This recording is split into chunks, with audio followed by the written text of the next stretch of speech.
Welcome to Indian Wells, California, in the beautiful Coachella Valley. It's here that we find the 2022 Margaritaville USA Pickleball National Championships. Don't miss a second of the action as the world's best players compete to earn cash prizes and the coveted title of National Champion. The 2022 Margaritaville USA Pickleball National Championships are brought to you by Margaritaville, City of Indian Wells, Franklin Sports, Consumer Cellular, Fila, Yola Pickleball, Paddle Tech, Pickleball Central, Rockin' Protein, and Selkirk.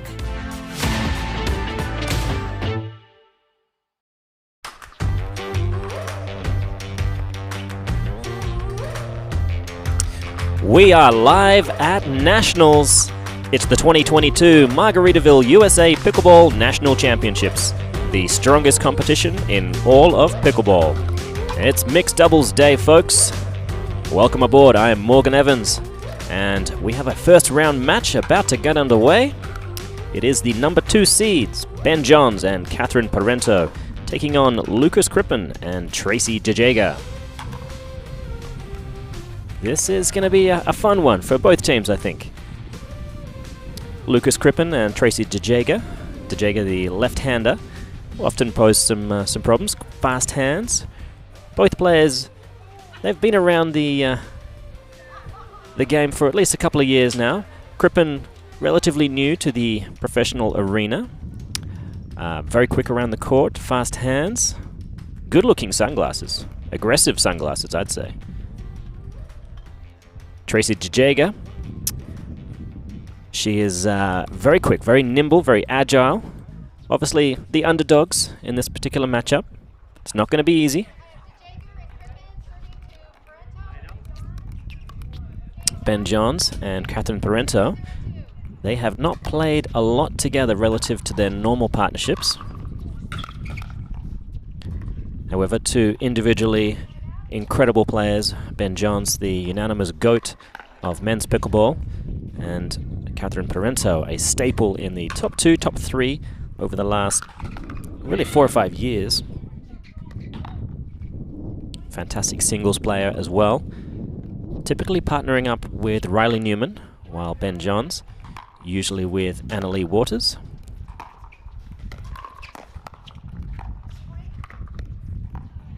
We'll get an early look just to see how well these two are going to gel together.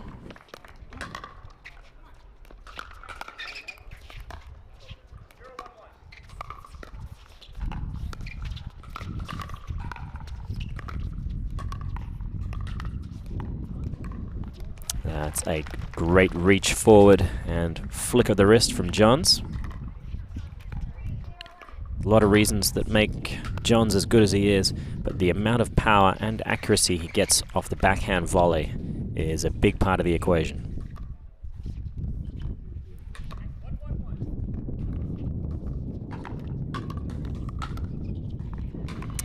Nice work from Jager, getting back in time to handle that. Crippen finishing off nicely.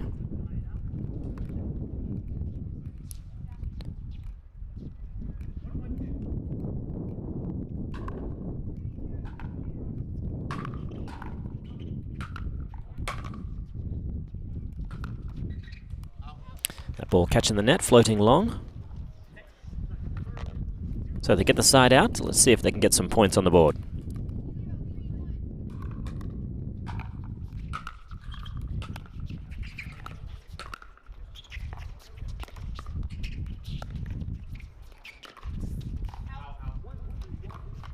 And they're on the board. 1-3.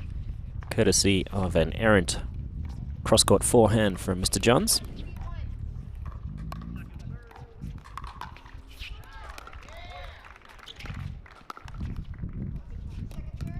That's aggressive from Crippen. He knows he's going to have to take his chances.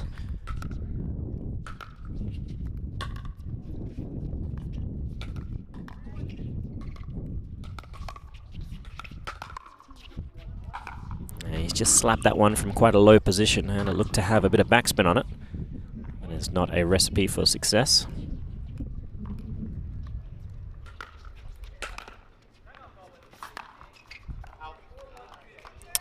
Good leave, just long from Paranto.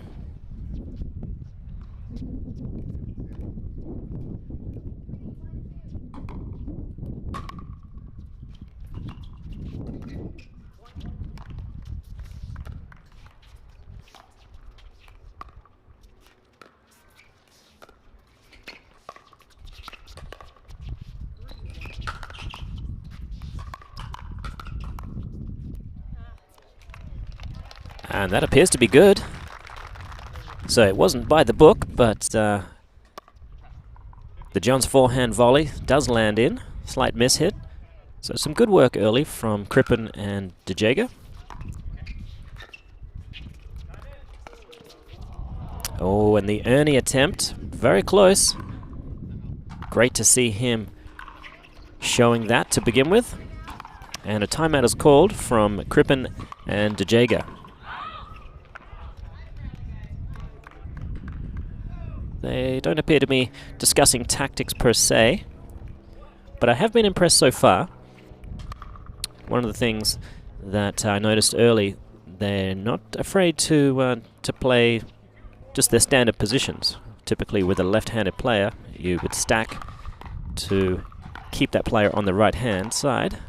However, they are prepared to mix it up. I think it's a good strategy just to see if they can find something that works more often than not.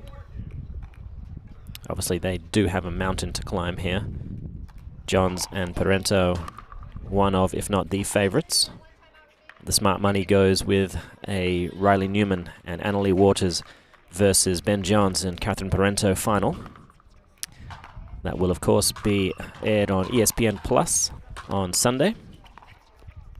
Live from Pickleball Paradise, the Indian Wells Tennis Garden.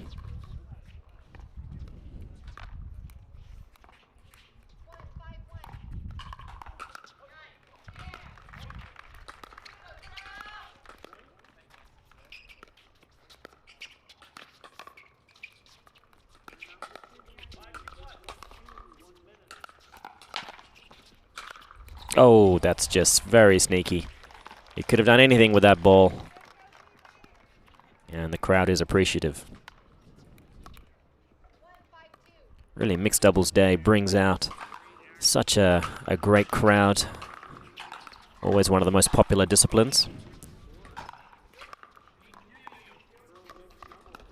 Oh, Jager throws her hands up in the air. One of the most difficult things to do is to really gauge just how much length Johns brings to the table.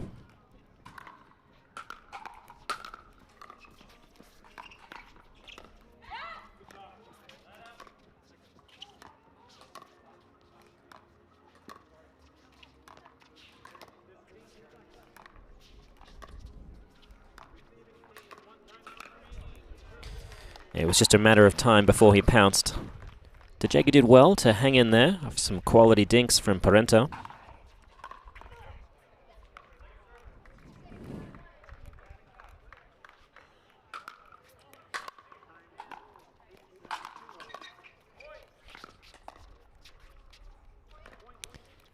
Yeah, that's a kind of thing that can happen when they resist the stack. So it looks like they will be switching sides now.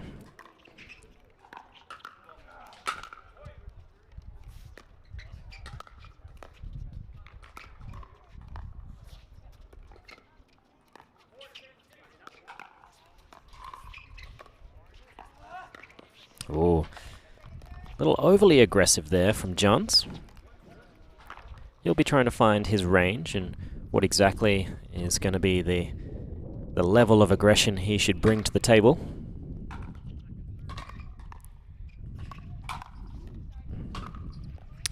She poked the beast, poked the bear just one too many times there, unfortunately. Paranto locked and loaded. She has one of the most beautiful and aggressive two-handed backhands in the game. And Johns there, ready and waiting. Looks like he was almost baiting her into that particular shot.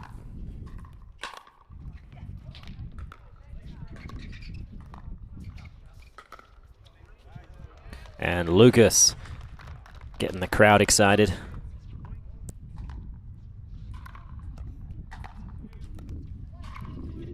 So 1-9. See if they can't make a meal of this one.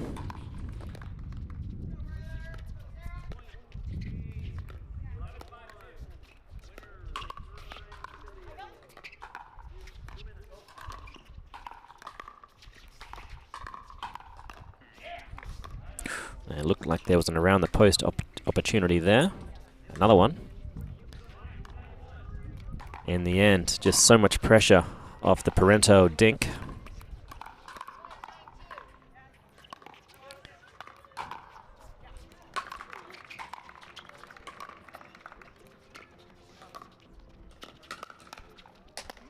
Oh, he was there. 9 feet off the ground almost.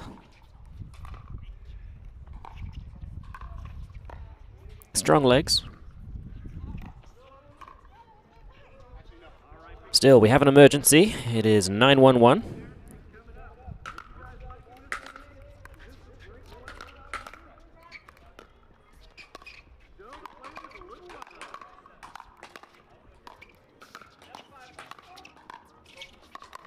Oh, unlucky. She did so well.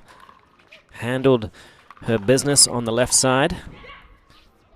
Looks like they're electing to stay again, so resisting the stack.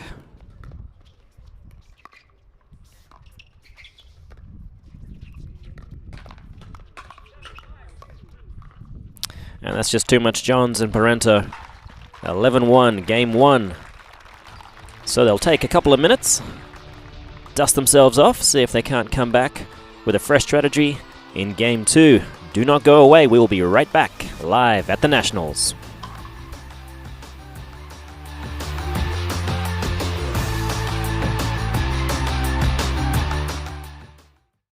Match point, it's all up to me.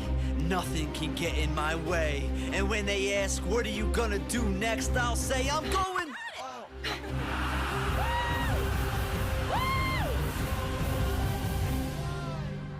We're going to Margaritaville!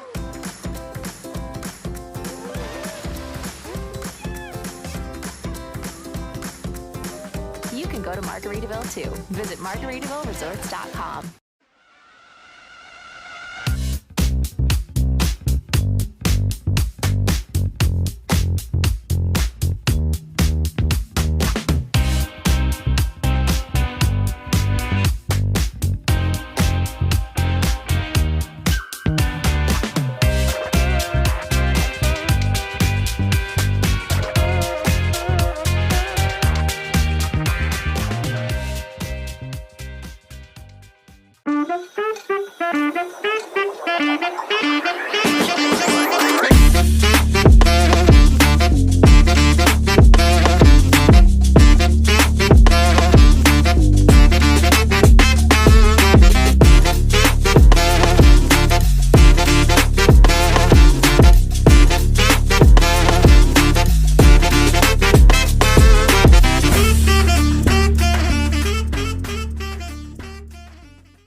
Welcome back to the Nationals. Morgan Evans here, bringing you live action from the Indian Wells Tennis Garden, where Ben Johns and Catherine Paranto are engaged in their first round match versus Lucas Crippen and Tracy Jager. It was one-way traffic in game 1, so we're going to see if Jager and Crippen can turn the tides. Smart money says probably not, but, you know, we'll find out.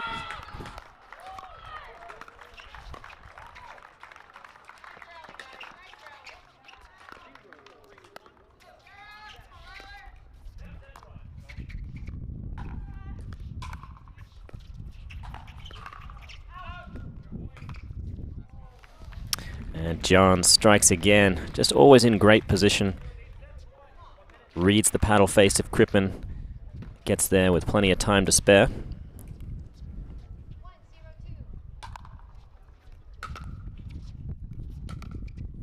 And the lob!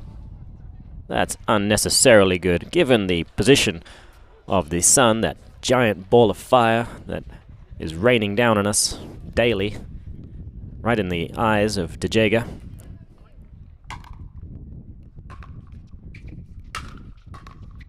Now I think he's going to try and have some fun with this match now. This could get ugly.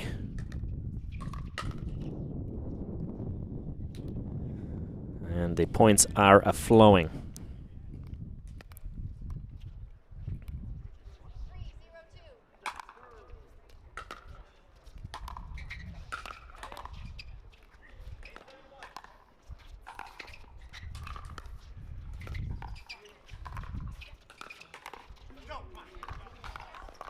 Okay, Crippen doing some good work there, able to get the side out. So 0-3.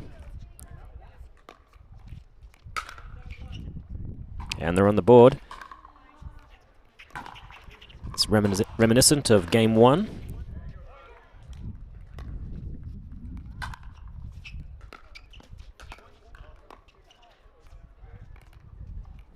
John's plenty of topspin on that one, causing the missed contact from Jager.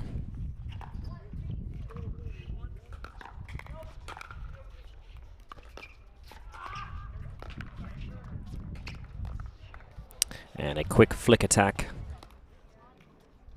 Crippen was looking at the down the line attack, and it was suddenly in the right shoulder area.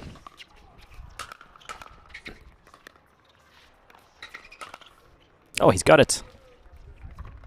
It was a slightly missed contact volley, but he's never going for the line, so when it's a slight mishit, very often that ball still lands in.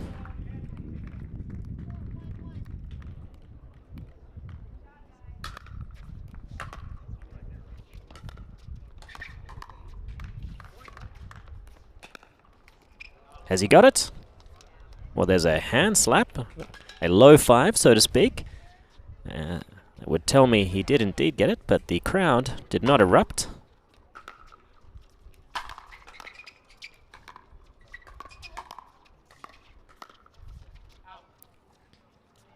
And that one certainly sailed wide. So 1-4 is the score. John's just clutching his right cheek there. Could be an early injury. Or just scratching something.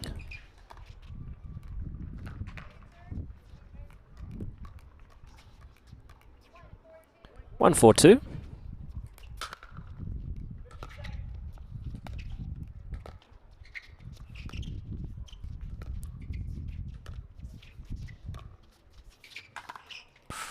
And it just clips the net post. So no points there for them.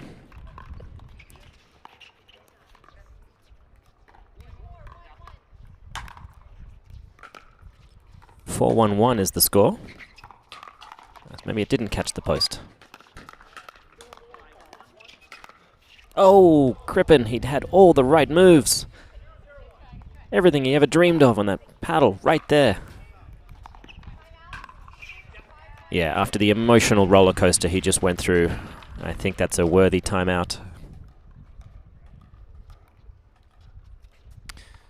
So at 1-5, they are on a mission to double their score from game 1. I think they can do it. And maybe more. You never know in this game.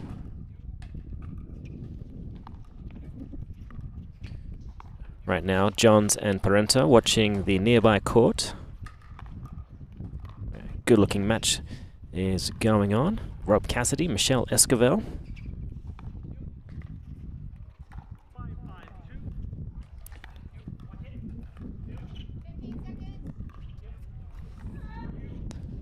So 15 seconds and we'll be getting back underway.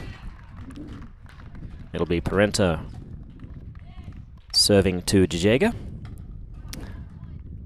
Looks like they're probably not going to be switching again.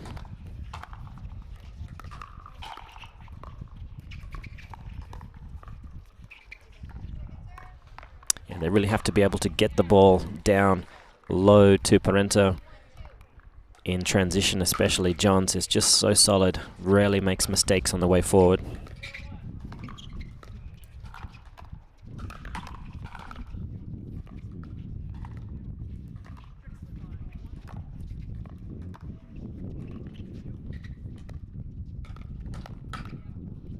Okay, great work from Jager and Crippen. The attempted Ernie from Jager set the ball up nicely, got it back over to Crippen, and he did the damage.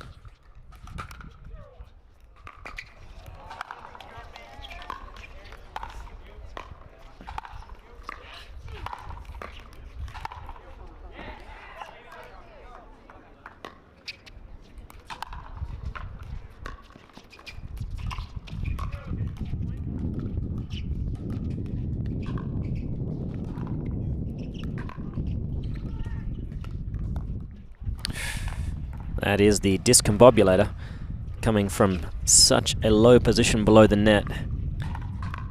Actually gets hidden by the net tape. And unfortunately too much for Jager.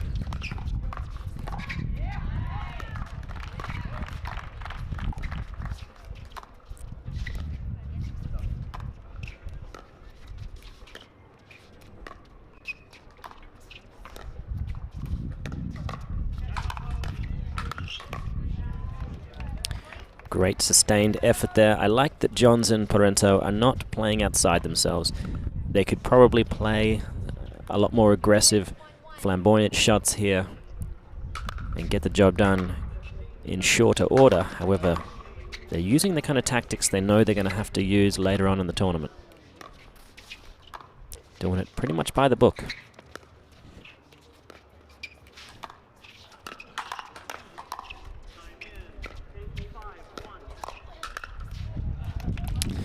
Impressive work from both Johns and Paranto. Good defense from Paranto. And Johns attacking with the two-handed backhand, setting things up for his patented monster forehand.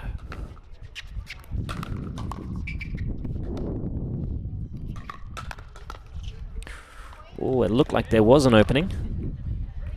Unfortunately, Jager did bring the paddle back a little further than normal, so it was a pretty clean indicator to Johns that an attack was coming.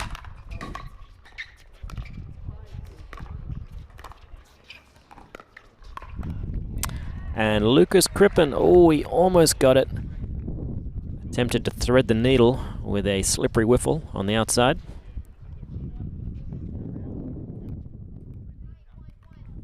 So we're back to emergency territory, 9-1-1.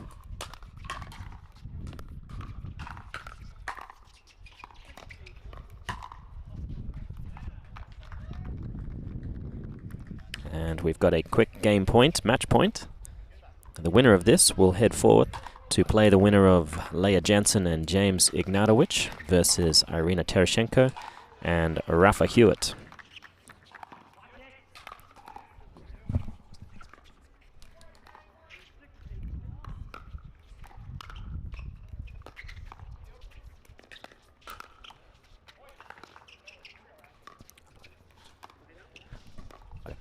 The next match will be on Centre Court 3. Well, let's see if... Oh, Crippen! Was so close. Yes, the match coming up after this, it will be none other than Kyle Yates and Susanna Barr versus Federico Stacksrud and Maggie Raminzi. You're going to want to catch that one. If you haven't seen Federico, ooh, that kid's going places.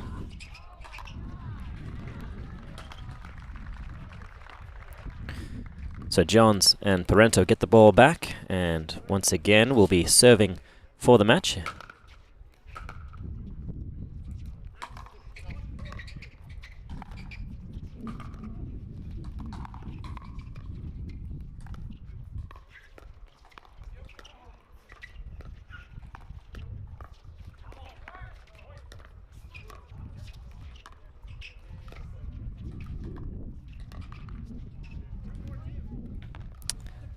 Within 1 point now, 10-1-1.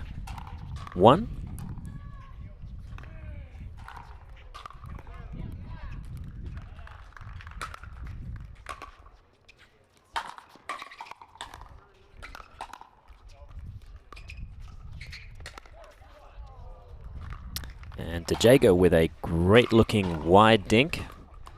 Johns attempting to go around the post, nothing doing. And another big lob. Jager struggles to get back for it, and that is all she wrote.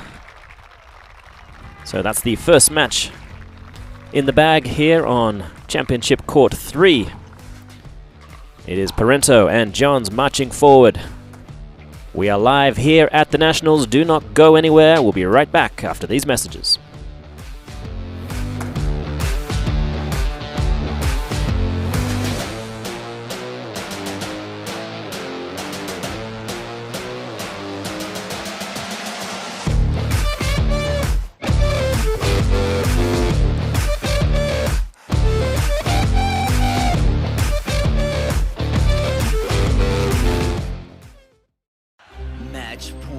It's all up to me. Nothing can get in my way. And when they ask, what are you gonna do next? I'll say, I'm going.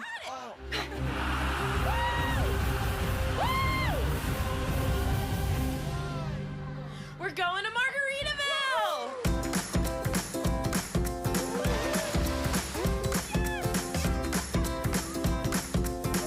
You can go to Margaritaville too. Visit MargaritavilleResorts.com.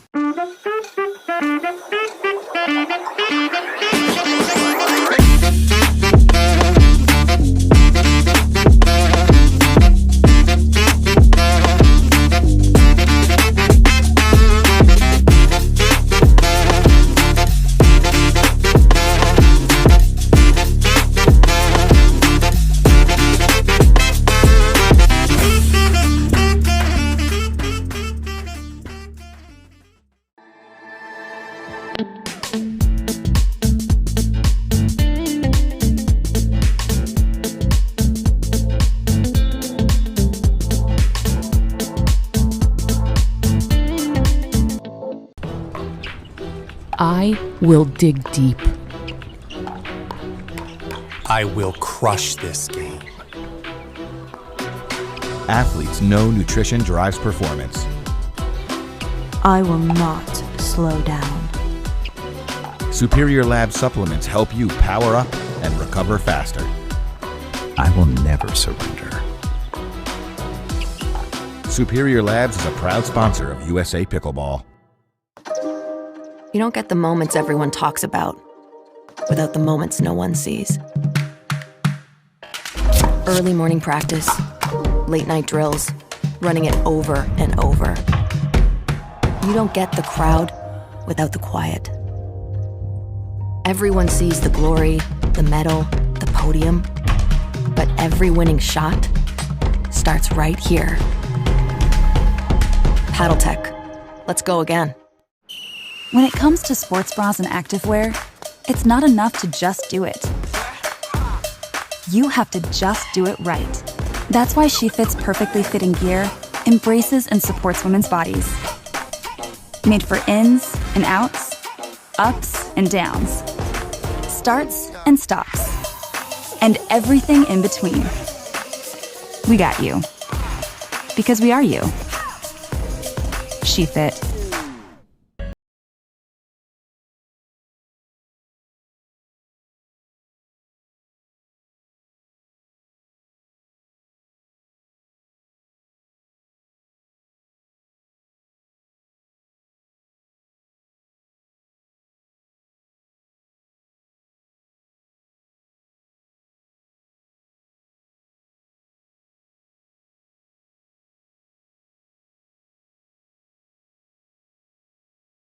Cellular has the best customer service. They care about the customer. The best price with the best quality. The prices, the coverage. The coverage is great. It was the same, if not better. Consumer Cellular provides the exact same premium coverage as the nation's leading carriers for half the cost. Switch to Consumer Cellular and get talk, text, and data starting at just $20 a month. It's like 4 scoops of ice cream for the price of 1. Switch today and get a 100% risk-free guarantee. Call or go online.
It's mixed doubles day at the 2022 Margaritaville USA Pickleball National Championships. This is an exciting time to be alive, folks. We've got Kyle Yates and Susanna Barr versus Federico Stacksrud and Maggie Raminzi. This is a first round match, but I tell you, in a lot of tournaments, this could be towards the tail end. High quality play is upon us. Yates and Barr haven't played too much together, but they are veterans of the game, as is Maggie Raminzi. The new kid on the block certainly is Federico Stacksrud, but that man is making waves quickly. Only started playing the game in 2021, sponsored by Yola, and played all 4 years of college tennis at Tennessee Wesleyan University and the University of New Orleans. You're going to see a huge forehand from him, an aggressive serve. I'm going to look to see how well Maggie can set him up with some patient cross-court dinking. Susanna Barr, one of the most underrated players in the game. She has a fairly unique style, great communicator on the court, really talks a lot. Kyle Yates, he needs no introduction. Self-proclaimed the original GOAT of pickleball. And it's hard to kind of deny him of that. He definitely ruled the roost for a number of years before Mr. Johns decided to just take over the game. So, it'll be Susanna Barr serving to Maggie Raminzi to get the show on the road. 0-0-2.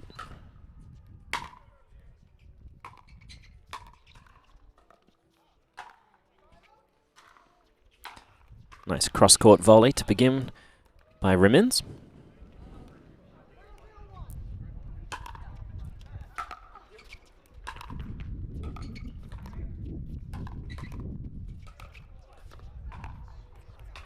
Raminzi is indeed the sister of Andrea. Look at this point going on here. My apologies, didn't want to interrupt that point. Andrea Coop.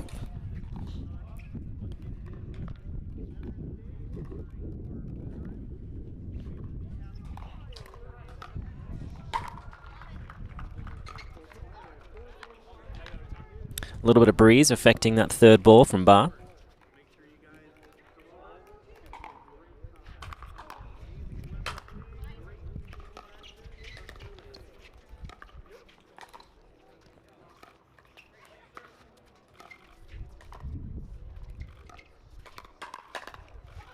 Good hands from Yates.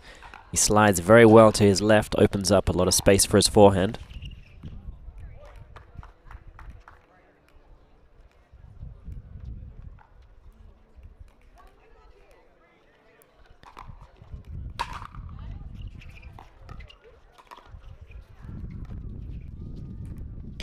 An impressive lob from Susanna Barr.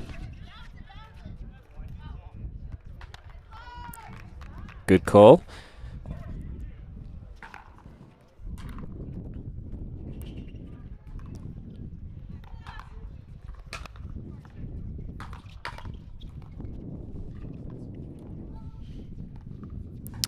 You can catch all the action here from 11 until 3 p.m. today. At 1 o'clock, CC2 will start, as will Championship Court 1.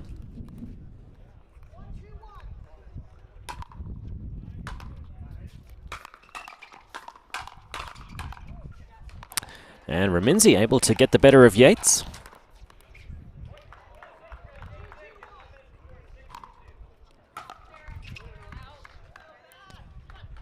Barr floating that ball a little long.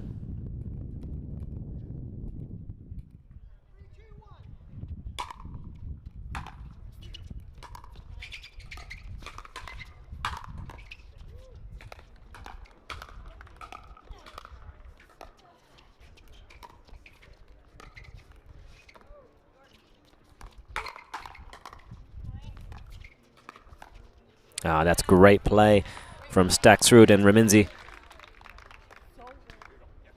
Good defense.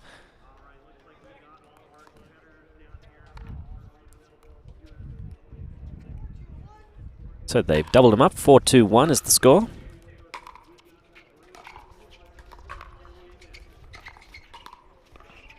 Raminzi trying a little disguise down the line. Unfortunately, that kind of disguise tends to come out with a combination of backspin and side spin, and that does not lend itself to keeping the ball in the court at any real pace.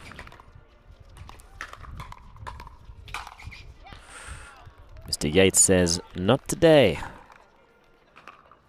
We did get to see a good-looking two-handed backhand from Stacksrud.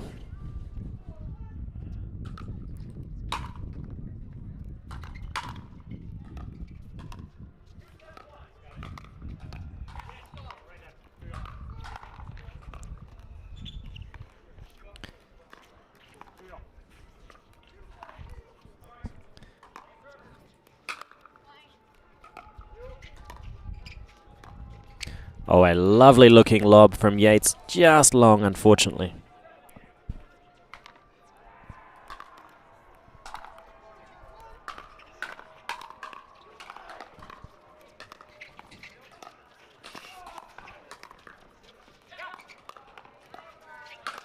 And a big backhand. It looks so much like the backhand drive volley of Ben Johns.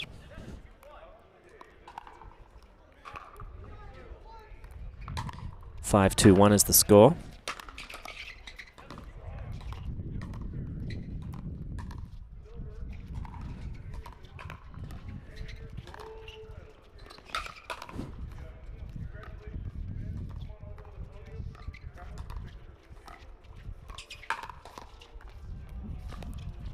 Oh, great defense of the around the post from Raminzi. Yates able to get a beautiful short angle ball.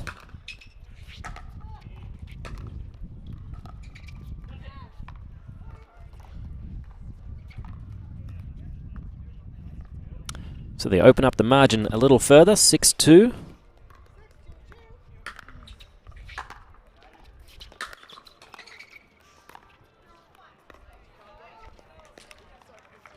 That's the kind of shot that's made a little bit easier with the two-handed backhand.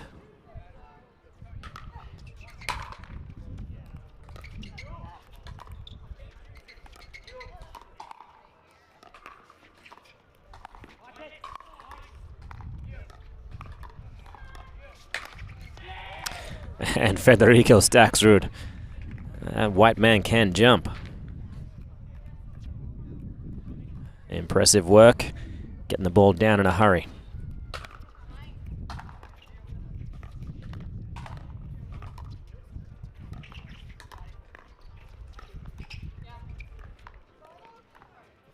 Susanna Barr trying her best to keep Stacksrud honest by dinking the ball down the line.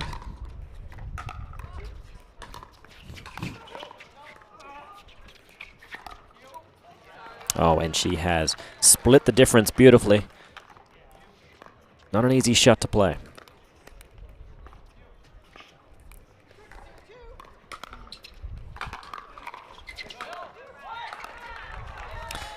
Unfortunately, she's had a bit of a shovel hook on that one, sending the ball wide.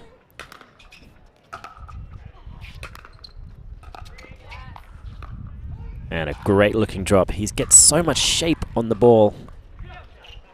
A player coming forward can easily think it's going to be coming at a slightly higher position, but it drops so quickly. Beautiful third from Raminzi. I've been impressed with her game.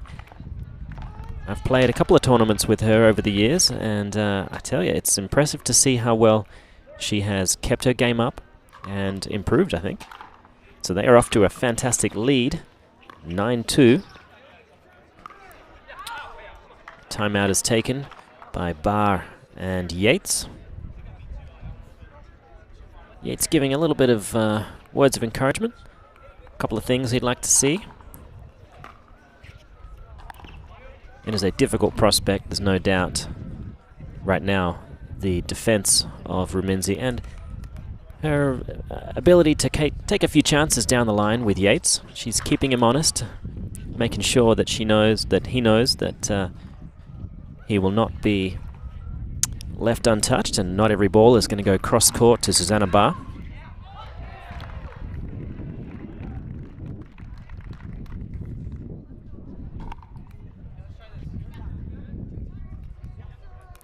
So with time back in now, Federico Stacksrud serving to Susanna Barr.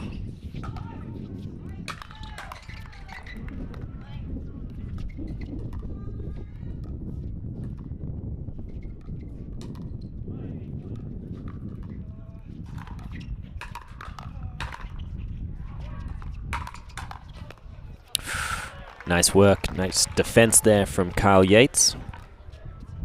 Raminzi pulling the trigger. He was in position, able to deal with the next one nicely. And they are rewarded.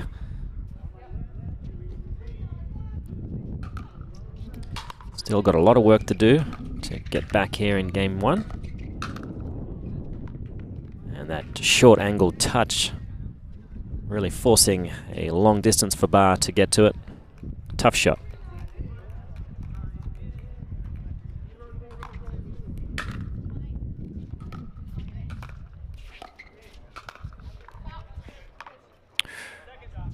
I think they recalled that.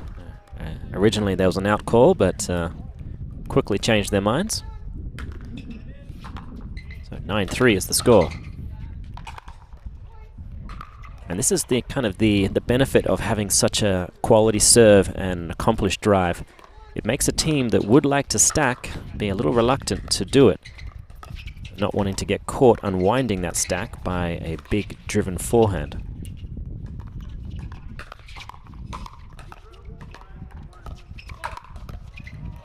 Oh, fantastic defense from Barr. Oh, and Raminzi. Yeah, I was looking for the dive on that one. Not really. Don't dive if you're out there. Unless you're Elise Jones and you're a professional diver. Or Rob Cassidy. Great forehand. The Barr forehand through the middle has been her best shot so far today. So they get the ball back. And it looks like they're deliberately now keeping Barr on the left in front of Raminzi.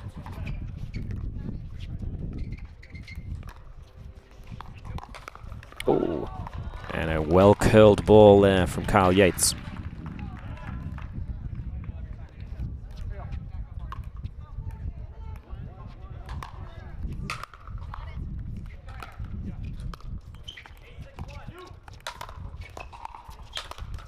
Oh, fantastic defense from Barr. Overcooked that one, but good work to stay in the point.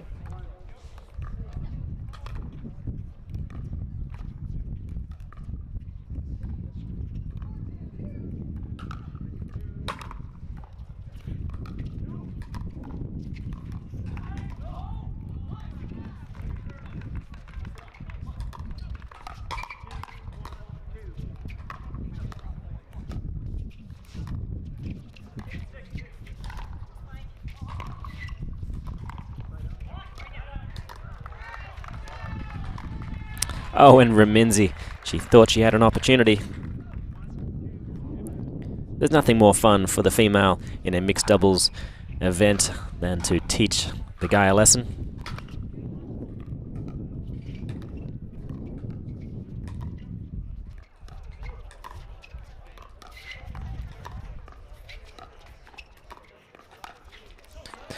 But it's Barr sliding to her left, opening up a big gap in the middle. Beautiful work.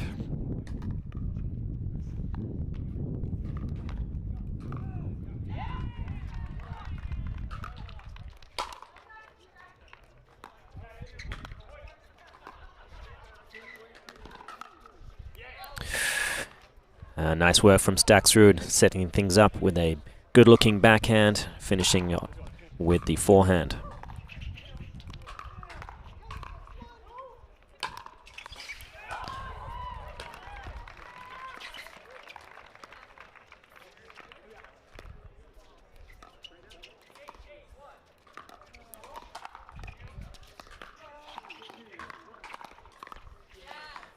Beautiful work, Stacksrud with the backhand flick, taking game one, 11-6.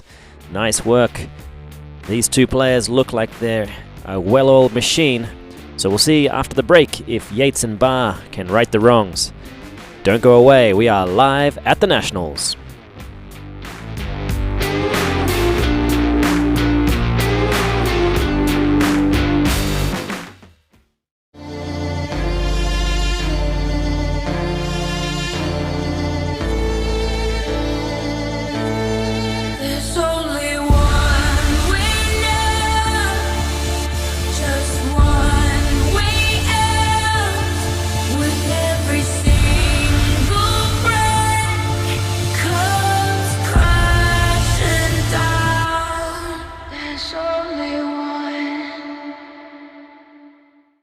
Consumer Cellular has the best customer service. They care about the customer. The best price with the best quality. The prices, the coverage. The coverage is great. It was the same, if not better. Consumer Cellular provides the exact same premium coverage as the nation's leading carriers for half the cost. Switch to Consumer Cellular and get talk, text, and data starting at just $20 a month. It's like 4 scoops of ice cream for the price of 1. Switch today and get a 100% risk-free guarantee. Call or go online. You don't get the moments everyone talks about without the moments no one sees. Early morning practice, late night drills, running it over and over. You don't get the crowd without the quiet. Everyone sees the glory, the medal, the podium, but every winning shot starts right here. Paddle Tech. Let's go again. Match point, it's all up to me. Nothing can get in my way. And when they ask, what are you gonna do next? I'll say, I'm going.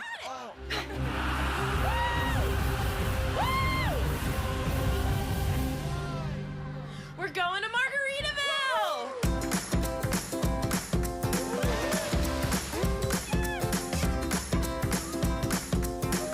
You can go to Margaritaville too. Visit MargaritavilleResorts.com.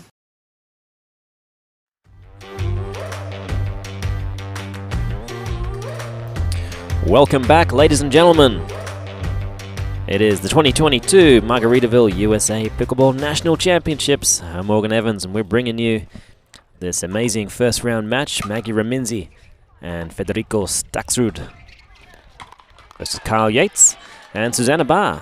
And they pick up where they left off. Federico doing great work.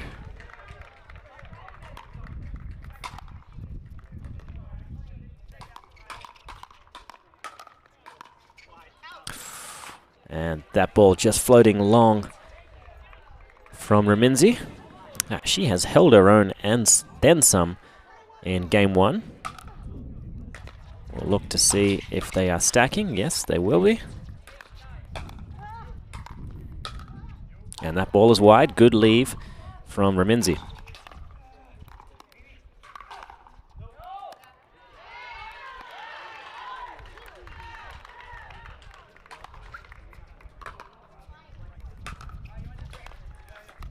Great reach. The kind of coverage that Stacksrud brings to the court. He's not the tallest player on the planet. He's got good height and good length, but the speed he's got makes him such a formidable singles player and therefore mixed doubles player.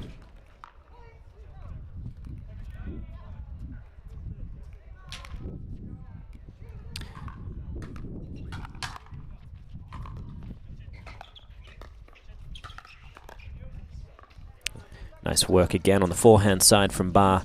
Gets the ball down nicely.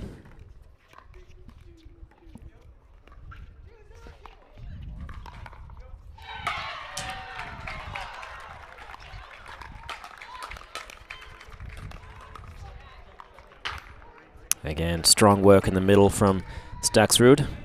Following this match, we will have an absolute barn burner. Jager Villier and Jesse Irvin versus Lee Waters and Tyson McGuffin. That deserves to be at least a semi-final match or thereabouts. Kyle Yates doing strong work. Oh. And that ball goes wide. I tell you, there was a get in the middle of that from Susanna Barr. I cannot believe she not only got a paddle to it, but got it back. It was going to paint the line too, so Stacksrud had to play it.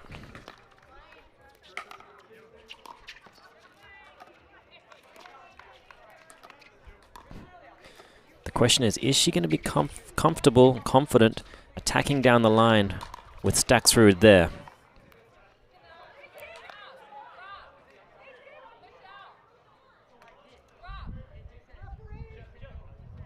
There is a little bit of commotion on the court adjacent to us, and a couple of issues, but we won't worry about that. Back on target here. Yates just floating that one wide. So 3-0.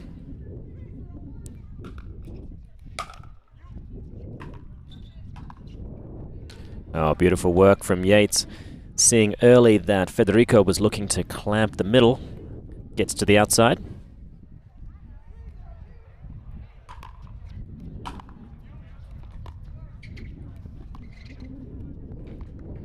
Same player.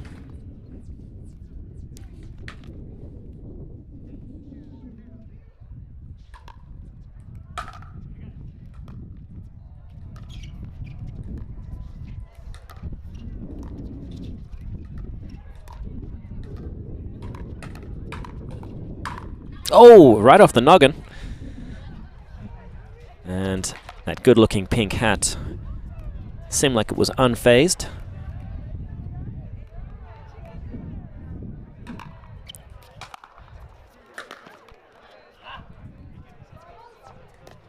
That's one of the first forehands we've seen Federico Stacksrud miss today.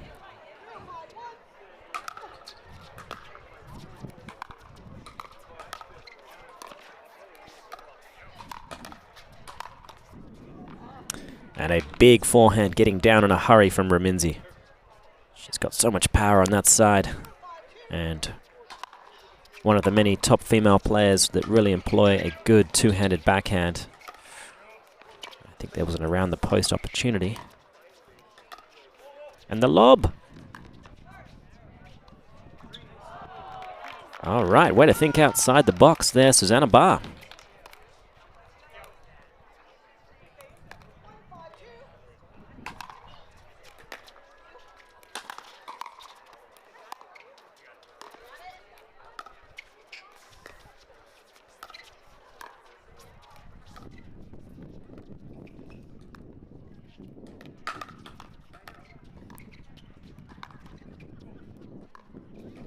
Oh, that's unfortunate.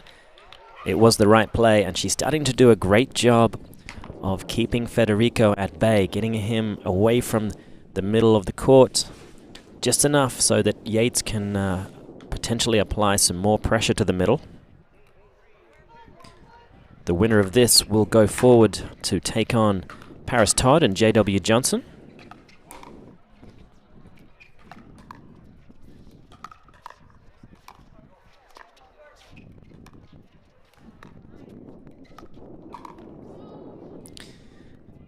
A little bit hasty from Raminzi.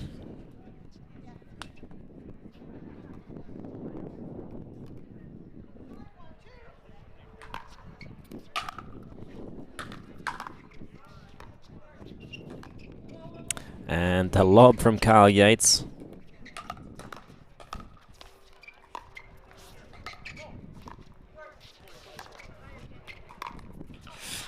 She did great work in transition, worked her way back beautifully. Didn't need to pull the trigger on that one.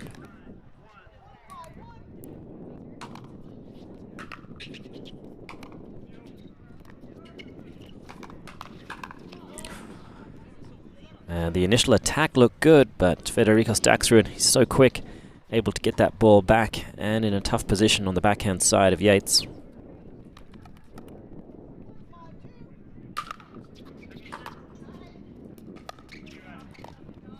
Oh, a nice looking down the line two-handed backhand drop from Susanna Barr. You don't really see that much.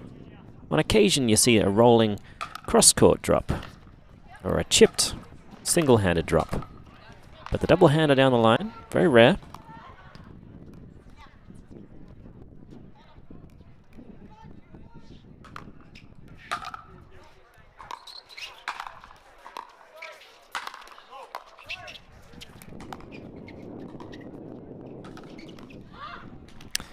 Yeah, big work from Barr on the forehand. She's getting it down. She's starting to really get a good feel for just how close Stacksrud is going to be.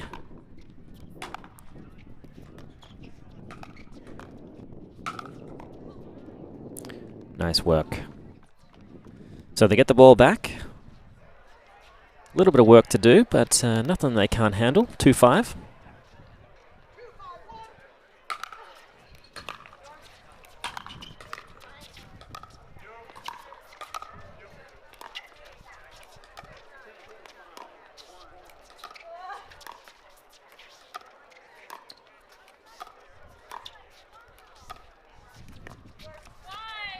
And the pressure from the cross-court dink from Susanna Barr.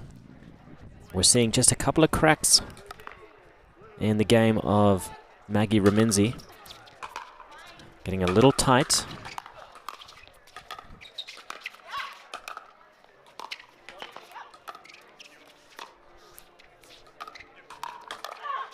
Oh!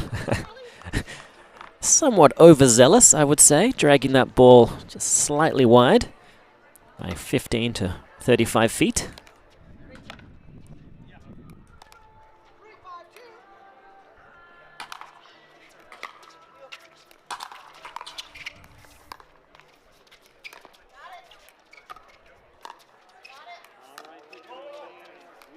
Another fantastic lob from Barr. And then the put away overhead, showing off a full spectrum of the game. So just 1 point away now from leveling the scores.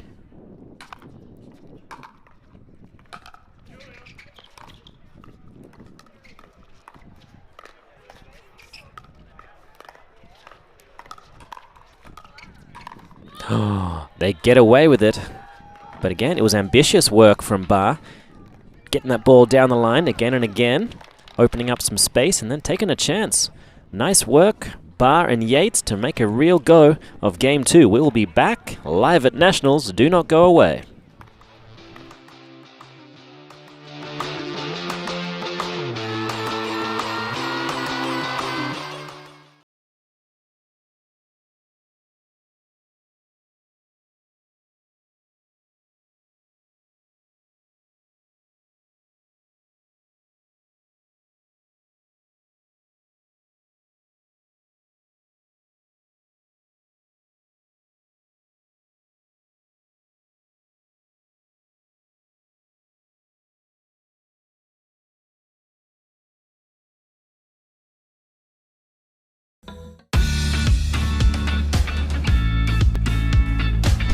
Mom, can you play with me? Just a second, Bubba. Mom is not done yet. Mom, come watch this video. Hold on, sweetheart. Mom's not done yet. Mom, you hit with me.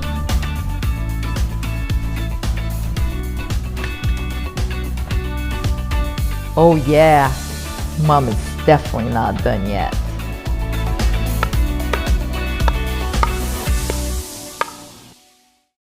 Match point, it's all up to me. Nothing can get in my way. And when they ask, what are you gonna do next? I'll say, I'm going.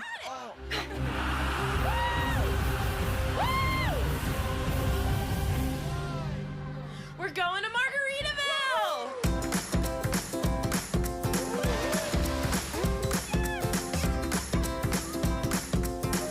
You can go to Margaritaville too. Visit MargaritavilleResorts.com.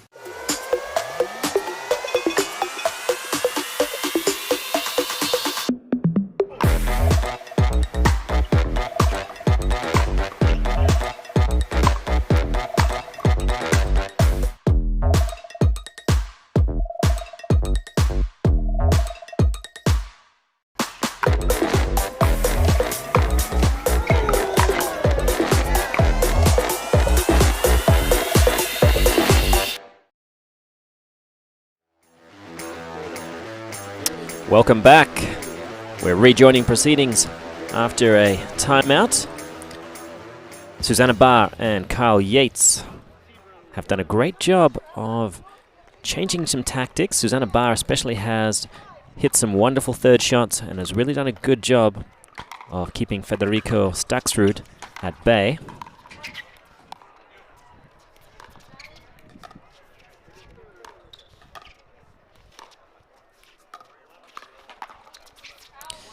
That ball just slightly wide. Almost an accidental divorce ball from Stacksrud. Regardless, they get the ball back, 5-5.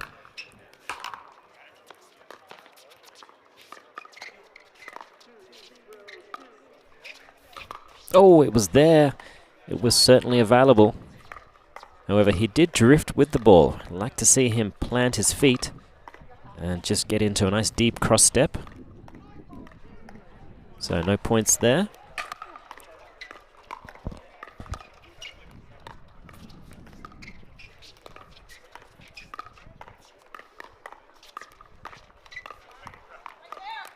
And that two-handed dink from Barr, unable to get it over the highest part of the net. She's calling for the switch.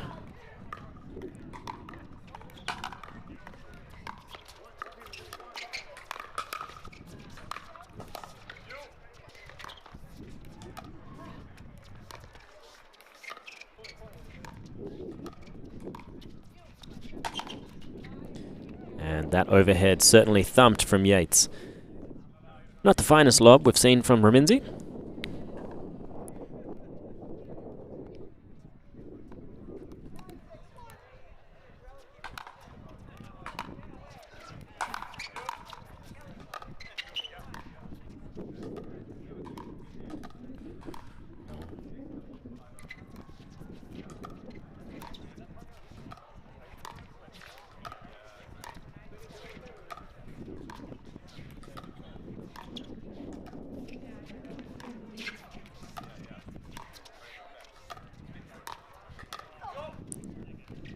And a stunning lob from Susanna Barr, taking it out of the air.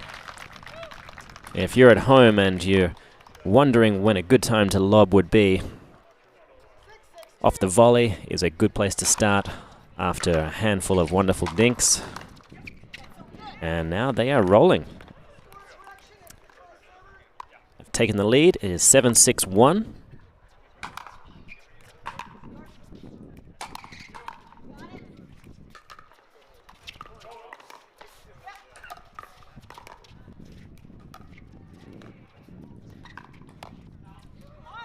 And good disguise from Kyle, finding that right shoulder. Maggie Raminzi, a good tennis player coming into pickleball 4 or 5 years ago.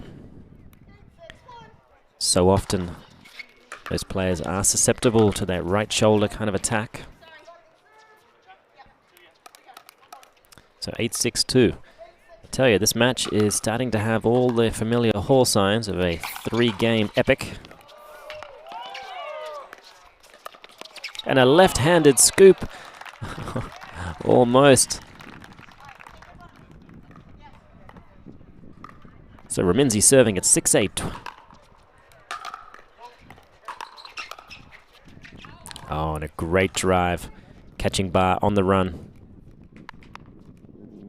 One of the many opportunities you'll have on the third shot to drive a ball.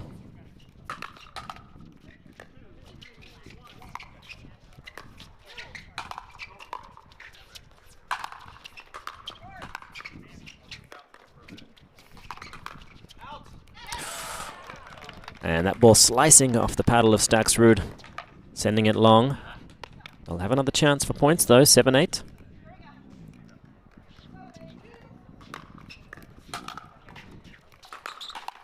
Oh, that is a huge drive.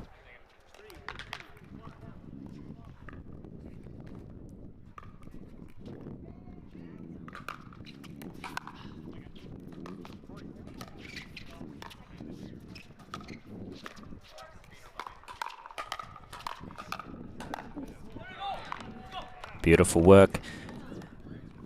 Carl Yates looked to be pretty frozen in that position. Wasn't sure what was about to happen, but I think he sensed that he was going to eat it.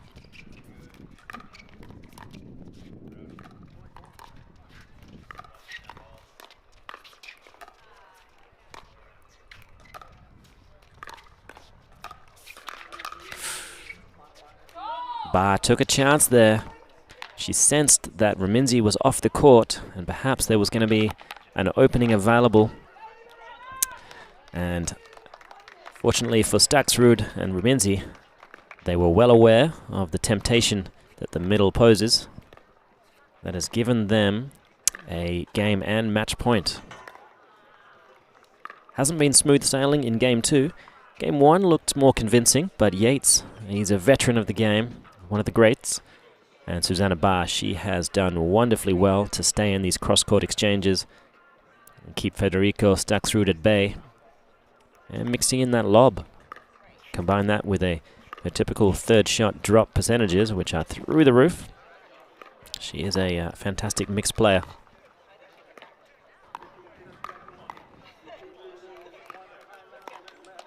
All right, always a good attitude.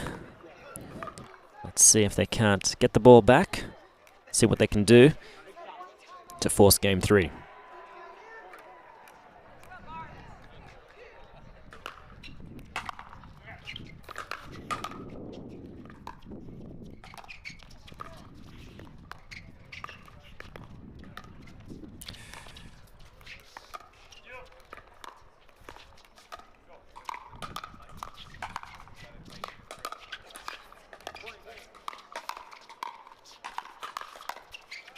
Oh, beautiful hands from Yates.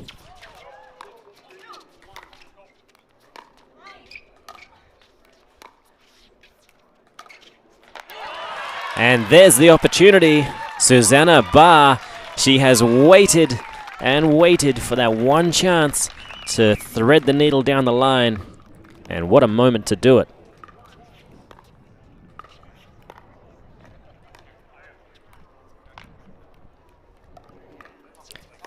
So to get the ball back, 8-10. Can they make a run and force Game 3?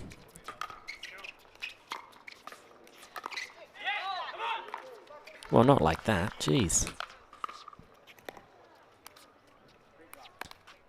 All right, Yates to serve.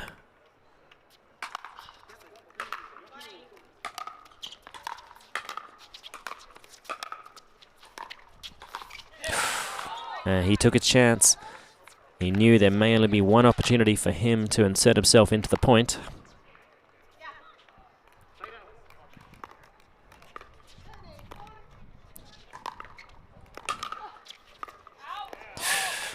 Oh, it's tragic. Unfortunately ending on a return of serve. A valiant effort though in Game 2. Yates and Barr fall victim to Federico Stacksrud and Maggie Raminzi, who will march forward to take on Paris Todd and J.W. Jansen. Do not go anywhere though, folks. We have an amazing match coming up. Jesse Irvin and J.D. Villier versus Tyson McGuffin and Lee Waters. We're live at Nationals. Coming back soon.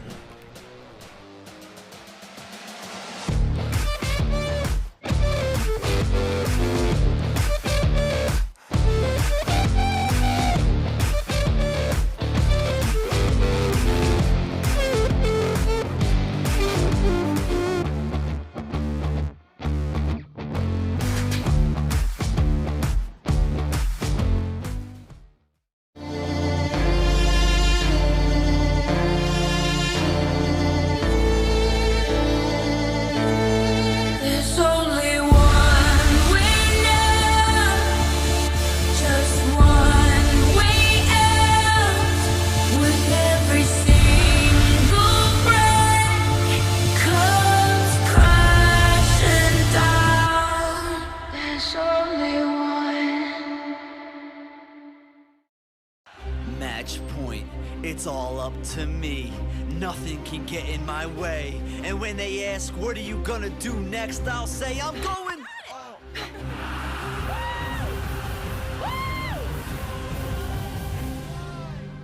We're going to Margaritaville!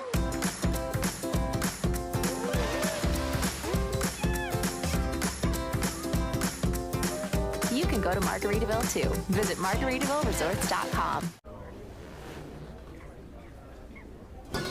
Fruit, fruit, fruit, fruit, fruit, fruit, fruit, fruit, fruit, fruit, fruit, fruit, fruit, fruit, fruit,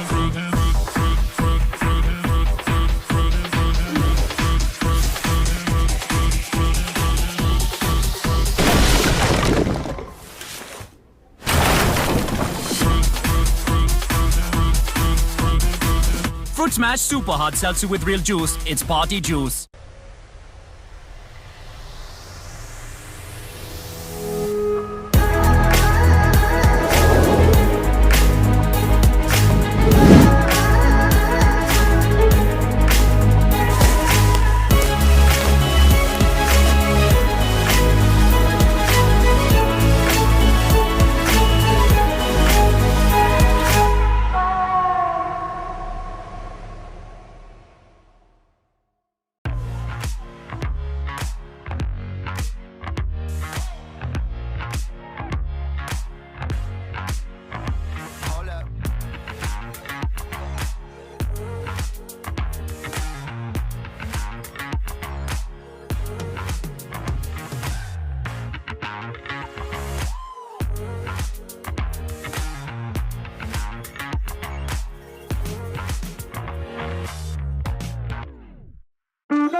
Check 1, 2. Okay, here we go, folks. We are in for an absolute barn burner. This match has everything you'd ever want. Jay de Villier and Jesse Irvin versus Lee Waters and Tyson McGuffin. All four players in the form of their lives. It is the Nationals. We're coming at you from the beautiful Indian Wells Tennis Garden, the 2022 Margaritaville, USA Pickleball National Championships. It's the strongest competition in all of pickleball, and we're about to see a match that shows you exactly why. Tyson McGuffin, you'll see him with the familiar mullet and growing mustache. His singles form has really come into shine the last few months especially. Lee Waters, of course, the mother of Anna Lee Waters, unanimously decided greatest female player at the current time. Jesse Irvin, Southern California native. She is the kind of player that when you see that two-handed backhand and you feel it live, I tell you, it just changes you. You could never really understand how hard a ball can be hit.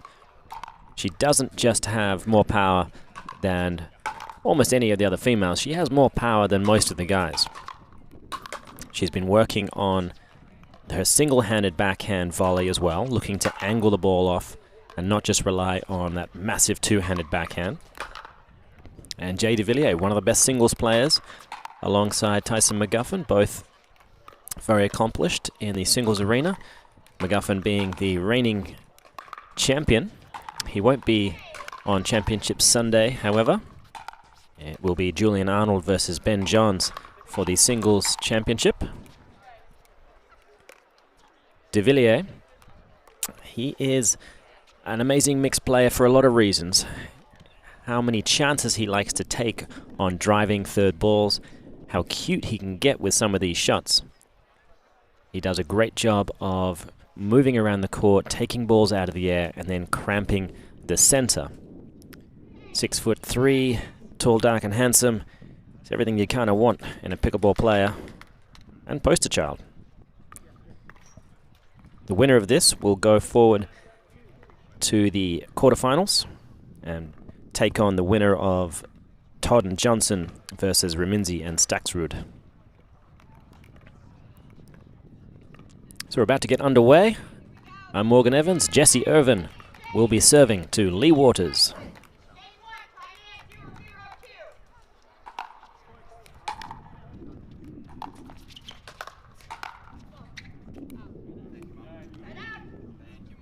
Good leave from McGuffin.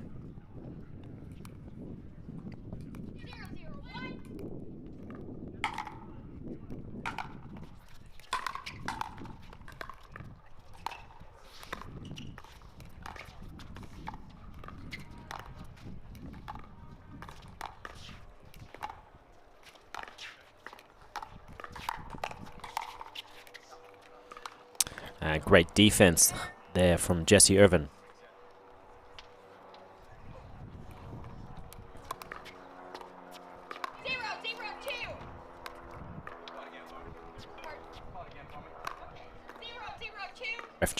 Ref just recalling the score there. A couple of gallery members taking their seats.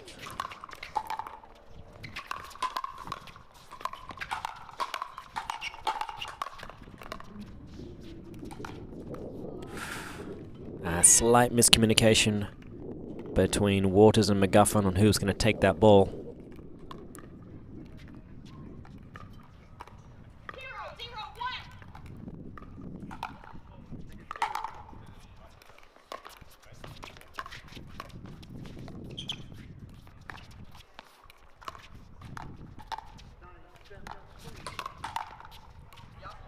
Irvin sitting ready and waiting to use that big two-handed backhand.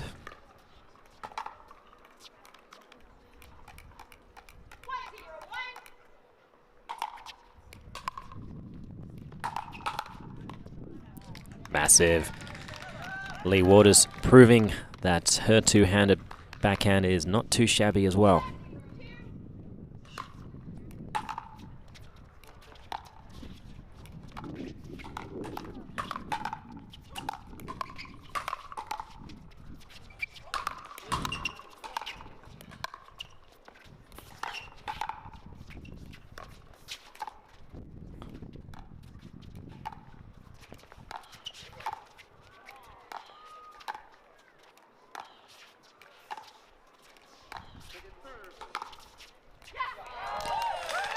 Beautiful work from Lee Waters.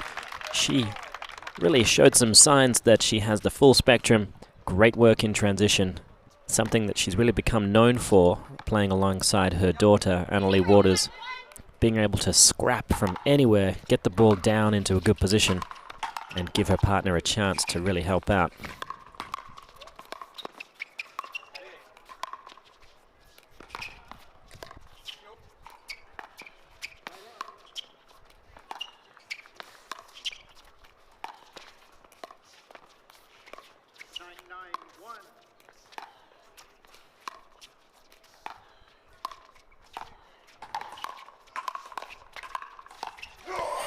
That is a huge point, the point of the match so far.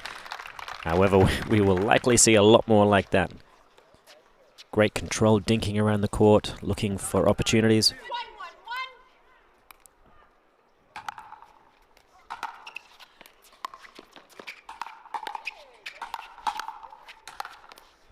Oh, that's big. That's the shot she's been working on.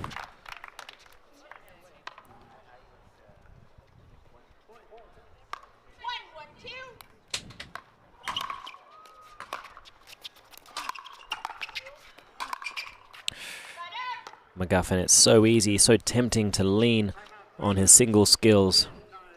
Driving big forehands, knowing that his partner, Lee Waters, is more than capable of poaching on the next one.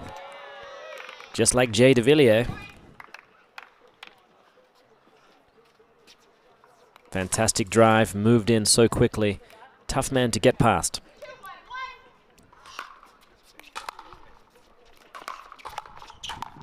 Oh. Lee Waters just caught slightly off balance as she moved forwards there. Opened up a bit of a gap. She's calling for the switch.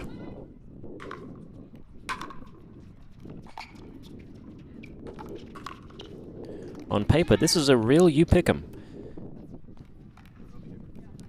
Vegas odds. Yeah. I think pretty level.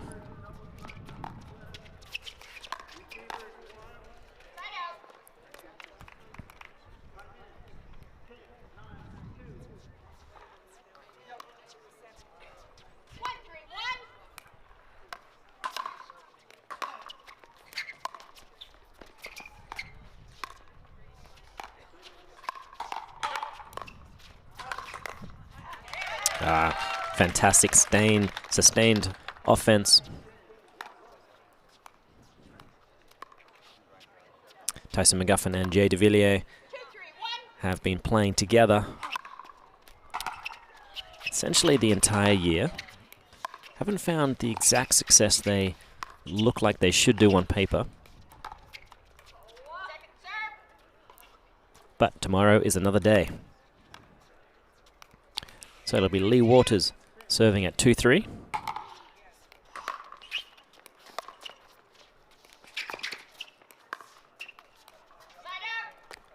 Interestingly, De Villiers and Irvin not finding they need to keep the stack on the return of serve. And I think that's a tribute to the kind of power that both McGuffin and Waters have in their drives.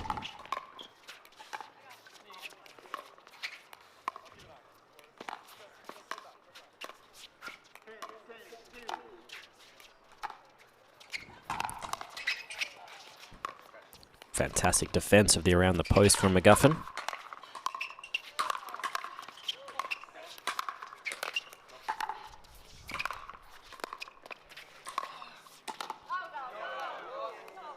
Ooh, another amazing point. Waters has called it long. It caught the net and then appeared to float. McGuffin doesn't look like she's going to overrule.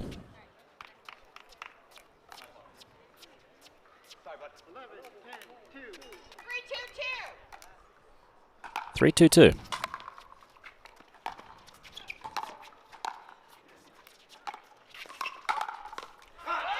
That's a big two-handed backhand from Lee Waters.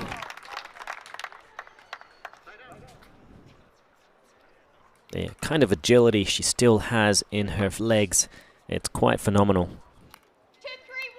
You know, you think about how much a parent does to inspire and help their child. But I think given Annalee's ability on the court, it's really helped inspire Lee to keep her game at the highest level, and she's done that. You know, there's been moments in the last 2 or 3 years where we weren't sure if she was going to be able to stay at that top tier. But every single time she's come back and proved us wrong.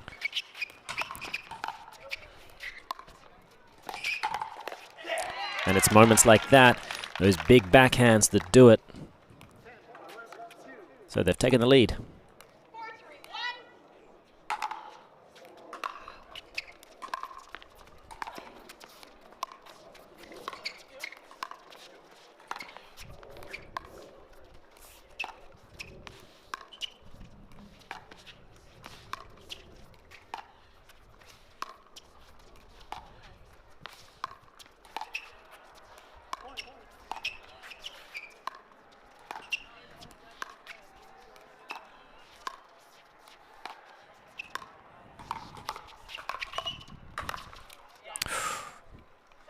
That's a good-looking ball, very close to the sideline.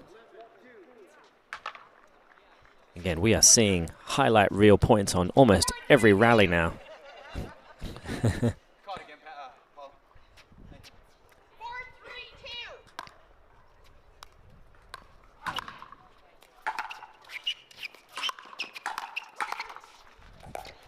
Oh, the net got involved, but it was a beautiful play off the back of a big serve and a big forehand from McGuffin.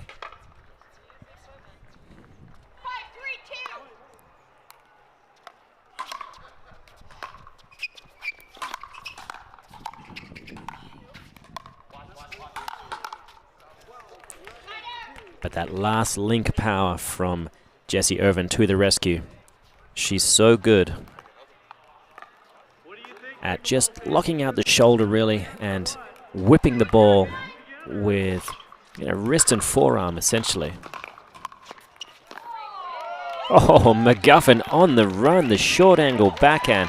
Look at this stuff. You can't teach that kind of talent.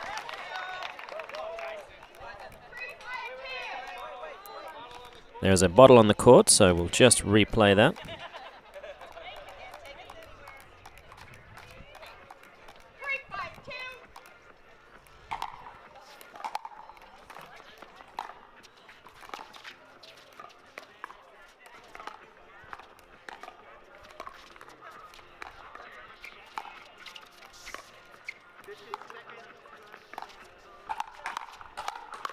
Oh, what was that? What are we even doing here? Look at this big backhand around the back winner from Jager Villier. That is all we need to see, folks. Everyone else can go home. The Nationals is over. It's done. Now it looks like we're continuing, but why, really? And when a man can do that.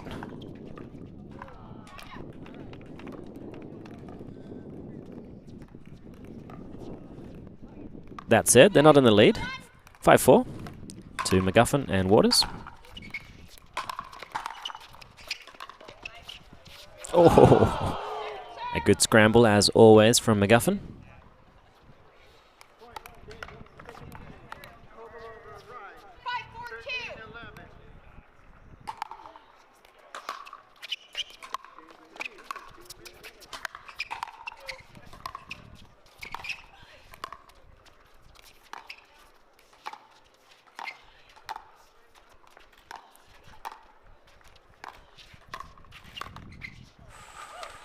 Jessie Irvin, one of the most patient dinkers in the game.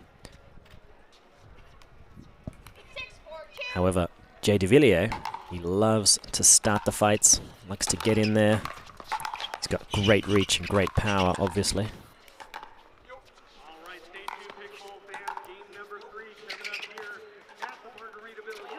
Oh, it was strong work to get up to the kitchen line again. It's that next ball that is so tricky.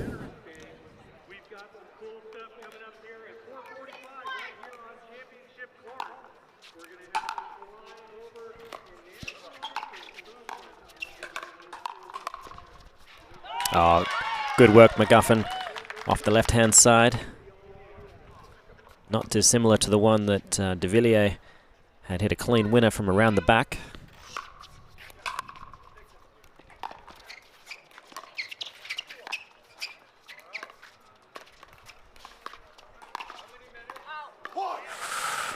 Very close, but just long. And a good leave from McGuffin. That ball inches away from the net. Could have easily dropped in.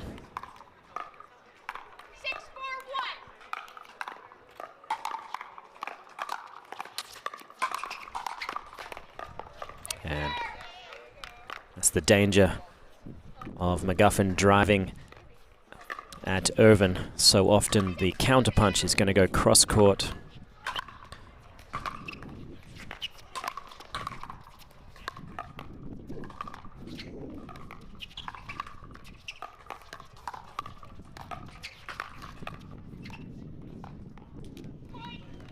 The intensity and the fast feet that McGuffin's bringing here, it's just adding a complexity and a difficult timing challenge for Irvin to be able to really think about how well she's going to get the ball away from him, or if she's going to try to keep him honest down the line.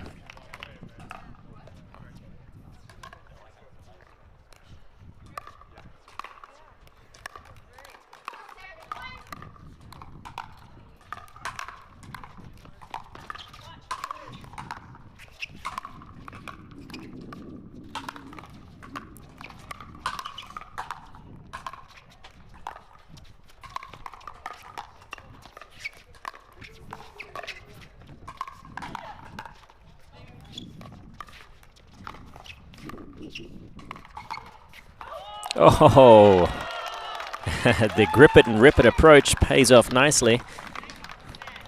The net giving some love.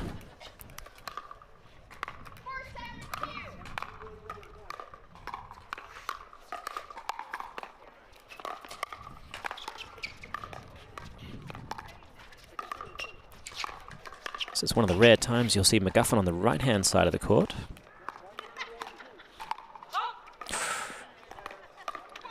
Hoping to have lead, do some damage against Irvin heads up. I think it's a good matchup if she can get the first punch into a difficult location on Irvin. If, however, Irvin gets enough leverage on a two-handed backhand, the kind of power that comes back is just going to be tricky for anyone on the planet really to deal with.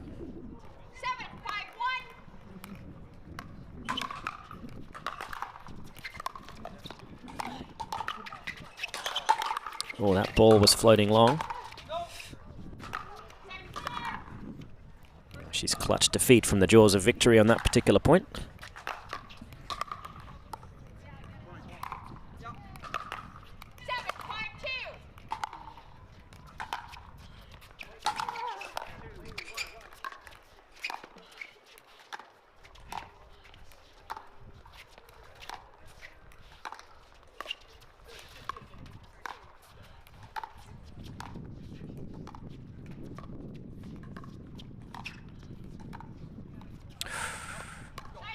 Good movement around the ball, around the court from everybody.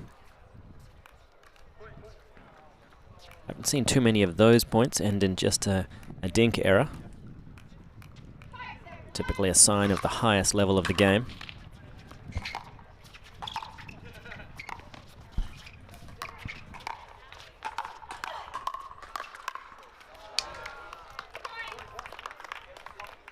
And good strong hands from Jager Villier.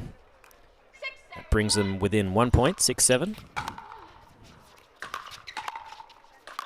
Oh! And a driving forehand volley while collapsing the kitchen. That is big and intimidating work. So a timeout called with good reason from McGuffin and Waters. Yeah, we anticipated a very close matchup, and that's exactly what we're getting here. On the other side of this half of the draw, some of the big names still alive. Paranto and Johns, who are currently taking on Jansen and Ignatowich. The winner of that will take on the winner of Smith and Kohler versus David and Wilson.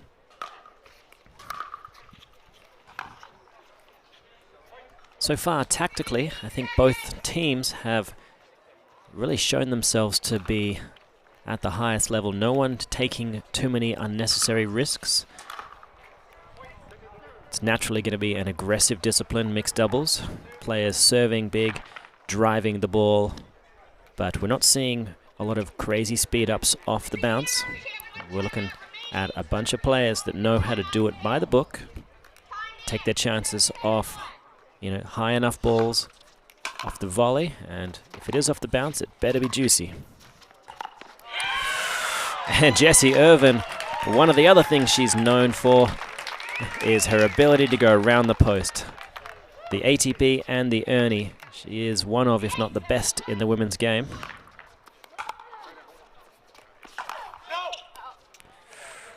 But with so much power at her disposal, that unfortunately is the double-edged sword. All the players at the top level here, they have a good idea when something's staying in or going long.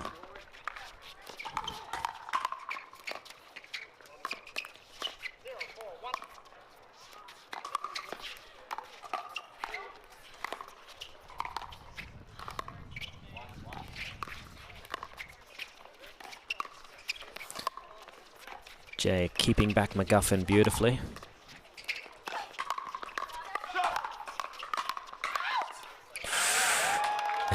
And Irvin calling for the outball. De Villier not too phased. That ball was certainly high enough for him to put it away. Great point construction there. Would have been very tempting for De Villier and Irvin to aim one of those balls towards Waters, but they kept McGuffin back far enough.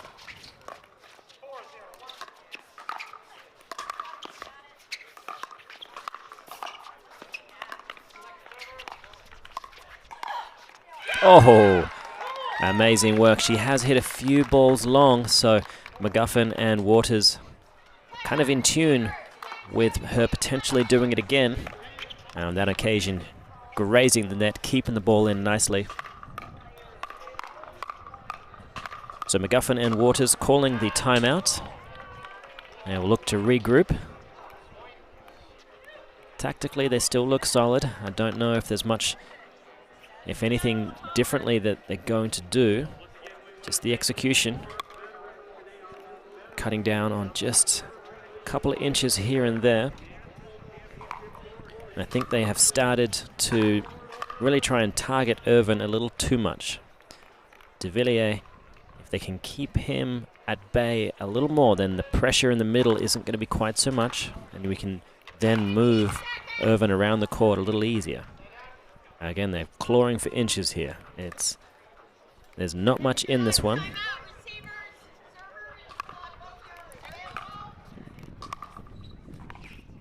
So Irvin will be serving to McGuffin. I don't think they'll attempt to unwind this stack. And it is game point. Oh, they're doing it.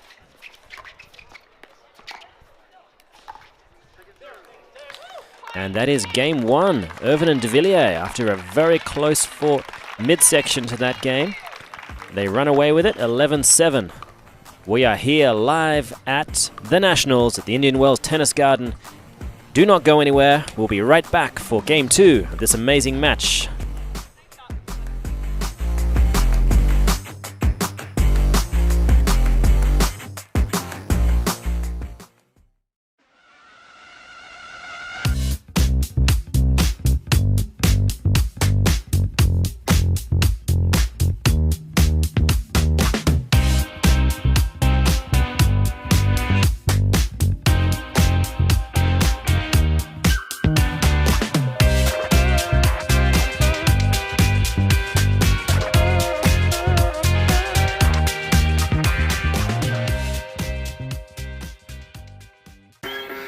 If you run, if you spin, if you jump, walk, hit, climb, hustle, or just move, you bounce.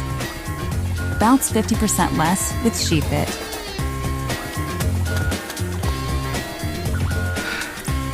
We got you, because we are you. SheFit.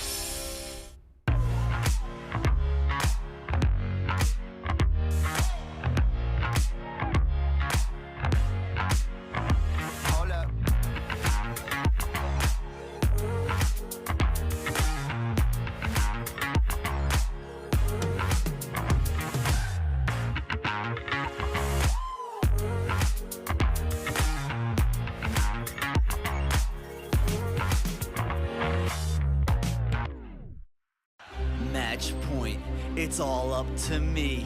Nothing can get in my way. And when they ask, what are you gonna do next? I'll say, I'm going.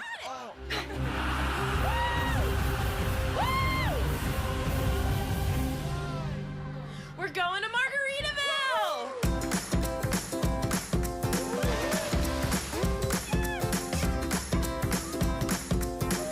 You can go to Margaritaville too. Visit MargaritavilleResorts.com.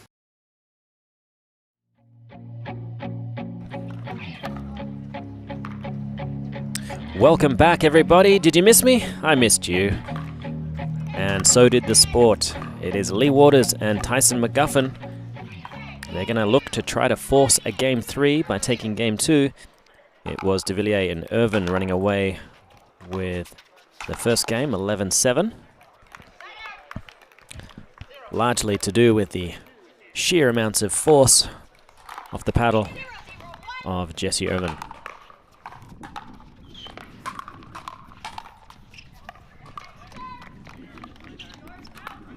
Those kind of shots, those kinds of plays are certainly in the budget.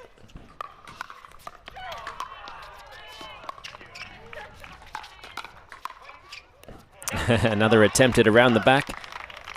We saw one of the greatest shots you'll ever see in your life from de Villier in game 1.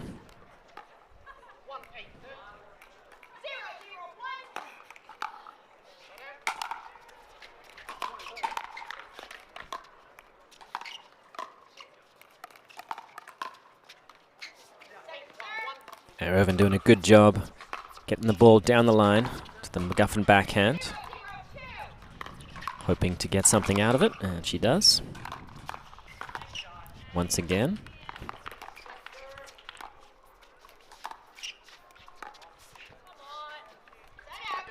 You can always tell the female players that are at the highest level. They are unafraid of their male counterparts on the other side. Happy to drop to them, happy to dink to them, and certainly happy to attack them.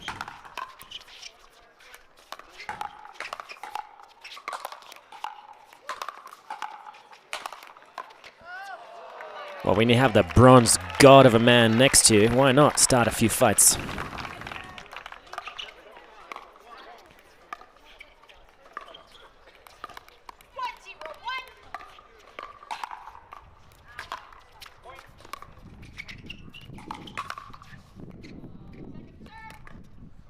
Yeah, possibly demigod. We'll just downgrade that slightly.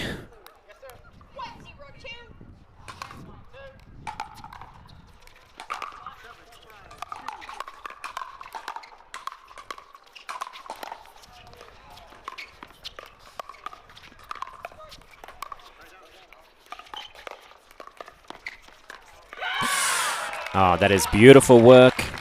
Picking up something off his shoelaces there. Dropping it delicately in the kitchen. McGuffin taking a risk, and the net getting involved.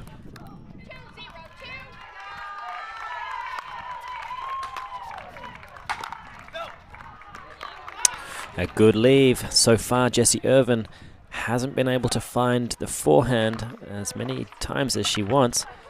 She hits a very flat ball, and that's a bit of a danger here in the desert. Very thin air. The ball can fly, and as does that one. So she's going to have to start dialing it back.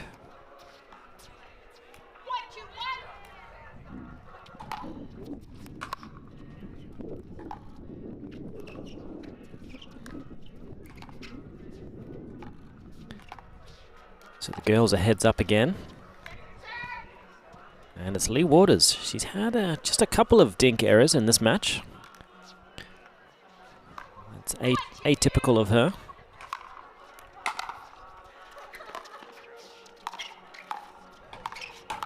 Whoa! But steaming forward with that big two-handed backhand. Even Jessie Irvin can't handle that one.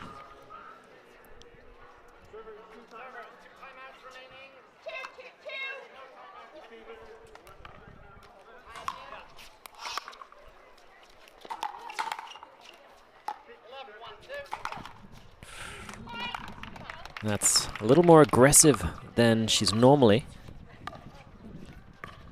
Perhaps her one of her go-to strategies, dink cross-court until someone passes out, wasn't quite available.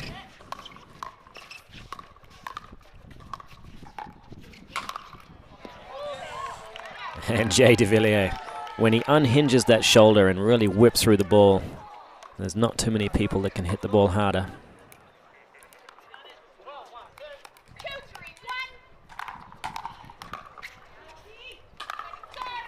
Irvin not happy with herself at the moment.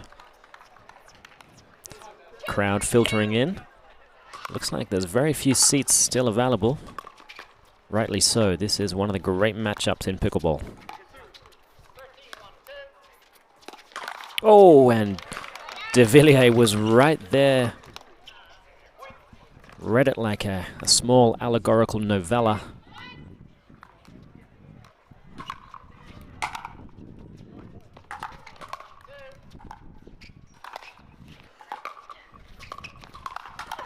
Oh, beautiful work. And the finishing touches from the big Frenchman.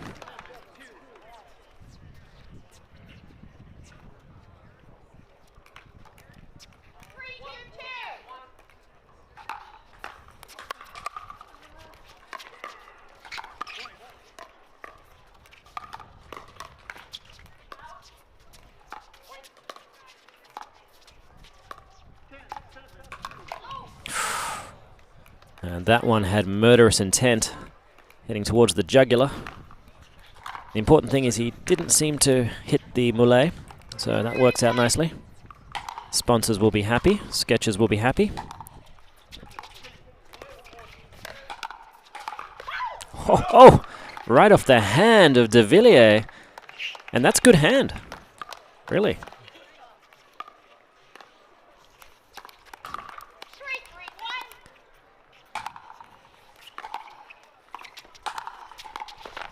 Oh, beautiful work. Amazing. How is this point still alive? This is when hard work pays off. Sometimes you just got to say too good and then call a timeout. That's exactly what McGuffin and Waters will do. That one had everything. De Villier and Irvin spread all over the court. Looked to be in dire straits, but one swift lunge. Just get one more ball back. You just never know. It's one of those things that happens when an opponent feels like they have already won the point. The rest is a formality, and then it comes back again and again. Very quickly, you start to wonder what you have to do to get a point.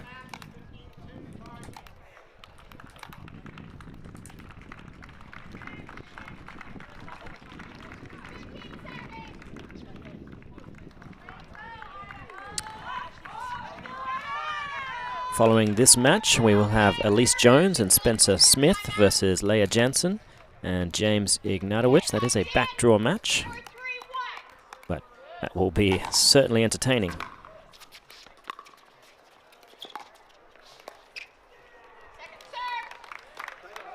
Well, from the sublime to the ridiculous, that one didn't have the same kind of flair as the previous points.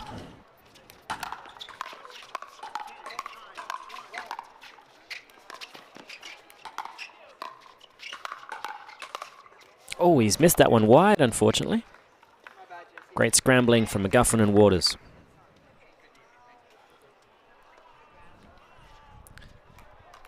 So, contrast to one of the earlier points, McGuffin and Waters doing just enough to get one more ball back and earning the point.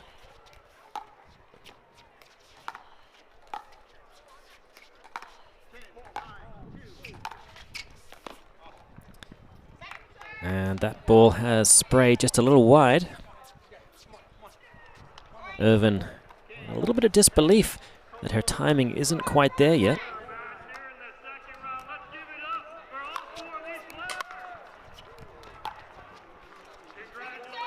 Good return. And that third finding the net from Waters.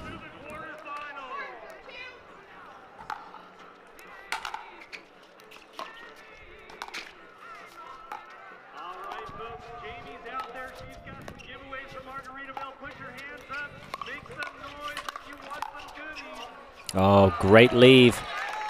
The Frenchman was indeed flying. And anyone at home that wants to know how to hit a single-handed backhand around the post, de Villier has one of, if not the best. It is a slice variation though, so more controlled, less power.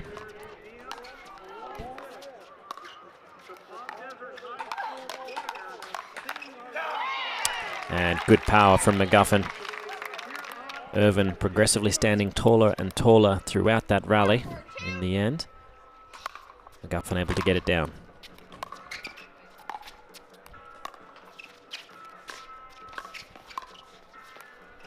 Another one? Oh my God, the agility of the big man and the finishing power from Irvin. I mean, that's a 210-pound man, folks. You don't see that kind of movement around the court from mere mortals.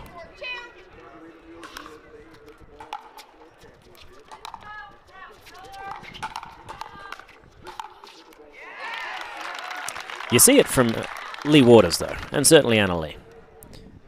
Couple that with massive power off the two-handed backhand. They get the ball back. 4-5-1.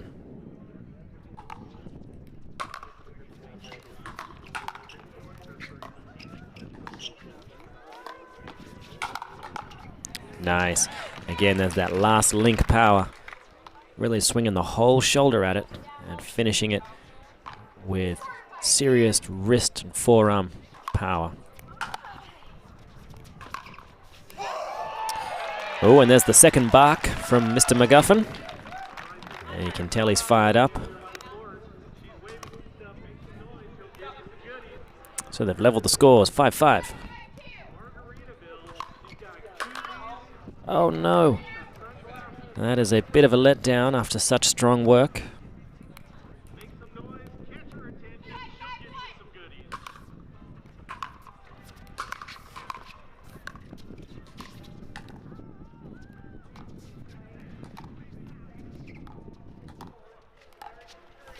Yes. Beautiful disguise from Jessie Irvin. She had McGuffin moving center. All she had to do there was lay the wrist back, thread the ball down the line, plenty of space. Oh, that was thumped into oblivion.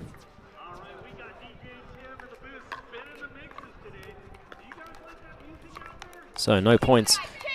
Sorry, only 1 point on that side out.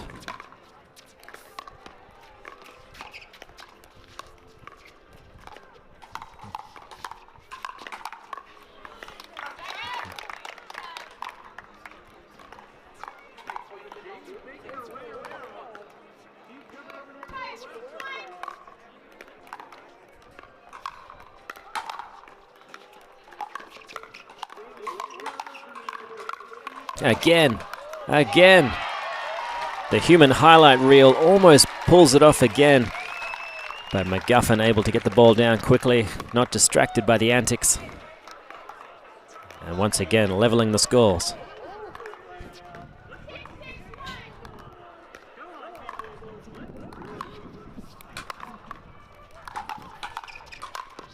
Oh, he was right there.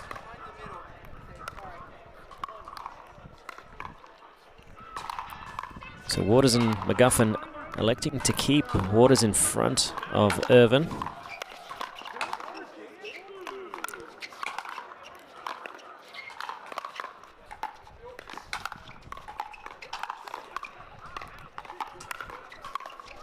Oh, very slippery.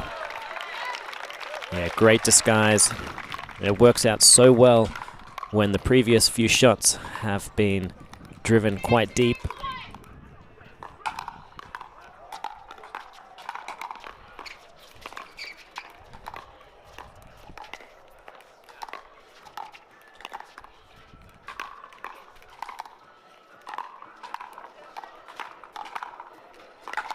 Oh, and Jessie Irvin doing what she does best. ATP. Great speed, great patience. Letting that ball drop down so low.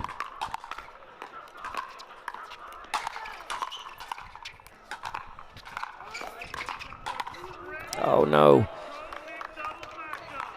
She is not immune to what tends to affect us all. One great play tending to affect the following point, a level of adrenaline inspiring you to go for something bigger and better than perhaps is necessary. But a beautiful drop gets them the point regardless. And they have now got themselves a 2-point lead, 8-6-2.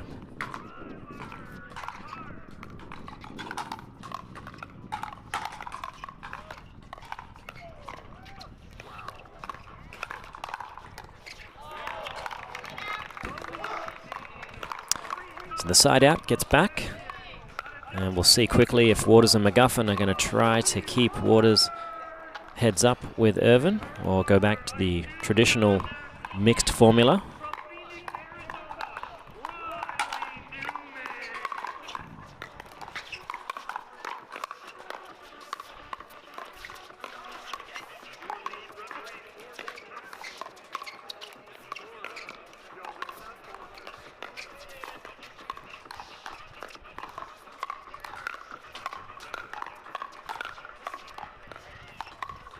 She's done it again. She's done it again. And it's just gorgeous how she opens up the hips and shoulders and lays the paddle back.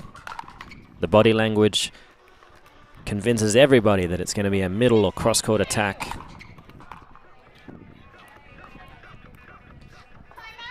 We are in standing room only here, people. This is a capacity crowd. One of the great matches of the day. And the timeout is called. So still a very close game. We're seeing some of the best points in any mixed doubles match you're ever likely to see here in Pickleball Paradise.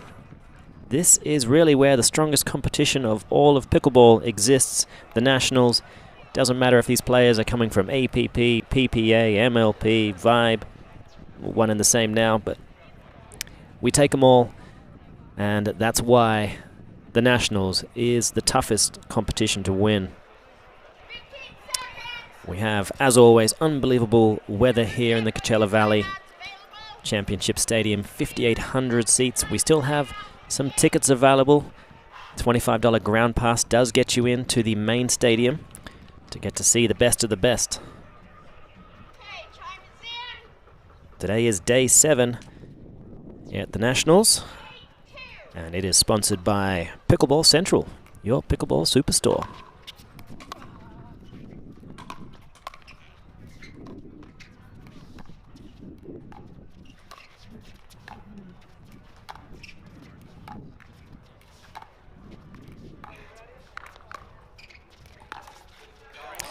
And Lee Waters taking a little chance on the Frenchman. She held it very well.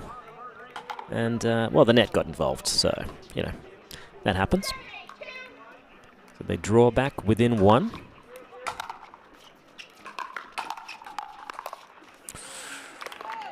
And leveled the scores. So a good timeout from McGuffin and Waters.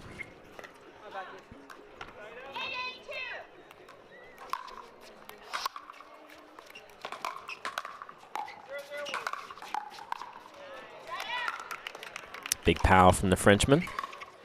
Tough to deal with. So the side out. Let's see if de Villier and Irvin are able to finish up this match.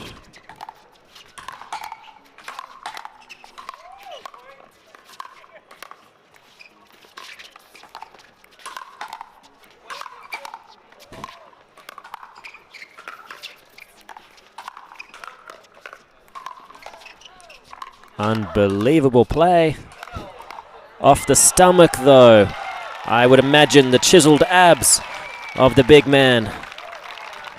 At that point had it all. Fantastic work. All 4 players could have ended 9 different times had it not been the hand speed and defense of these world-class athletes.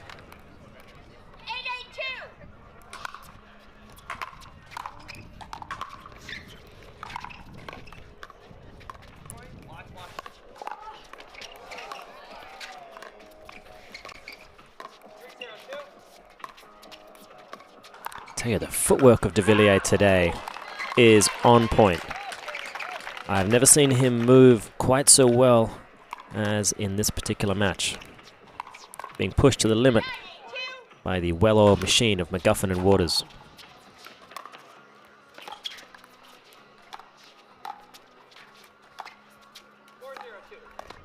Oh, and a dainty little Ernie. Oh! So close, an inch away from a match point there.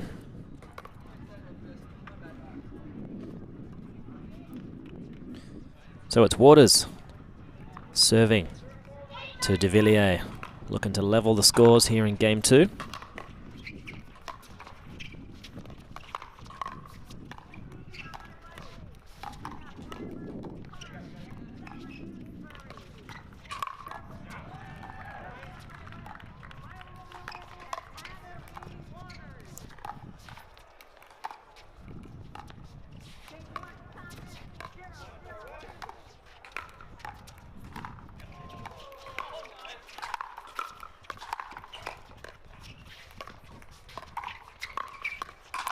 Oh, and the first big risk that de Villier has taken off the backhand side does not prove fruitful.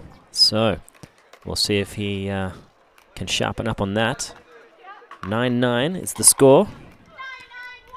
Wonderful patient work from the ladies.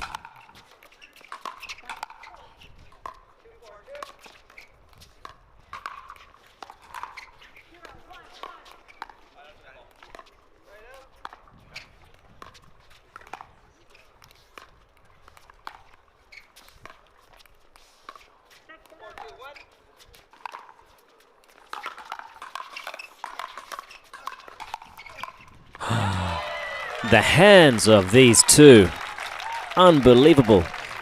There was put away balls on the paddle of McGuffin and Waters.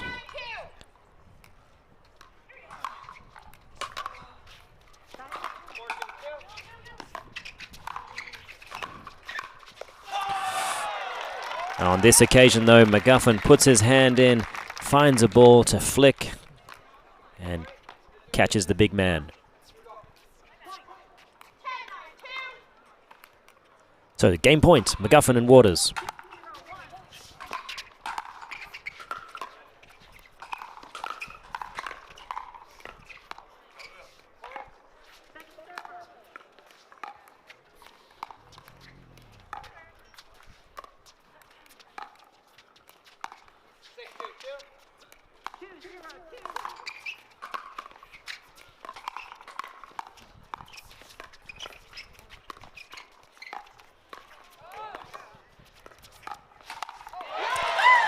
And she read that one beautifully. Jessie Irvin, so good at the Ernies and the ATPs. That is a skill that really just comes off the back of reading opponents beautifully.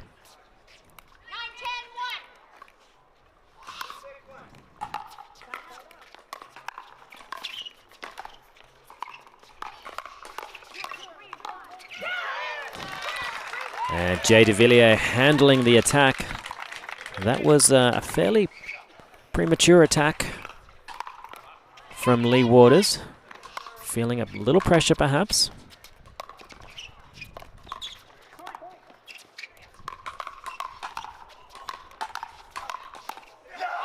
Nice work there from McGuffin.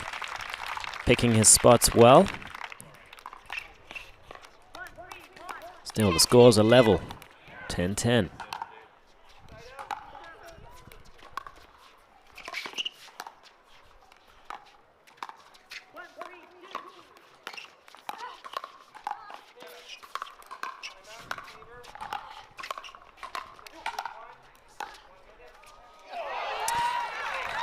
Great communication from de Villier and Irvin to figure out that middle ball. It was the right decision. And now they have a match point.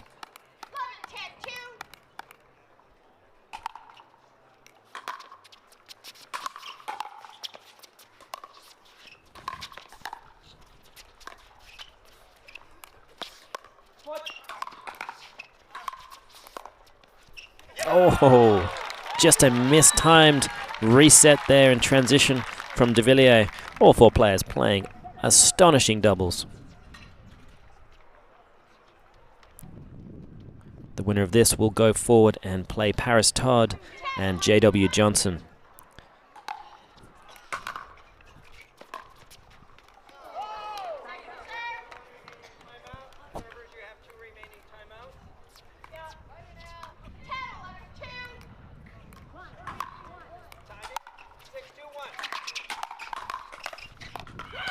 Strong hands, great return of serve. That gives them the ball back and another chance to take this match.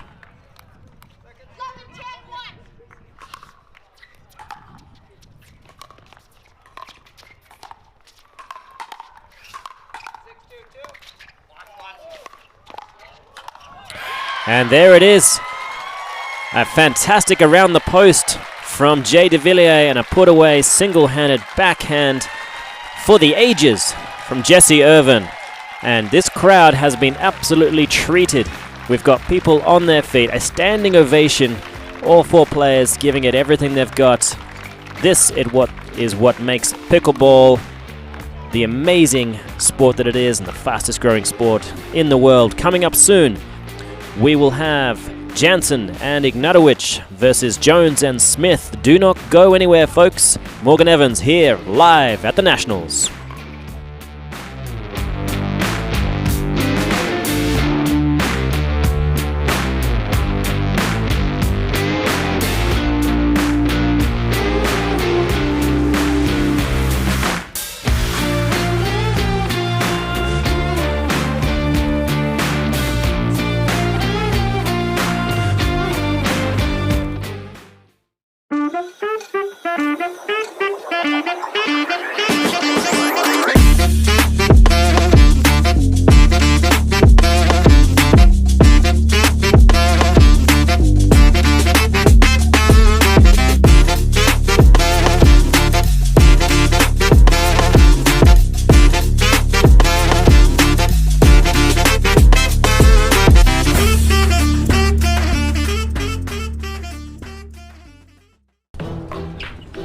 I will dig deep. I will crush this game. Athletes know nutrition drives performance. I will not slow down. Superior Lab supplements help you power up and recover faster. I will never surrender. Superior Labs is a proud sponsor of USA Pickleball. You don't get the moments everyone talks about without the moments no one sees. Early morning practice, late night drills, running it over and over. You don't get the crowd without the quiet. Everyone sees the glory, the medal, the podium, but every winning shot starts right here. Paddle Tech. Let's go again.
Match point, it's all up to me.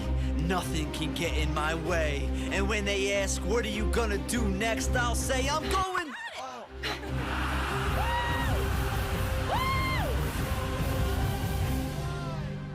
We're going to Margaritaville!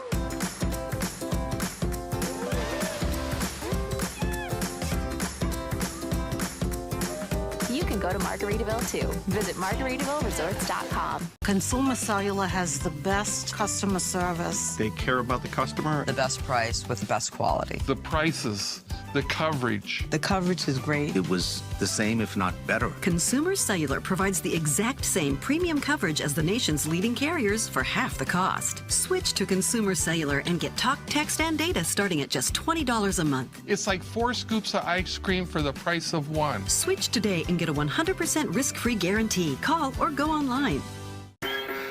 If you run, if you spin, if you jump, walk, hit, climb, hustle, or just move, you bounce.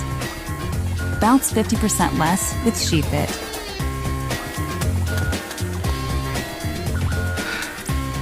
We got you, because we are you. SheFit.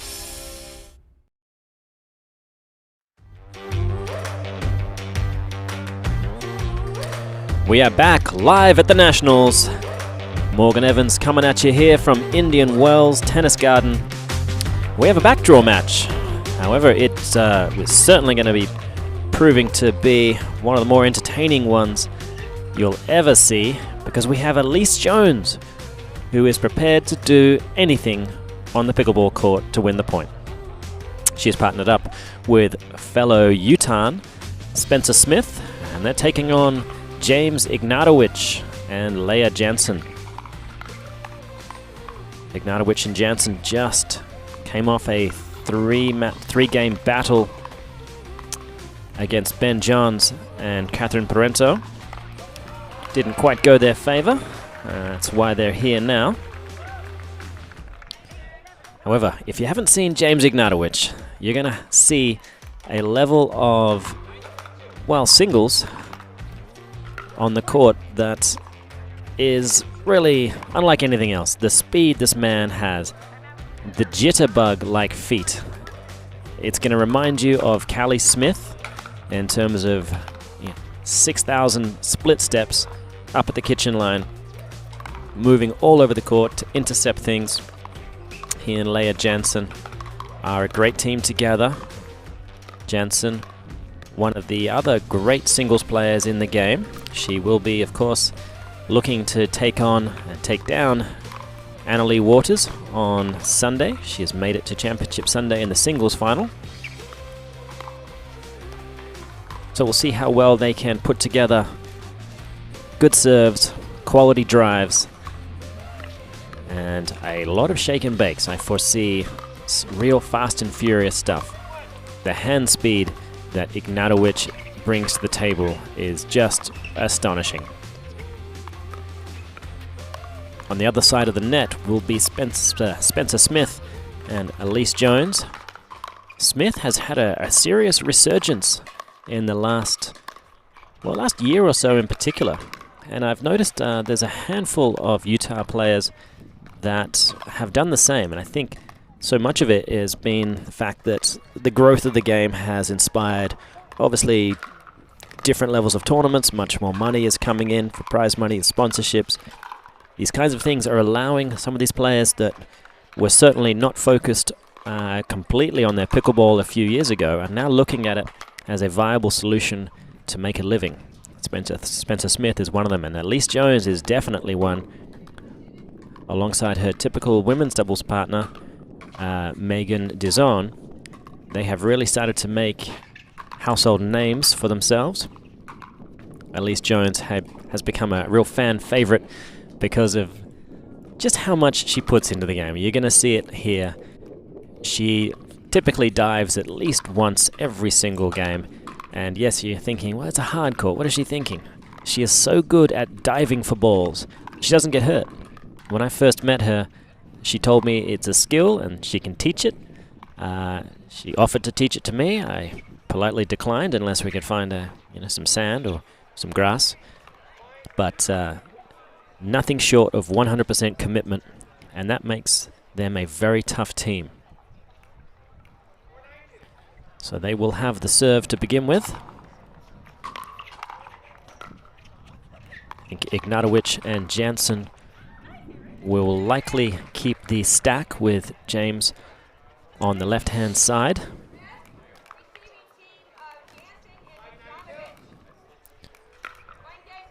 On paper, this looks like a victory for Ignatowich and Jansen. However, anything can happen.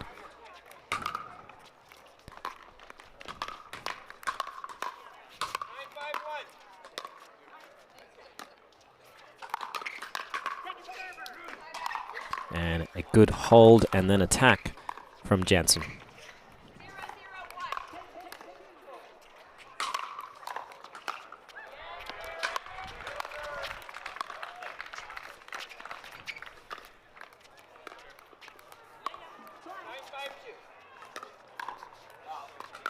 And that dink just wide from Jansen.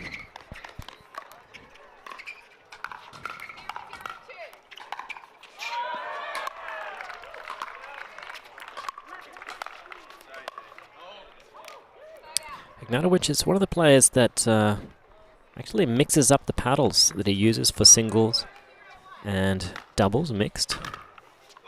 Often using the Selkirk Labs 002-A for singles.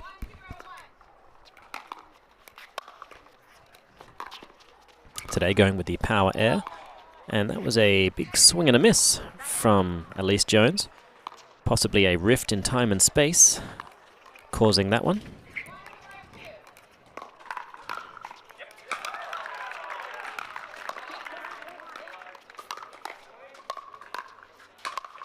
Look at that two-handed backhand. One of the few guys that are really employing the two-handed backhand into the game. We see so many of the top female players using it.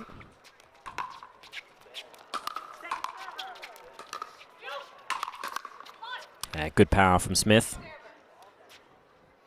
Smith not always known for his mixed double prowess. He's come a long way though. In recent times they've had some great victories, namely over this team in front of them now. So this is anyone's game.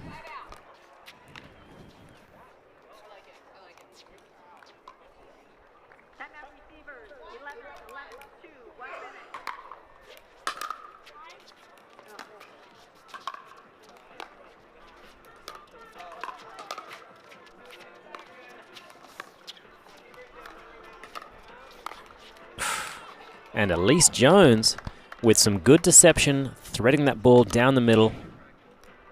A perfect divorce ball.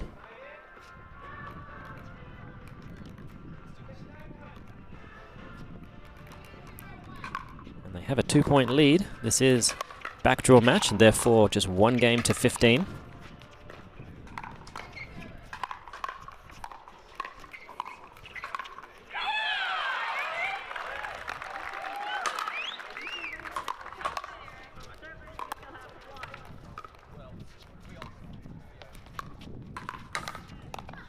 Oh, fantastic power. Ignatowich setting things up nicely with a curling two-handed backhand dink.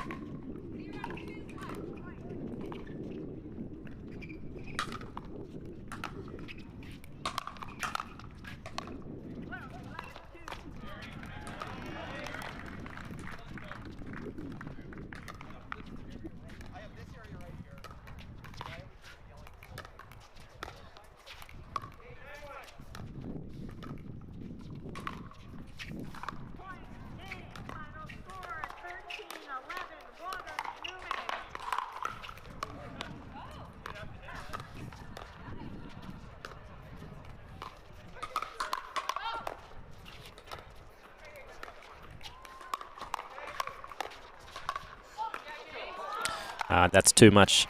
Too much Ignatowich is never enough. He handled a lot of really good-looking knife dinks from Spencer Smith out wide. Played it cool. And they are now on the board. 1-2.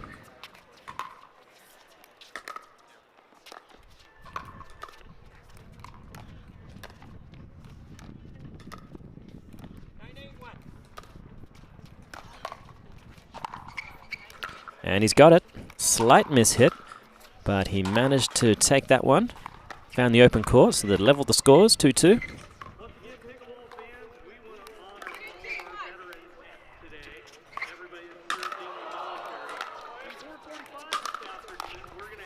And so much power from Jansen. I think the path of least resistance for Ignatowich and Jansen is going to be her driving a lot of thirds towards Elise Jones.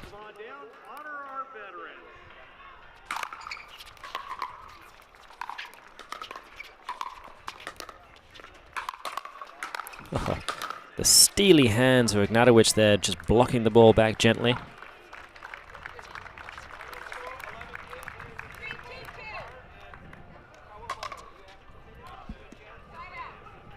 A quick side out.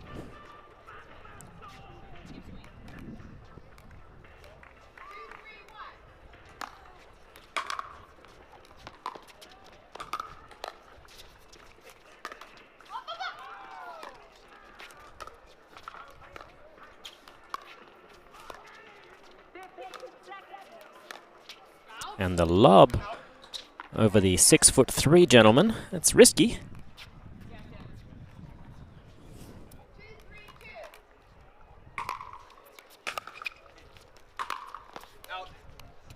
And just wide. Spencer Smith, a very accomplished singles player as well. One of the few men who have beaten Ben Johns in the last year. Year and a half. And good serve, a wide return from Jones, and they have doubled them up.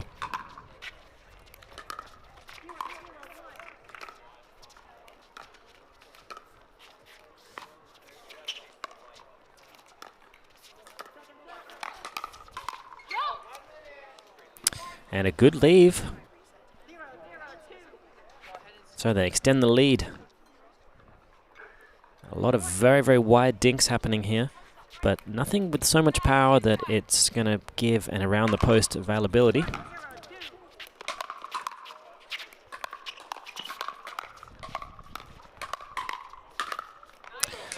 That is just punishing work from Ignatowich and Jansen. Good complementary play.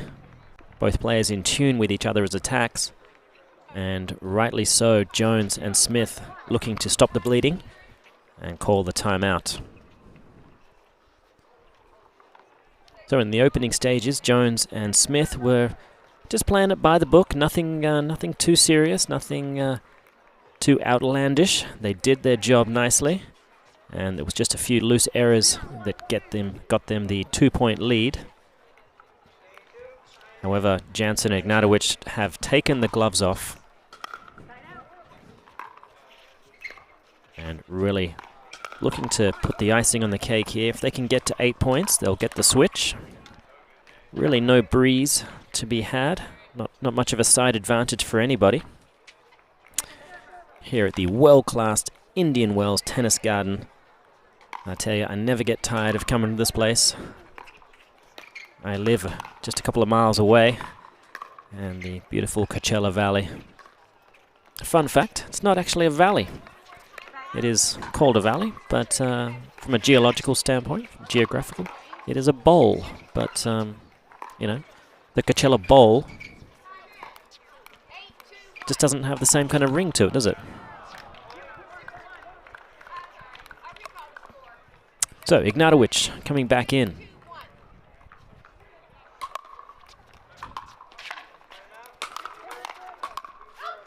Oh, beautiful drive from Jansen. That's the kind of play that is going to pay off beautifully.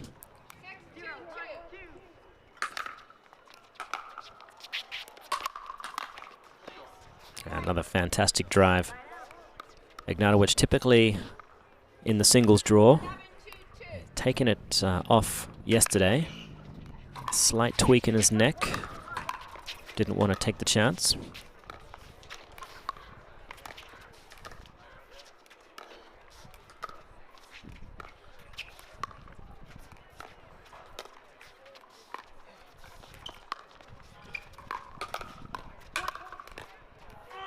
Great power, squashing that ball. It was heading up towards the backhand side of Ignatowich. Able to get a mean forehand on it.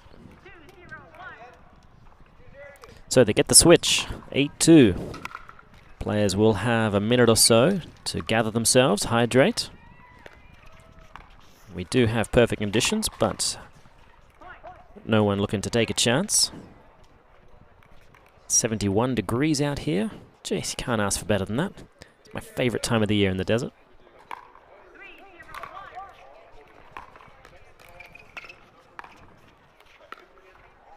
So as we come back, it'll be Jansen serving to Jones. The winner of this will go forward to take on the winner of Megan Dizon and Callan Dawson versus David and Wilson.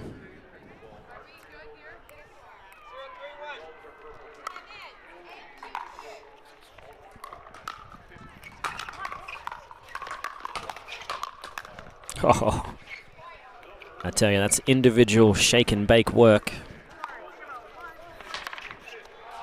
He's the kind of player that, in a blink of an eye, can really take over an entire court.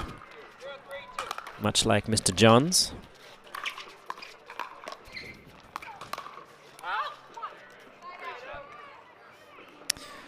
That one just missing.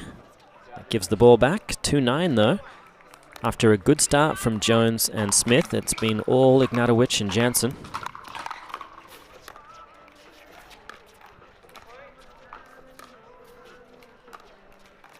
Oh. It is such a good rolling dink, though, from Jones. She rarely misses that ball. She's aware that Jansen can go around the post on anything too dangerous, though.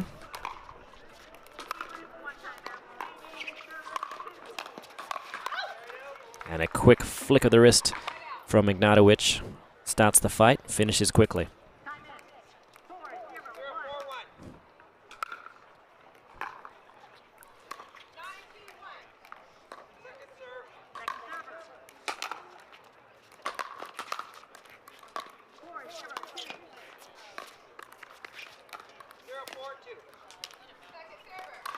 Jansen just putting that one into the net. It's unlike her. We'll get a second look at it, though.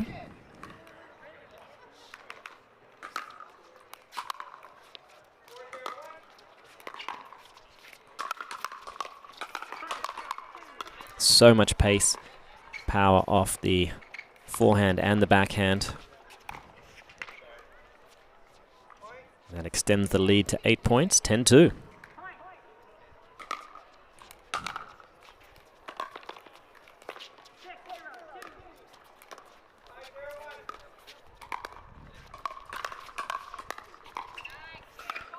And they keep on rolling. Good controlled aggression. You can kind of see why they got a game off the great Johns and Paranto. But there's Elise Jones.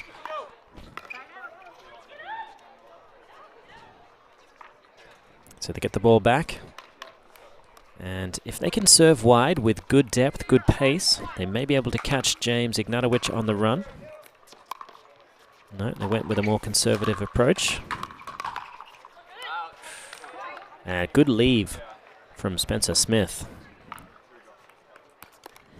So it's their first point in a while.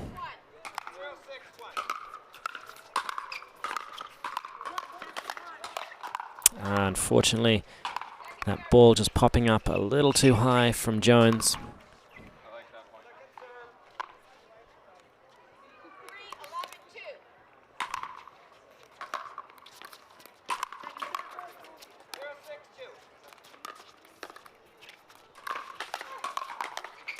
Oh, he was in command.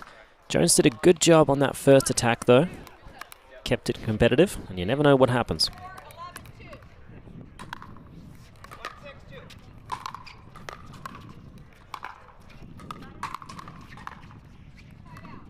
He moved in well, tried to expose Ignatowich on the wing. But, again, with these regulation height nets, you can't just get away with anything.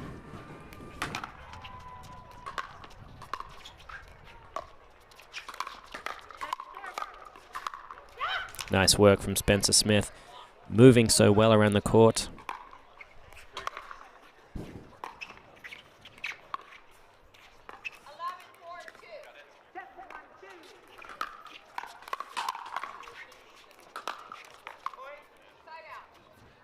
So a quick side out. And we could be amidst a momentum shift here. If they can get a couple of quick points. Smith is doing a great job of driving thirds into good locations. And just some of those loose errors off the volleys.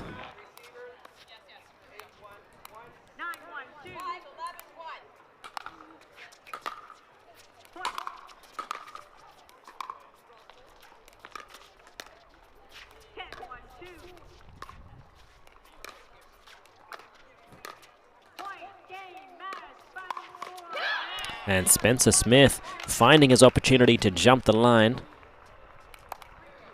And they've had 4 points unanswered here. So drawing things back, 6-11.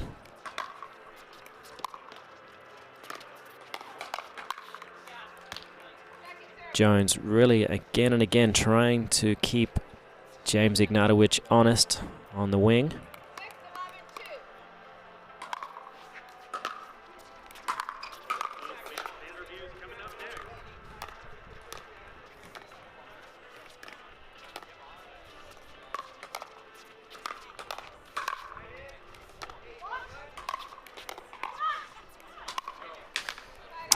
Beautiful work, sustained efforts there. The net getting involved, but I like to see the kind of spin that both Jansen and Ignatowich are using on some of their drive volleys. Gives them some insurance.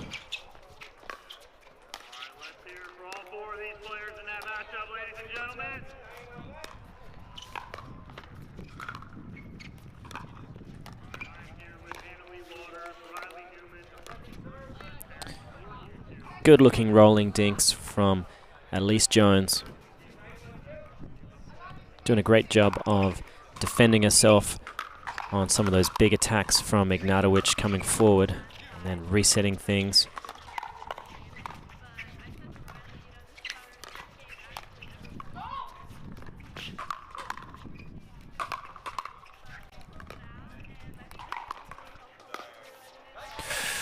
And Leah Jansen, that's what she's capable of on the left-hand side of the court.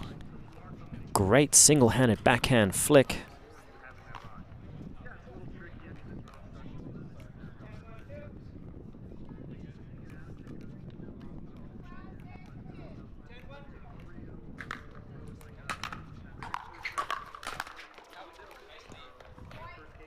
Following this match, we will have a quarterfinal match between Jansen and Fraser. That's Georgia Jansen and Dylan Fraser versus Lucy Kovalova and Matt Wright. So we had a timeout called. Jones and Smith, they're down by 7, but some of their play in recent memory has looked very impressive, and I wouldn't put it past them. They have to find a way to be able to try to offset the power and closing ability of Ignatowich. So often you do want to try to return a ball to the danger player, the one that can really pose the biggest threat up at the kitchen line with intercepts, and often the strategy is return to that player. However, Ignatowich is doing so much work with the drives and following in off that ball that it might be worth them just looking more towards Jansen, and they do so.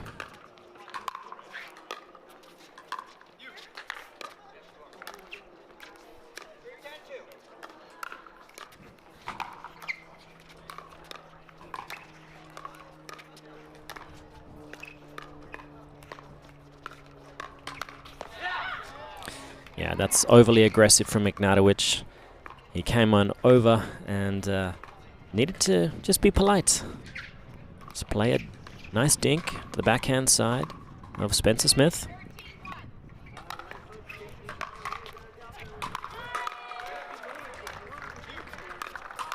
Oh, that, he would love to get that one again. He worked pretty hard to miss that one.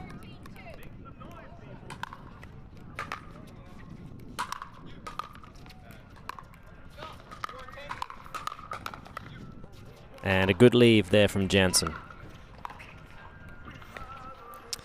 So if there's one shot that I think Smith and Elise Jones need to employ to really keep Ignatowich at bay, it's that same inside-out slippery ball that Jesse Irvin was using against Tyson McGuffin. Out of the air or off the bounce, something has to be able to thread down the line to keep Ignatowich away from the middle of the court.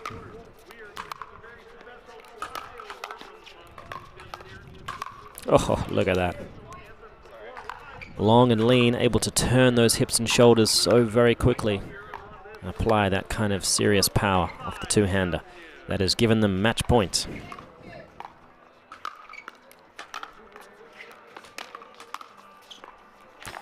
And that is the match. Ignatowich and Jansen marching forward in the back draw. And it is an early shower from Smith and Elise Jones. We'll be back shortly with the next amazing match, a quarterfinal matchup at the Nationals. I'm Morgan Evans. Do not go anywhere.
Fruit, fruit, fruit, fruit, and fruit, fruit, fruit, and fruit, and fruit, fruit, fruit, fruit, and fruit, fruit, fruit, and fruit, and fruit, fruit, fruit, fruit, and fruit, fruit, fruit, and fruit, and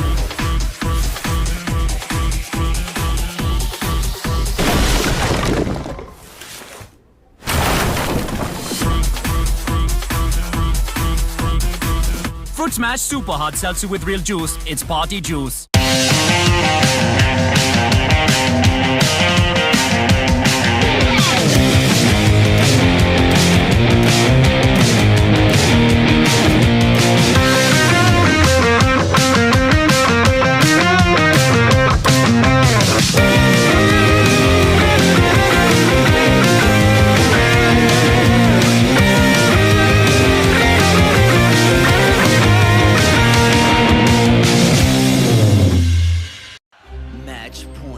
It's all up to me.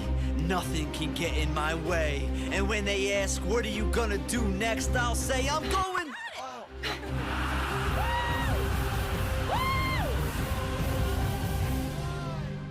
We're going to Margaritaville!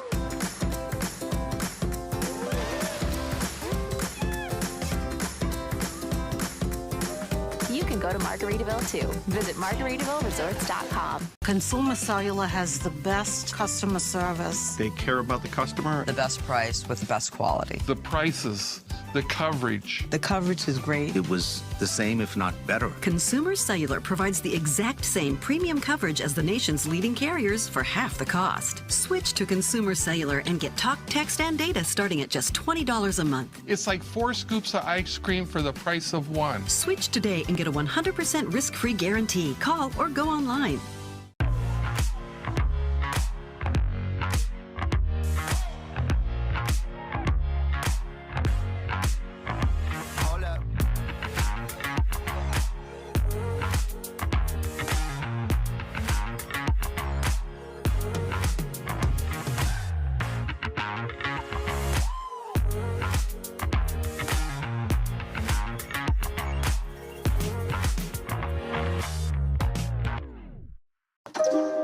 You don't get the moments everyone talks about without the moments no one sees. Early morning practice, late night drills, running it over and over. You don't get the crowd without the quiet.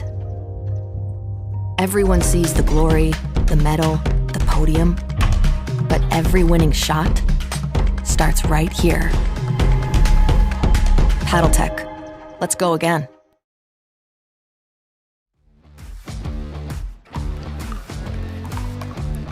We are back here at the 2022 Margaritaville USA Pickleball National Championships, the strongest competition in all of pickleball.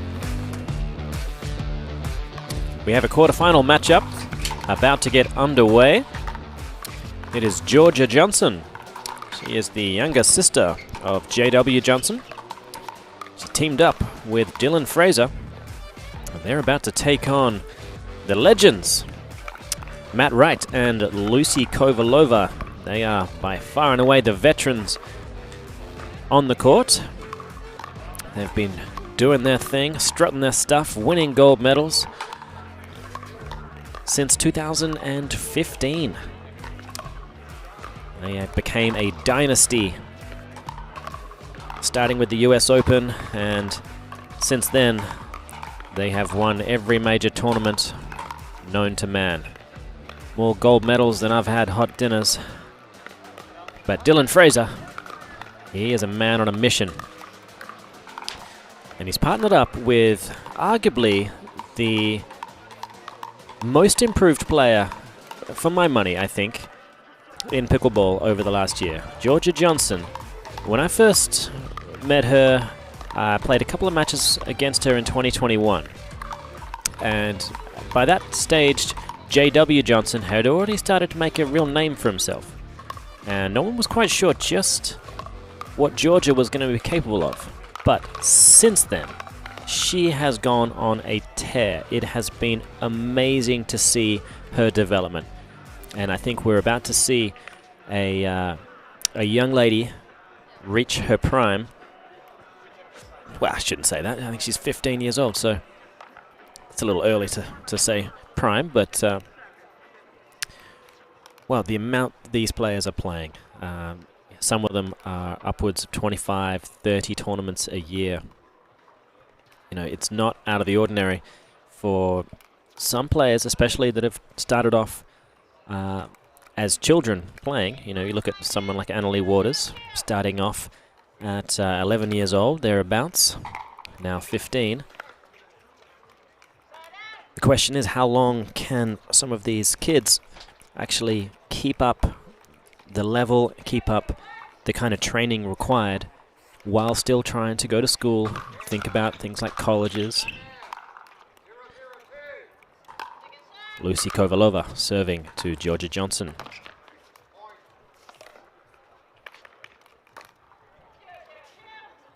Quick point on the board.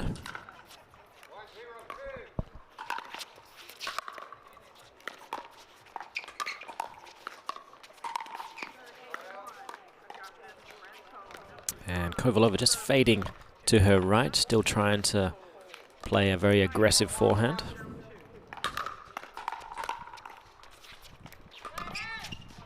A great slice return from Matt Wright.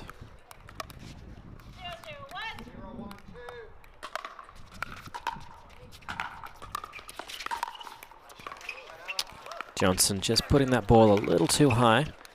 Kovalova, one of the tallest players in the women's game.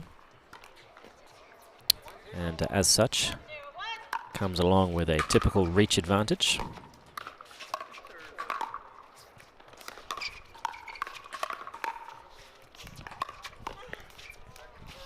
And we'll see Dylan Fraser being absolutely relentless with that two-handed backhand. I think he knows if they're going to win this match, he's going to have to play very aggressively when Lucy's in front.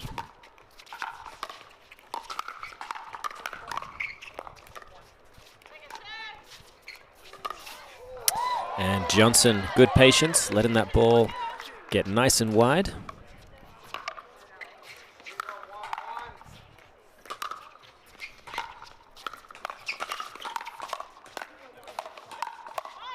Oh, such quick hands.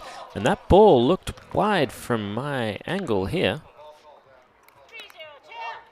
Yeah, and Fraser unafraid to call it wide. If Matt Wright looks in my direction, I'll let him know that it certainly looked 2 or 3 inches.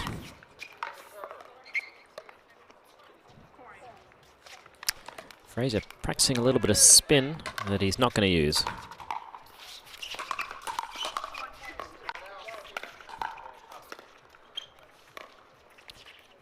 One thing both Fraser and Jansen are using well is the serve.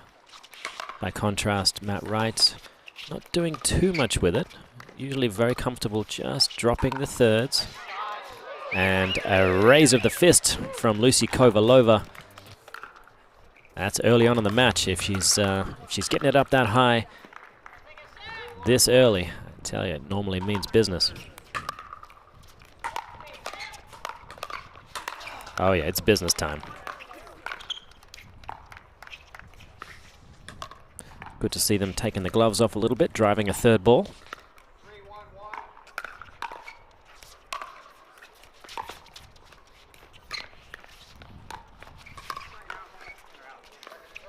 And Dylan Fraser, the fleet of foot that man possesses. Young buck, part of the new wave, along with Georgia Jansen, J.W. Jansen, Hunter Jansen, Yates Jansen.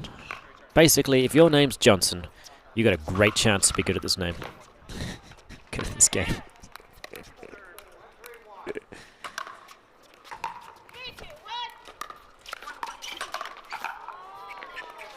Just received a message from Dwayne Johnson. He looks to be a late entry into the men's doubles.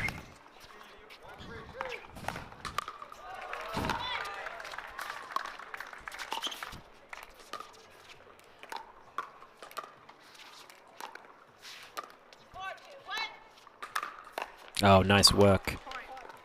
I think Kovalova was only aware that she had left that one up a little bit too late.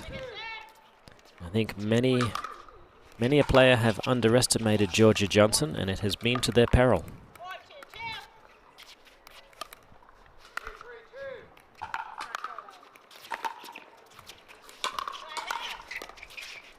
Oh, almost the perfect reset.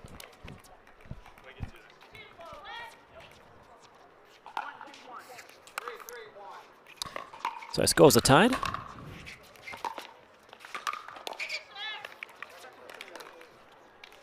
And Johnson doing a great job getting that forehand down.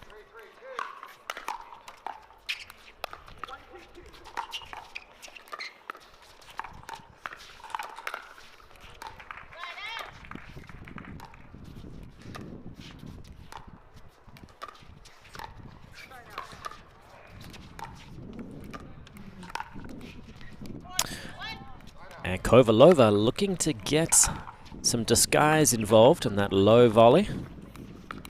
But very risky.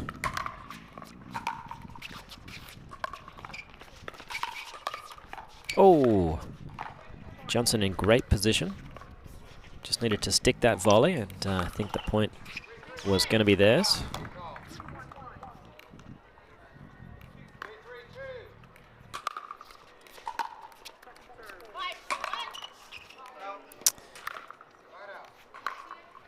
And just looks like it caught the net and floated long.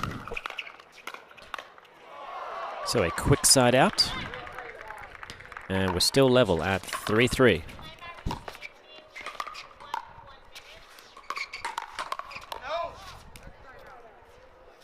A late call from Matt Wright, urging his partner to let that one go. Unfortunately, Kovalova had already committed, so still tied ball game. Ooh. Wright looking to take matters into his own hands, traversing the entire court.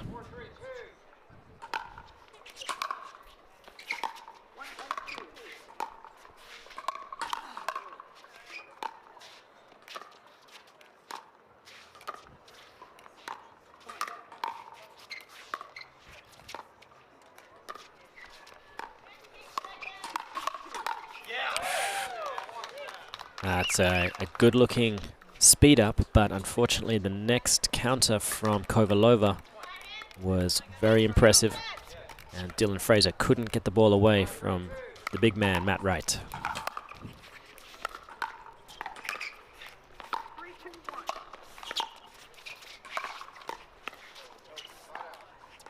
Nice work, good footwork from Fraser, getting the ball down easily. Still, 2 points given.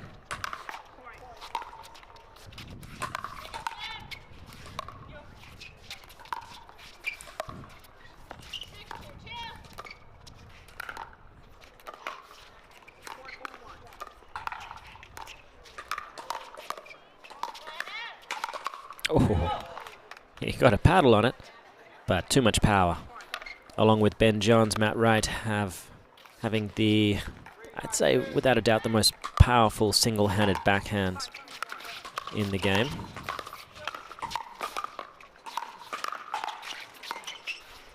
Great scrambling from Georgia to keep the point alive. And Fraser finishing it off, clamping the middle nicely. Good work.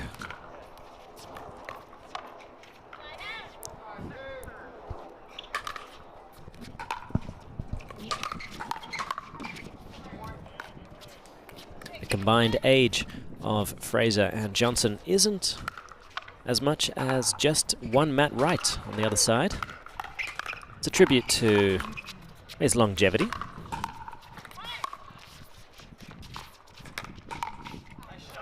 And that two-handed backhand from Lucy Kovalova. I think she's done that before.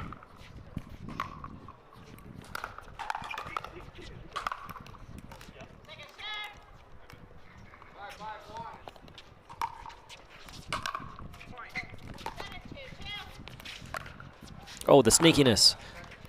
The guys. I tell you, almost disrespectful to do that to a man of Matt Wright's age.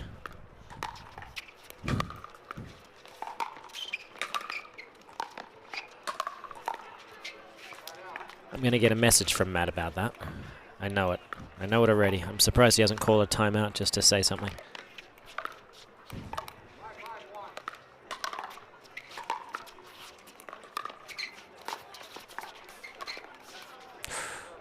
Fraser just trying to walk the line delicately of what kind of balls he should take. Jansen very capable of taking care of that shot.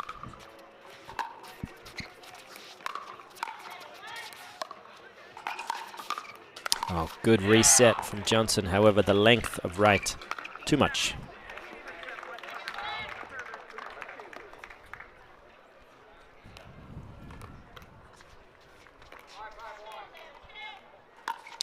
So scores are tied.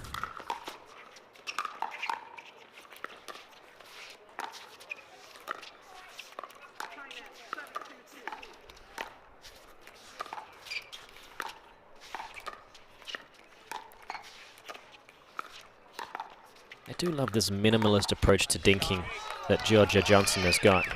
Just nice half volleys. Take it easy. Let's not be sprinting around anywhere. No unnecessary sweating.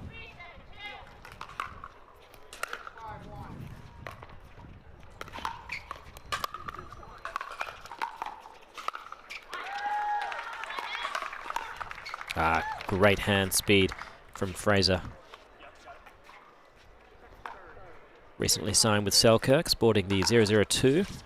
Massive amounts of power and spin on that paddle.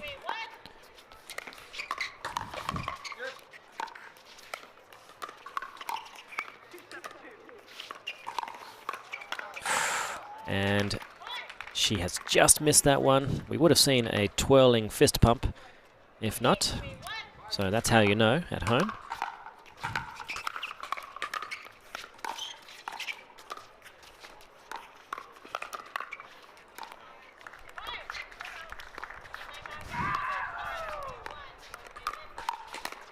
Oh, that one just left a little high.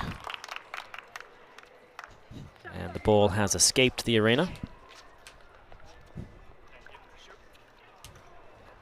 Kind gentleman has picked it up, and we will continue proceedings. 5-6 is the score. Lovely drop there from Jansen.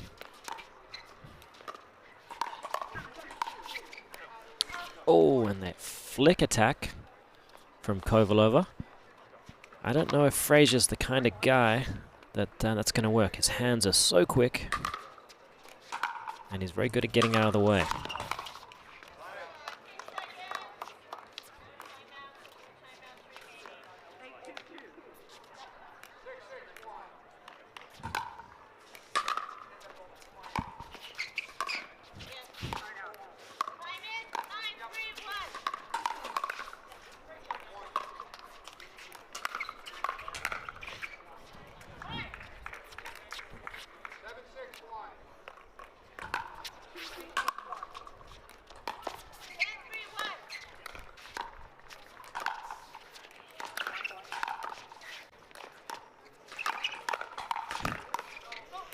Oh, and a full stretch reach from Matt Wright.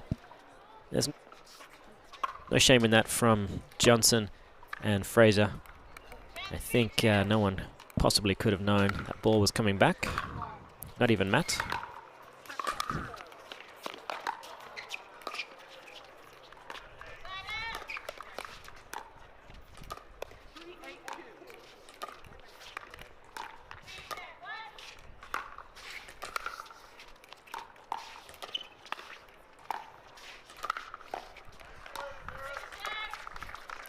What's he gonna do? All right, she's found her range and put Fraser. Hey, Fraser goes down. I've always wanted to do that one. Fraser goes down. Down goes Fraser. And unlike boxing, in this one, you get to call a timeout. Gosh, could you imagine how many timeouts they'd call if during a heavyweight championship? Ali probably should have called a few more, I'd say. Little fun fact about Dylan Fraser. Unlike the other three players on the court, the man started out as a 3-5. So if you're a 3-5 out there, and you're a teenager, you have a serious chance to become a world-class player. I'd say even in the early 20s, possibly mid-20s. If you've got the time and desire and, well, parents with money, then you could do it. Right now, it is Kovalova and Wright with a 3-point lead.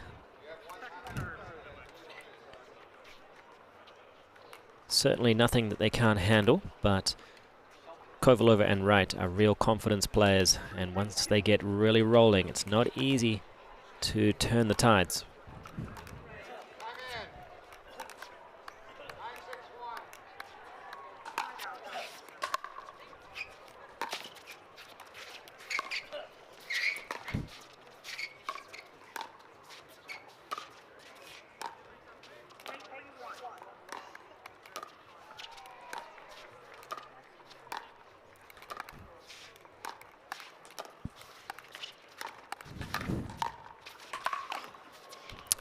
Nice work. That's good complementary pickleball from Fraser and Jansen. She moved the ball around up the kitchen and gave Fraser the opportunity as soon as Kovalova was having to get stuck into a cross step. So 9-6-2. Oh, that's huge.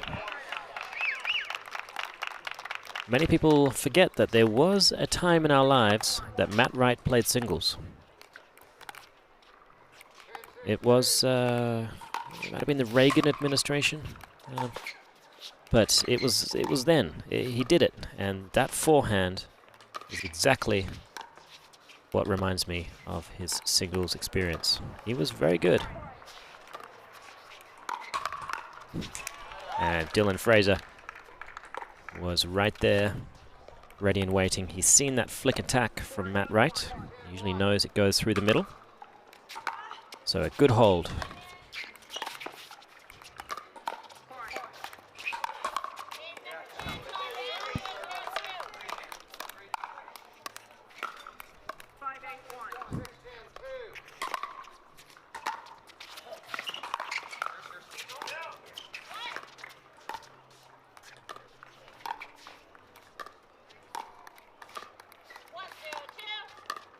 Ooh. Well, they got away with that one, but she poked the bear, and somehow Dylan Fraser, with magic hands, saved the bacon. Oh, great looking drop. Can he get? He can. Oh, well. I'll give him credit for that. Just store credit.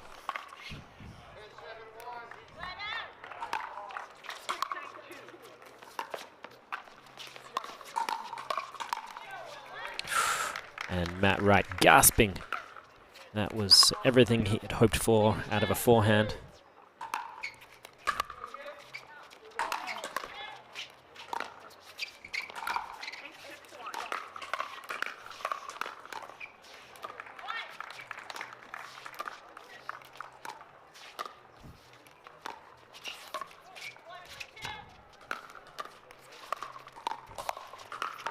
Oh, nice work, Dylan Fraser. I've watched a lot of Wright and Kovalova this year. They are staples on the PPA Tour, while Fraser and Jansen more known for their work on the APP Tour. So it is an interesting matchup here from that respect.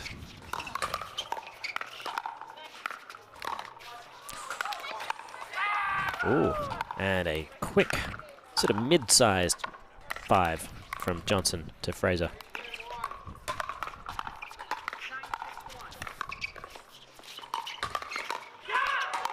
Oh, and Kovalova. She knows her job in a firefight. She stays locked and loaded with a two-handed backhand. Still, if they can get a couple of points here. And that is an amazing counterpunch from Kovalova. It looked like Fraser had done enough, but she said, hey, not today.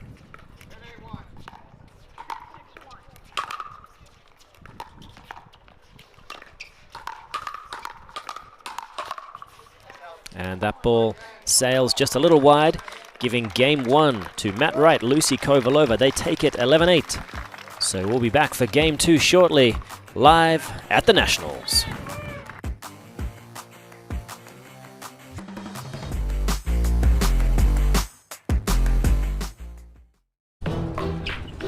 I will dig deep. I will crush this game.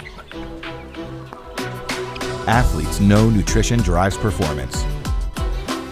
I will not slow down. Superior Lab supplements help you power up and recover faster. I will never surrender. Superior Labs is a proud sponsor of USA Pickleball.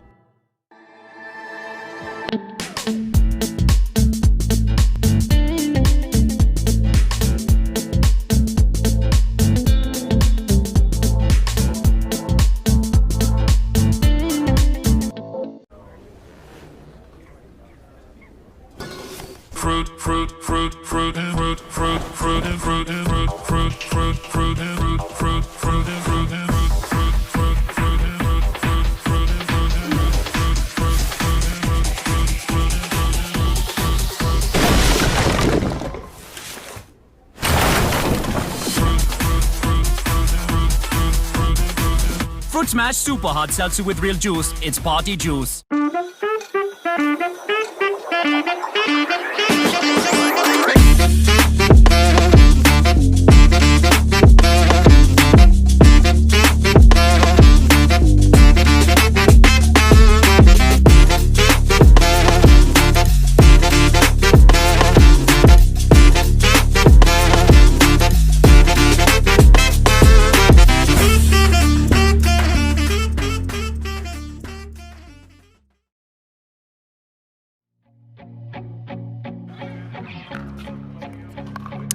We are back at the Indian Wells Tennis Garden.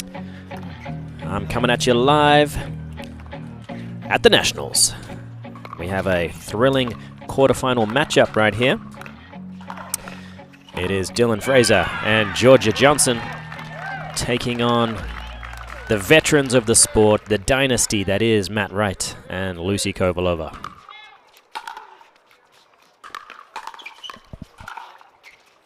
Oh, this is going to hurt. Yeah, they should probably check that ball for cracks.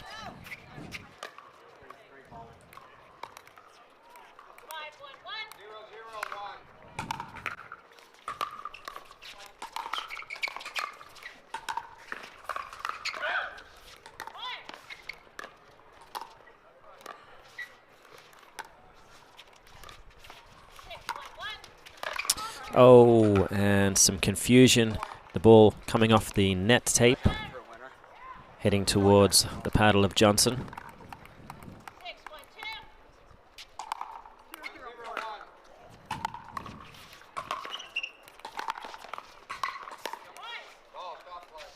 And we do have a ball on the court. That is fortunate for Wright and Kovalova. I believe that next one was going to be thumped into another planet.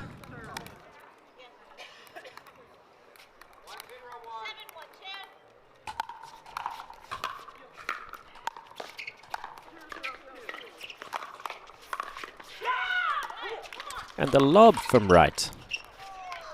He has really introduced a lot more lobs into his game in this year. Second only perhaps to Callan Dawson and, well, AJ Kohler, of course. He's seems to have started Lobgate.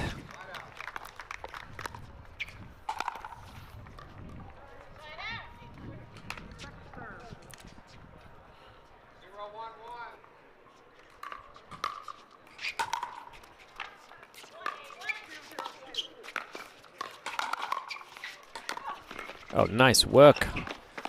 And Kovalova did so well scrambling to get that ball. Directionally, her shot was spot on, but a little bit long. That is one of the requirements. Fraser, quick hands. On the other side of this draw, it is Annalie Waters and Riley Newman. And they're taking on Barr and Jade Kawamoto, one of the Kawamoto twins.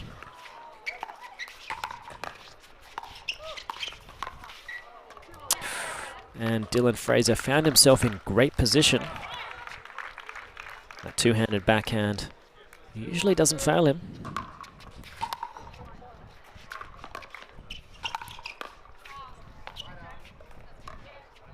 And Wright getting that ball down quickly, low to Jansen. It's going to be interesting to see just how far she'll go in the next few years.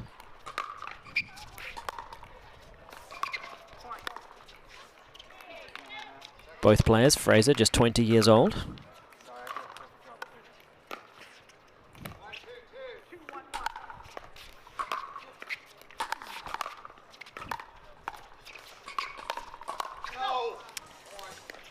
Yeah, it's that secondary attack. He launches some very, very good attacks, but both Wright and Kovalova have been up to the task of handling the first one. And so often it's the secondary attack from Fraser that sends a little bit long.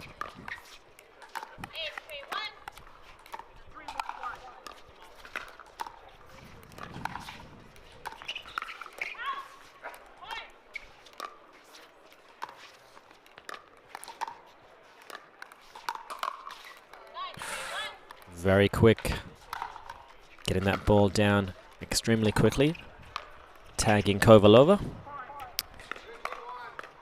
So she's been in this game long enough.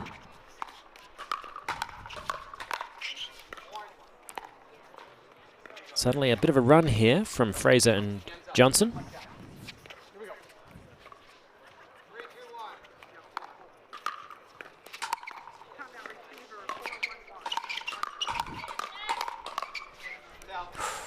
Just long.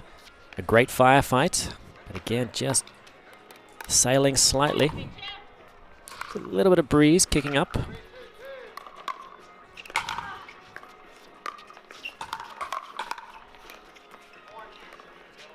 Nice work. Good pressure. So they find themselves with a 2-point lead.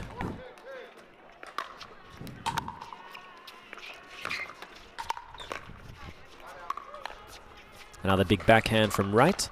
Gets them the ball back. You may or may not have heard the big man, de Villier, playing alongside Jesse Irvin against J.W. Johnson and Paris Todd. That's another quarterfinal going on the court adjacent to us.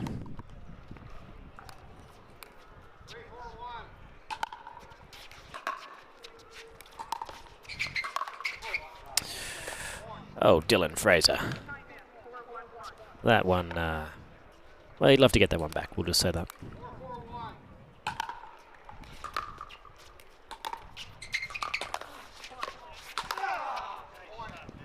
Good work from the big man, tracking. That's part of the X factors in mixed doubles, is just how well a team gels together. And Matt Wright and Lucy Kovalova have almost exclusively only ever played mixed doubles together.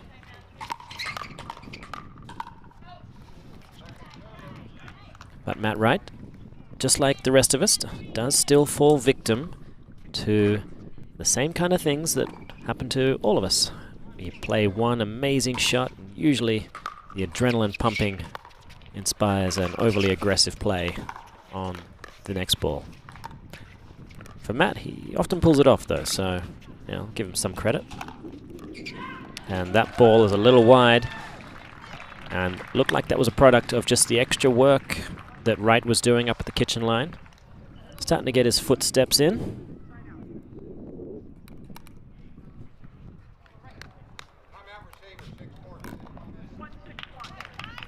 Okay, and a timeout is called by the receivers. 6-4 is the score. Good time to call a timeout. I think they've certainly noticed that Wright is starting to get a little more aggressive.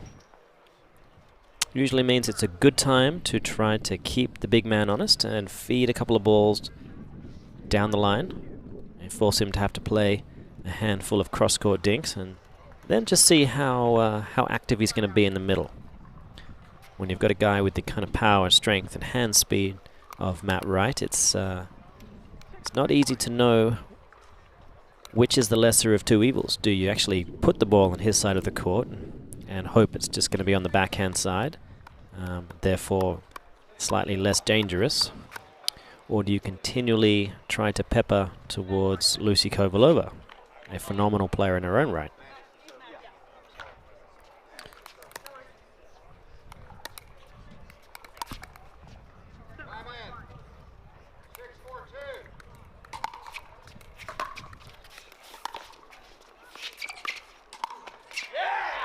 Now he's feeling it. Painting a line out there, very impressive work.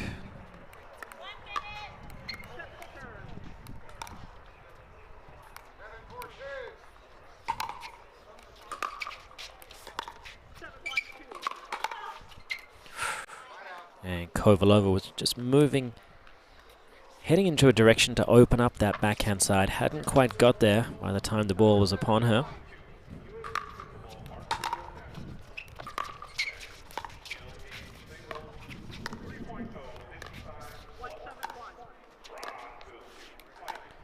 Fraser's leaving so much space available.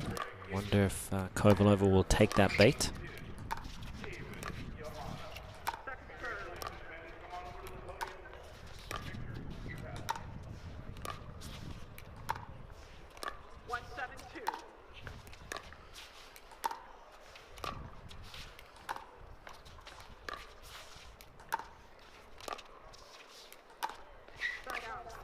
They're kind of like a metronome, really, aren't they? It's hypnotic.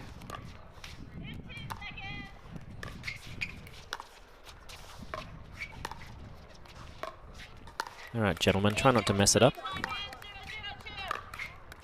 Oh, Georgia Jansen. She thought there was an opportunity there. Just missing, though they will get another serve. 4-7-2.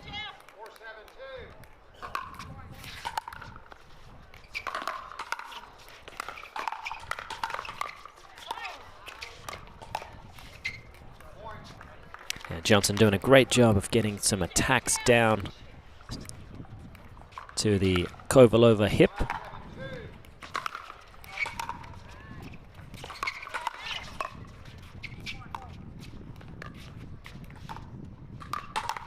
Oh, and that is one of the differences so far today. That ball was certainly going out, possibly straight through the Margaritaville sign, but Dylan Fraser was all over it and mishit that one.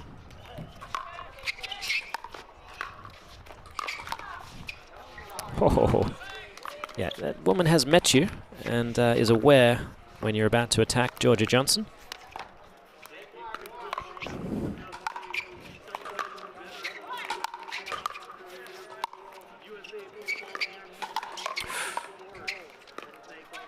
So they've changed positions.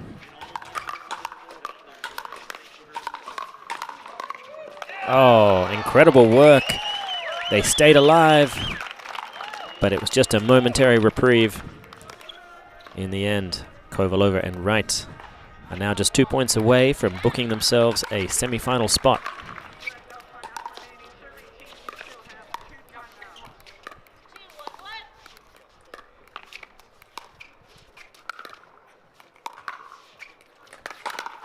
Oh, and Georgia Jansen with a great around the post, but Lucy Kovalova with a response for the ages. Beautiful work there. And a timeout is called by Jansen and Fraser. Are they just prolonging the inevitable? Generally against the timeout at 10, because you might claw it back to 9 and a little bit of a lucky net cord and you lost anyway. Coming up after this match is a backdraw battle between Lee Whitwell and Julian Arnold versus Anna Bright and Tyler Lung. That promises to have some serious fireworks. So I'm looking forward to that one. I will, of course, have the best seat in the house. You will have the second best seat, depending on what kind of recliner you're in. Couch, perhaps? I've been thinking about getting one of those recliners. I'm thinking about a lift chair, and I think I'm way too young to get one of those lift chairs, but I'm just wasting too much energy standing up on my own accord. I want one of those ones that just push a button and it just flings me forward and I'm up. You know, I might be able to hold on to it for 50 years. Well, conservatively, 30 years. How old am I now? 40. So I could reach 70, maybe, with the wind. All right, this is match point. And he has put a little exclamation point on this match. Fantastic work from Matt Wright and Lucy Kovalova. They once again prove why they are one of the best teams in the world. Morgan Evans here, coming at you from the 2022 Margaritaville USA Pickleball National Championships. It's Day 7, sponsored by Pickleball Central. Do not go anywhere. We'll be right back after.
Mom, can you play with me? Just a second, Bubba. Mom is not done yet.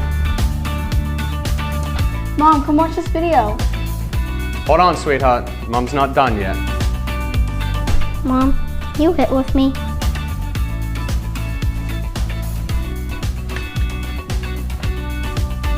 Oh yeah, Mom is definitely not done yet.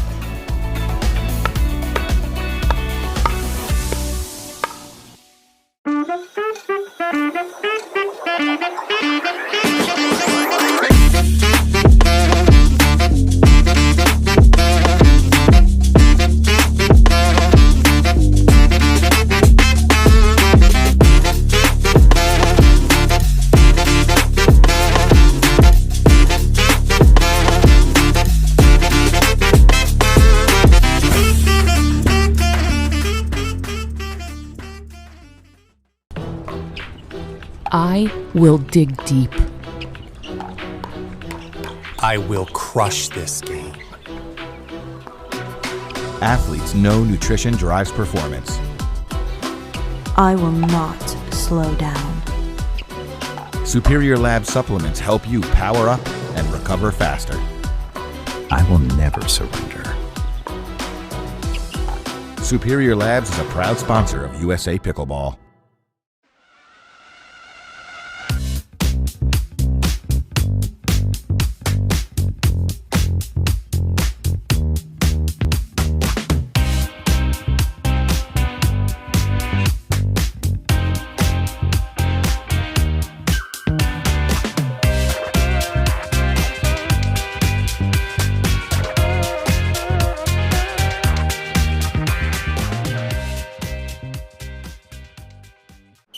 When it comes to sports bras and activewear, it's not enough to just do it. You have to just do it right. That's why She Fit's perfectly fitting gear embraces and supports women's bodies. Made for ins and outs, ups and downs, starts and stops, and everything in between. We got you. Because we are you. She Fit. Consumer Cellular has the best customer service. They care about the customer. The best price with the best quality. The prices The coverage. The coverage is great. It was the same, if not better. Consumer Cellular provides the exact same premium coverage as the nation's leading carriers for half the cost. Switch to Consumer Cellular and get talk, text, and data starting at just $20 a month. It's like 4 scoops of ice cream for the price of 1. Switch today and get a 100% risk-free guarantee. Call or go online.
We are live at the Nationals.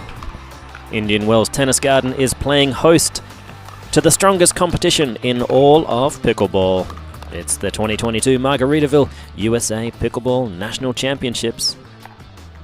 I tell ya, this scenery is unbelievable, and we're about to see a matchup that has everything. Lee Whitwell is with Julian Arnold, and Julian Arnold is vying for the singles title on Sunday. He'll be taking on none other than Mr. Ben Johns, the other lefty on his team. Whitwell, she was one of the MVPs in the MLP, has become such a force in the game.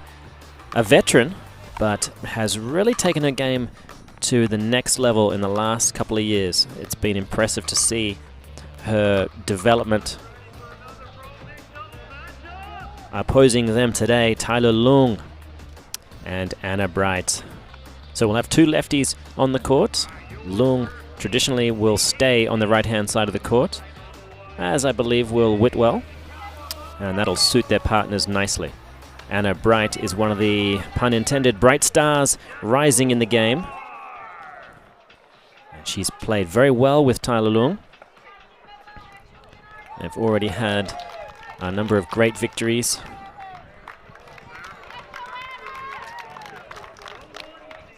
So, the kind of fire, though, we're going to see from Julian Arnold, especially affectionately known as Andiamo. So, Whitwell to serve.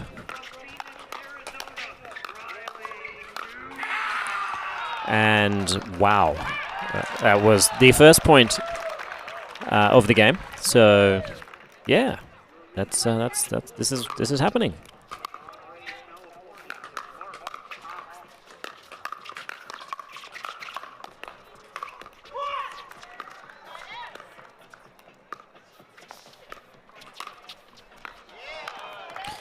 And yet they say nothing.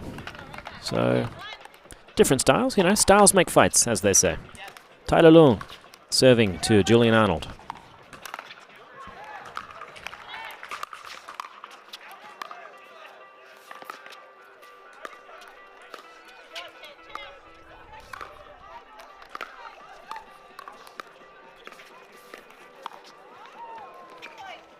And Arnold unable to get that one up and over.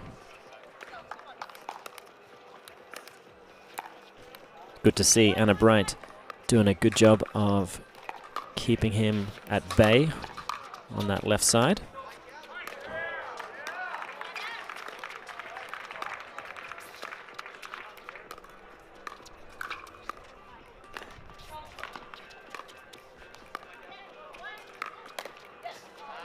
And he's curled that one nicely into the body of Tyler Leung.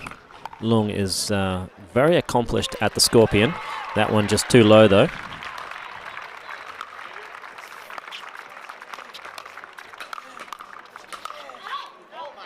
A little bit long, and Arnold, as is tradition, looking down at the paddle.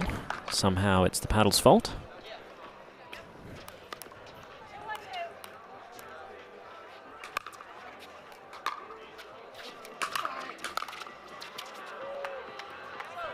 Well, a little bit of luck goes a long way.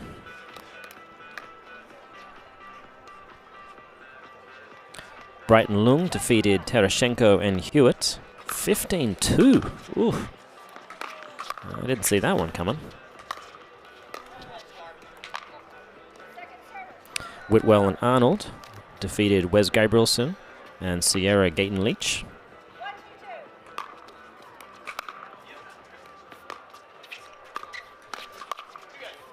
Yeah, that is too good. Arnold went out of his way to cover the entire court, and yeah, kind of got what he deserved there.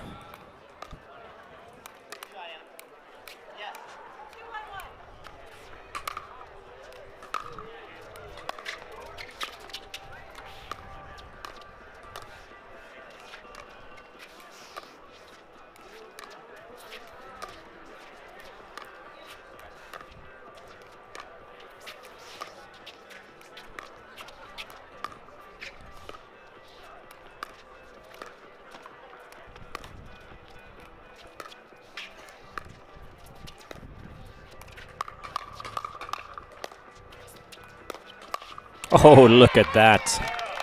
Whitwell did great work to defend against the initial attack. But Anna Bright, that two-handed backhand is fantastic. And it'll force Julian Arnold to stay home a little further if he keeps coming over that far.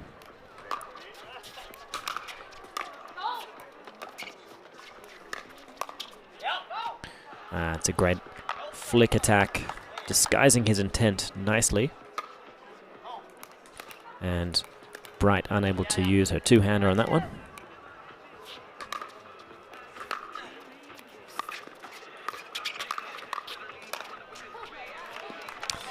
Yeah, Whitwell stood there realizing the writing was on the wall.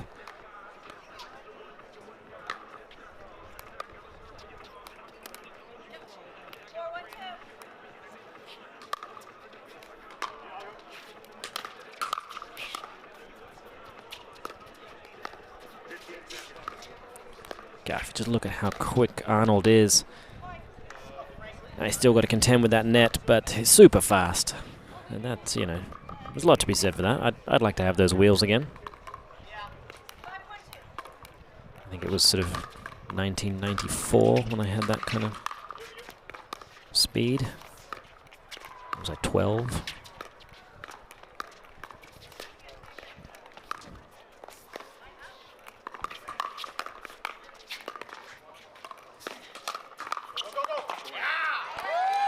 That's big work. Arnold and Whitwell combining beautifully.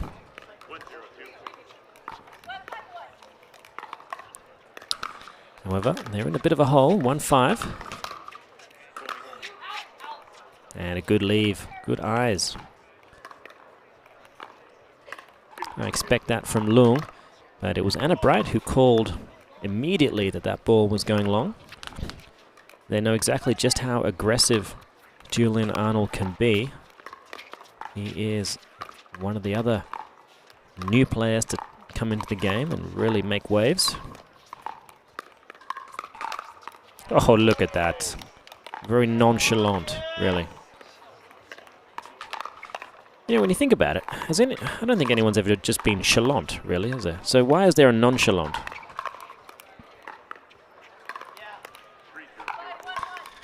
One of the many mysteries, folks. If anyone knows the answer to that one, please chime in.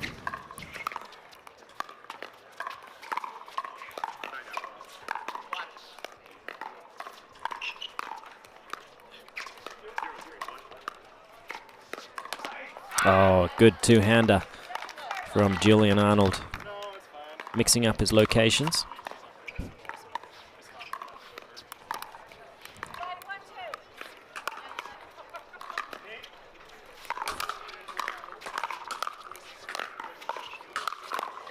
Yeah, great power, getting the ball down quickly to Anna Bright.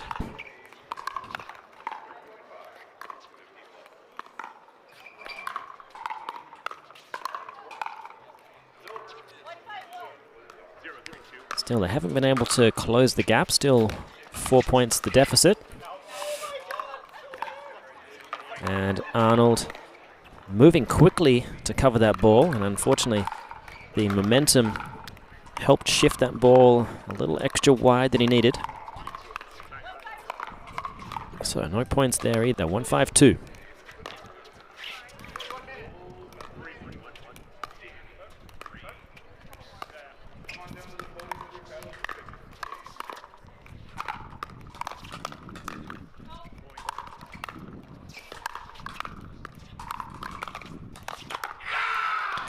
That's very quick work from Arnold.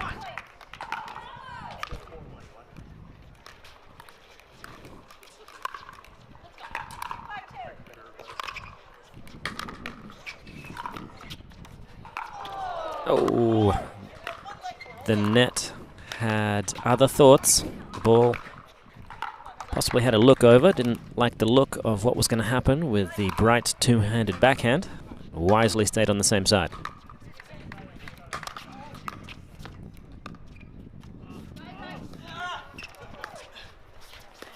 Oh, that's going to be wide. And Whitwell sends that one long. And Arnold is upset about something he did. Possibly looking towards a single-handed backhand.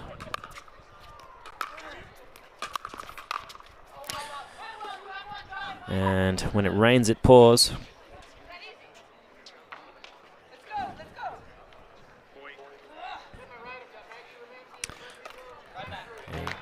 Gallery member just working hard to get that ball out. It did get there eventually.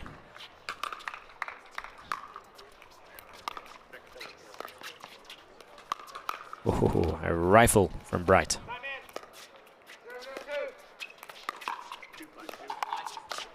Yeah, too good. And the paddle has taken a hit. And there will be a new paddle required.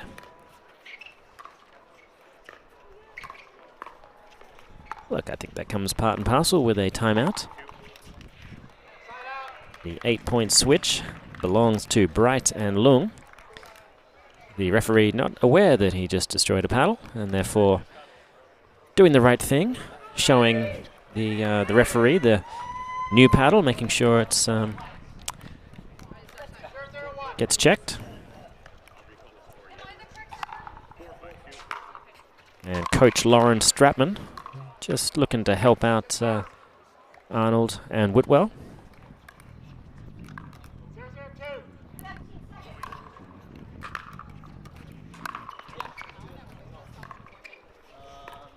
So Bright will be serving as we come back in.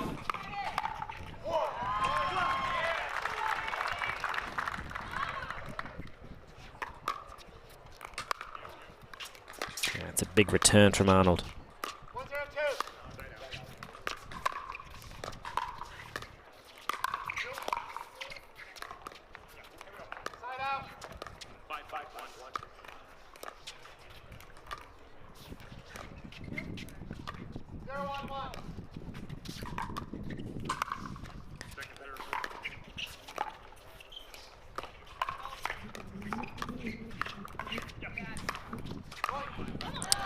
Oh, beautiful work. Lung and Anna Bright partnering very well to spread the ball around, force a bigger than normal gap between Whitwell and Arnold, and finally Lung taking advantage. Arnold calling for the switch, which is different. It's a good change though. I think it's worth trying. Anything's worth trying if you're in this kind of deficit. Oh, that's unlucky. Very unlucky. That said, you do make your own luck in this world, don't you? Whitwell calling for another switch. So they're going to see what it's like with Whitwell cross court from Bright.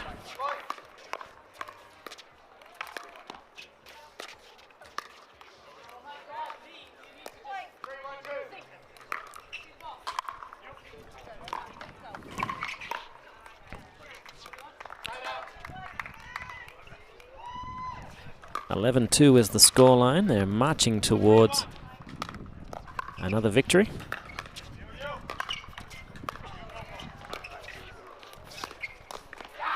Nice work from Julian Arnold. That is one of the few luxuries you have with a left-hander on the other side. You can go down the line, knowing that that is their backhand.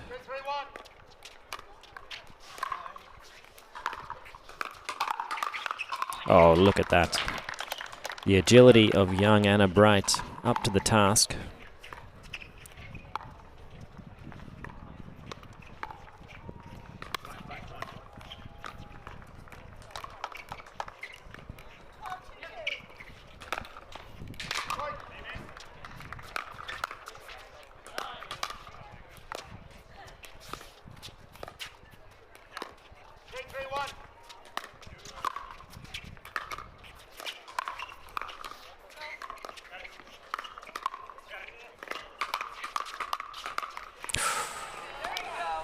She was locked, engaged in that rally.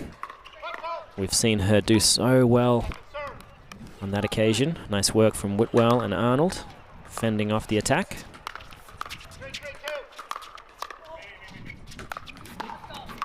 And Whitwell just putting that ball a little too high. Not much Arnold can do with that one. Or anyone, really. 2-12. It is a mountain to climb at this point.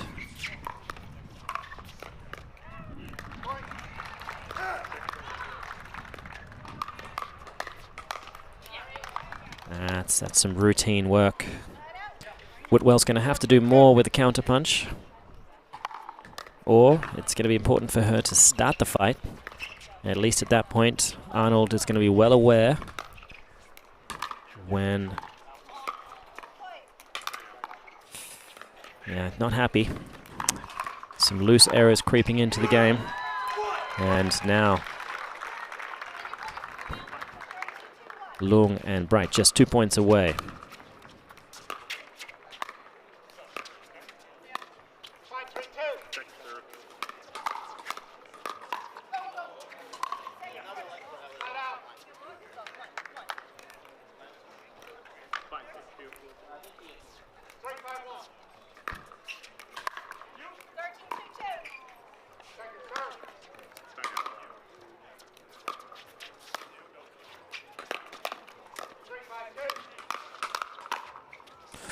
Strong work, good finish from Arnold.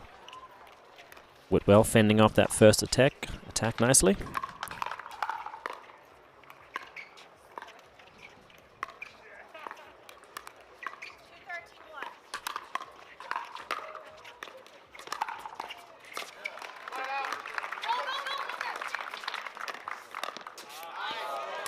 And Tyler Lung finding the opening. It was a real risk from Julian Arnold to try to go back behind himself. Forgetting perhaps that Tyler Lung is one of the longest players on the tour, despite not being the tallest. Incredible wingspan.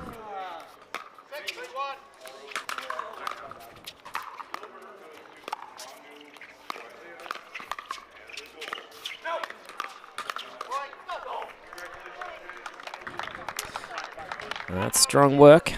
If Arnold can really find some fire here.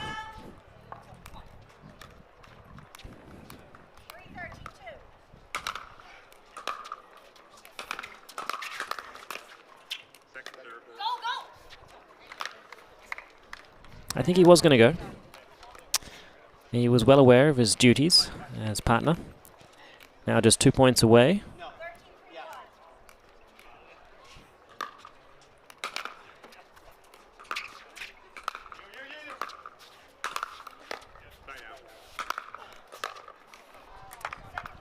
That's a strong single-handed backhand overhead. Looks like they're calling for the stay. I'd like to see some fakes, though. Well, the fake did work.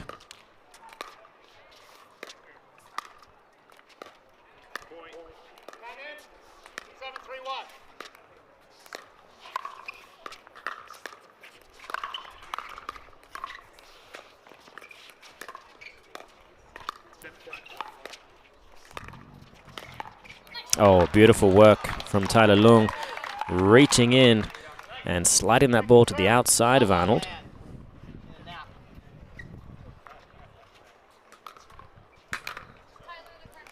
At the conclusion of this match, we will have another one here on Championship Court 3. Jay de Villier and Jesse Irvin versus Leah Jansen and James Ignatowich. Now on that note, it is the ball game. Anna Bright and Tyler Lung have taken this one handedly. So they will be marching forward. Their opponent yet to be decided.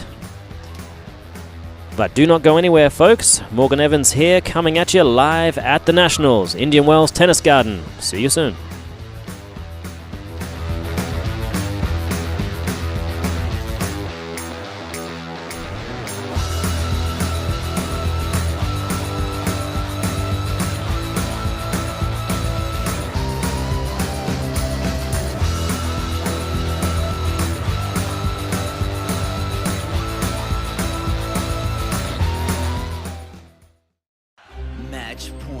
It's all up to me. Nothing can get in my way. And when they ask, what are you gonna do next? I'll say, I'm going.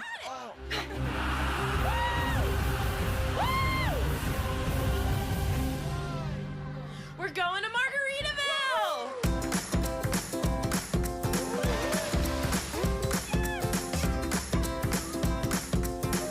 You can go to Margaritaville too. Visit MargaritavilleResorts.com.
You don't get the moments everyone talks about without the moments no one sees. Early morning practice, late night drills, running it over and over. You don't get the crowd without the quiet. Everyone sees the glory, the medal, the podium, but every winning shot starts right here. Paddle Tech. Let's go again.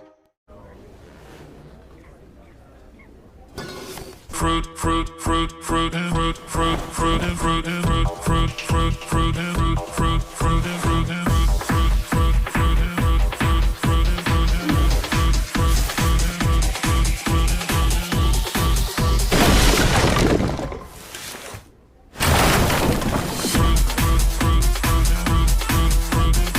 and Fruit Smash Super Hot Seltzer with real juice. It's party juice.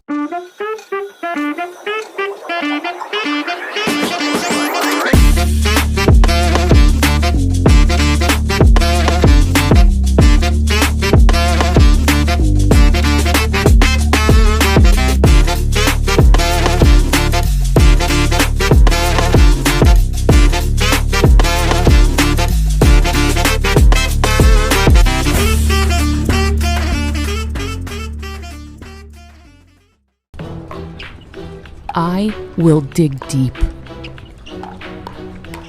I will crush this game. Athletes know nutrition drives performance. I will not slow down. Superior Lab supplements help you power up and recover faster. I will never surrender. Superior Labs is a proud sponsor of USA Pickleball.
We are live here at the 2022 Margaritaville, USA Pickleball National Championships, the strongest competition in all of pickleball.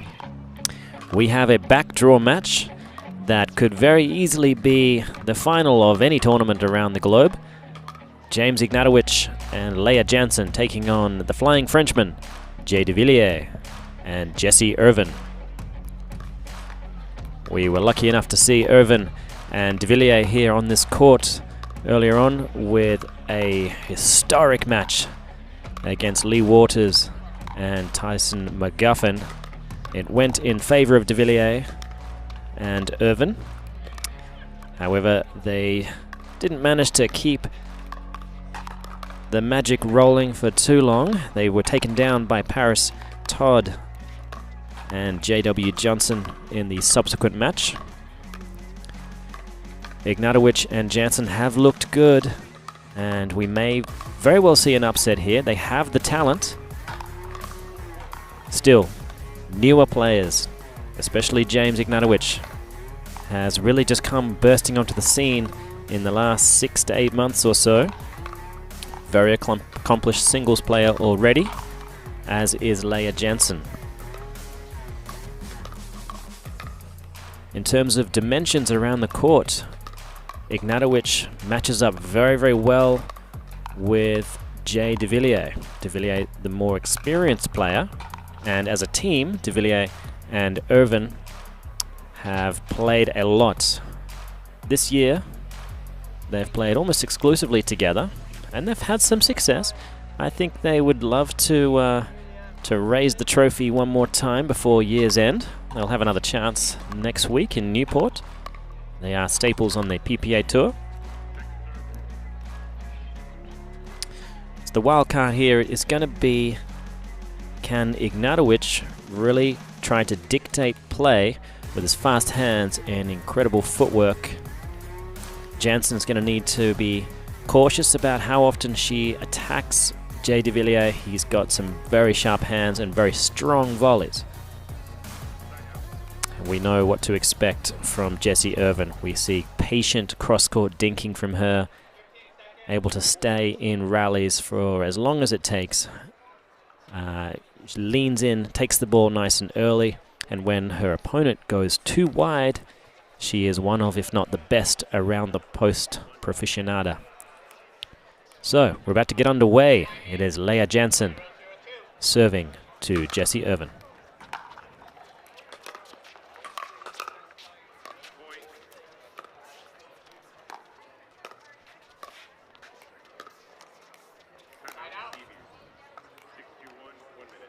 Quick side out, gives Irvin the ball back.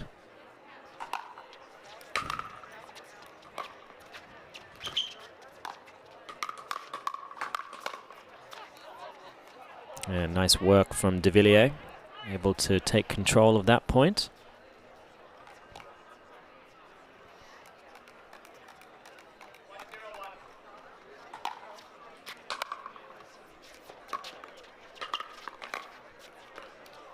Jansen doing a great job getting that ball low.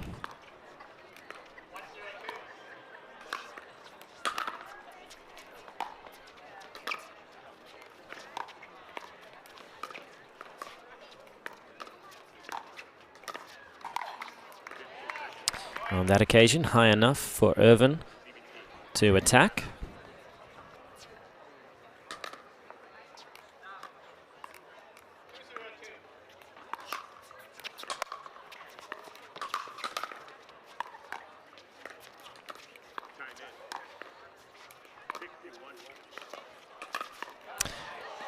Look at that, Leah Jansen, well played young lady, setting herself up for the Ernie.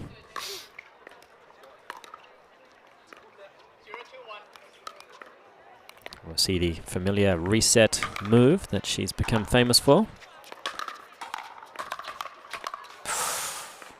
Oh, a great shake and bake opportunity.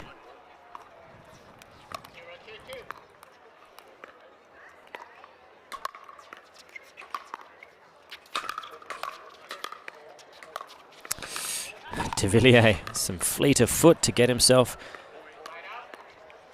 out of a potential foot fault situation, but a quick side out. Irvin and de Villier with the ball again.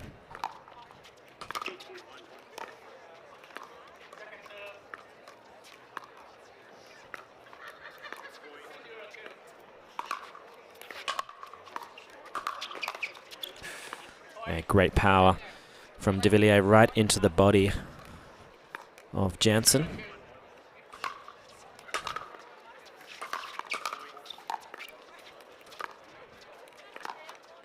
Oh, and that's extremely fortuitous for Jesse Irvin.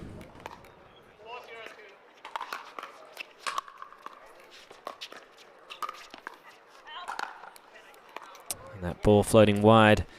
And this is a very quick lead by 5 points. So, understandably, a timeout called by Jansen and Ignatowich, hoping to stop the bleeding.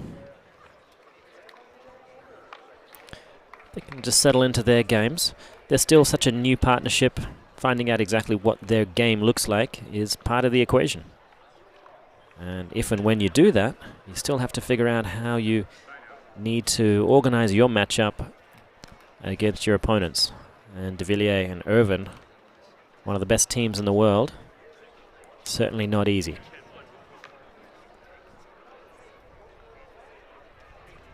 I hope they are not afraid to mix up their positions. Obviously, traditional mixed style has the man on the left and the female on the right-hand side, but it's not to say it cannot be very effective vice versa. I like what the matchup would be if Ignatowich is heads up with de Villier.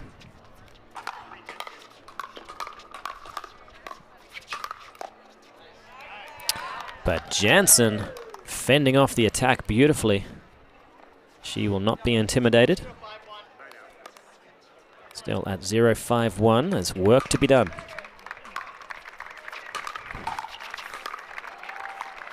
Oh, the slipperiness of that ball.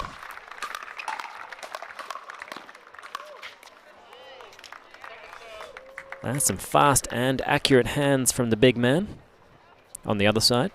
One of the two big men.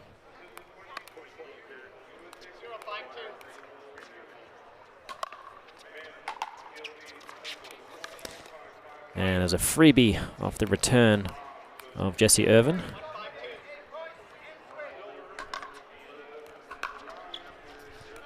And another one. So, a brief lapse in concentration from de Villier and Irvin.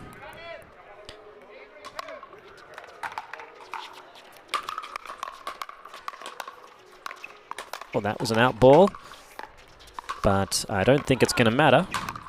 Oh, jeez Louise. The sound of that ball. Like a gunshot. So, they've done a great job here of stopping the bleeding. But Ignatowich is going to need to come with a lot more fury than that against the flying Frenchman.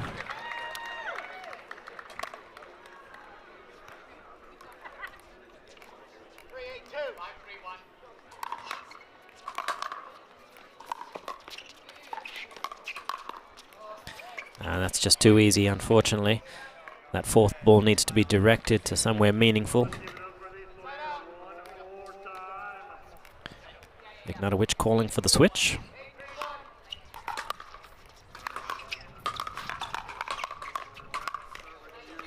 That's big, strong work in the middle.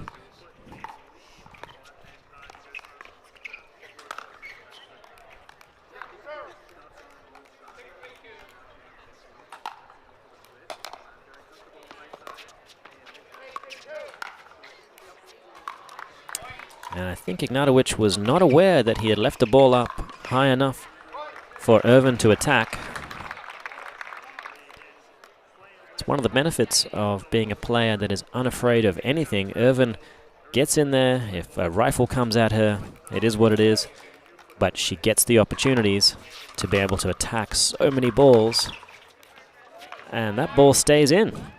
A beautiful drive from Irvin, and that gives them the switch.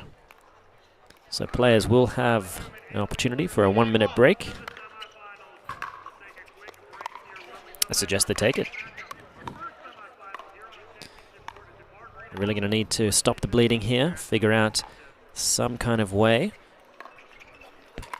At the moment, we're not quite sure if the strategy is off, because at the moment the execution isn't quite good enough to get a good gauge of that. I think if they can keep some of these balls down,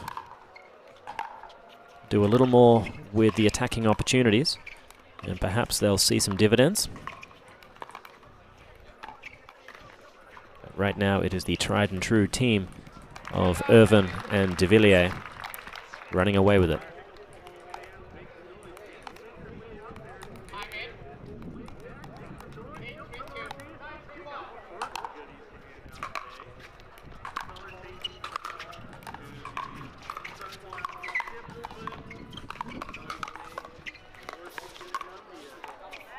That's too good. That's too good. Yeah, it's one of those signs that a team just knows each other's games better than the rest, when they're all already there, ready and waiting to fill in the gaps.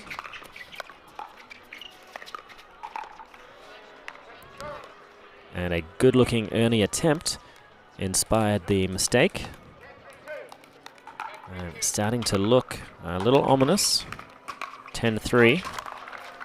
Oh, a blistering inside-out forehand. So another timeout is called. Jansen and Ignatowich have got to find something right now. It's going to be tough no matter what. The ball striking of Irvin and de Villier is on point.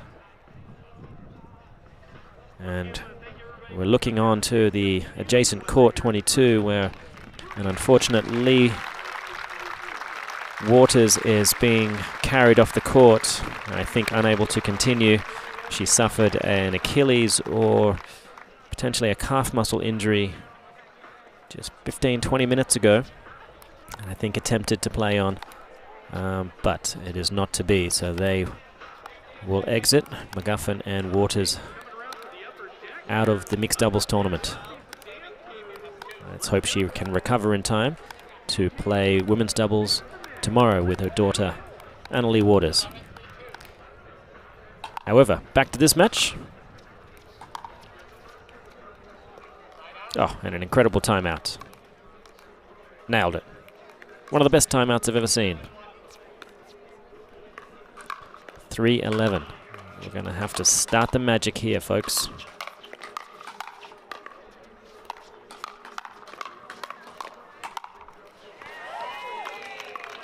Well, I like some unrequited high five love from de Villier. Irvin not even sure why people are laughing. Jansen and Ignatowich have a clear intent now. It is going to be blunt force trauma and hope for the best. They may indeed be able to compete in the hand speed exchanges, but it has to be on their terms.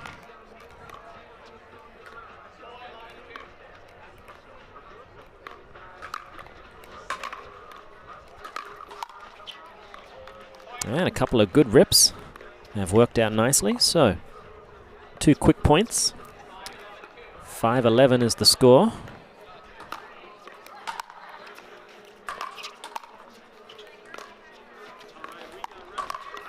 And Ignatowich ready and waiting, pouncing like a very lean, very thin tiger.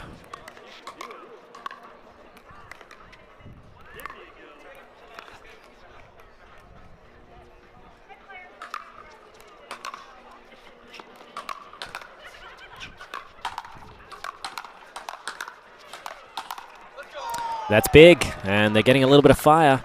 I would not be surprised if we see a timeout here, and that is exactly what happens. The big Frenchman not wasting any time, putting a T-shaped hand on the top of the paddle. So they just have to settle down here, Irvin and de Villier. what got them to the dance is certainly something that can continue. Weathering the storm of what Jansen and Ignatowich are bringing to the table in the last 4 points is something they know how to do. However, doing it against this team with the kind of speed and length that Ignatowich brings to the table and the power and defensive capability of Lea Jansen, they could be a real force to be reckoned with. 4 points, just the margin now, could be enough to start applying some real pressure. I think if Ignatowich and Jansen can get one of the next 2 points after this timeout, we could see a real match take shape. But it's this next point here that's important.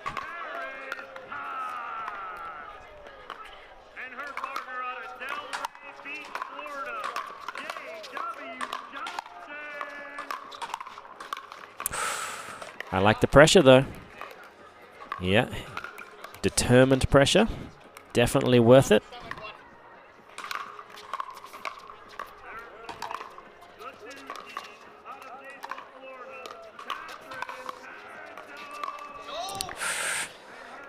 Yeah, it's one thing taking these kinds of risks when you're on serve. On return, however, it's so important to remember you can easily lose points.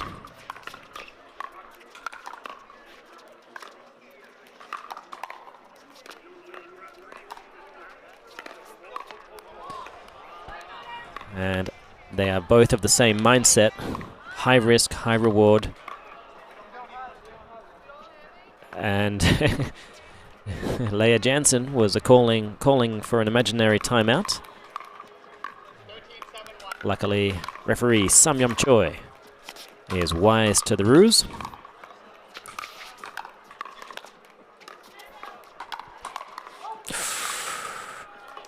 Ignatowich had so much purchase on that ball early and more power than he needed. So 14-7-1, this is match point.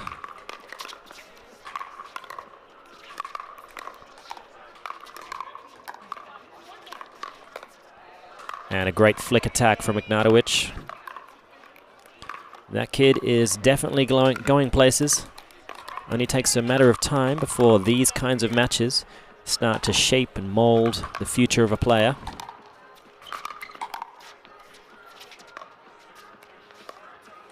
Ah, nice work. Great play from Lea Jansen. She reads those options so well.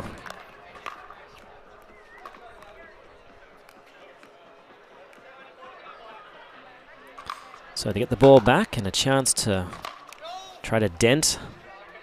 Doesn't work so well on that occasion, but they know their best chance is real aggression on serves and third balls, crashing in.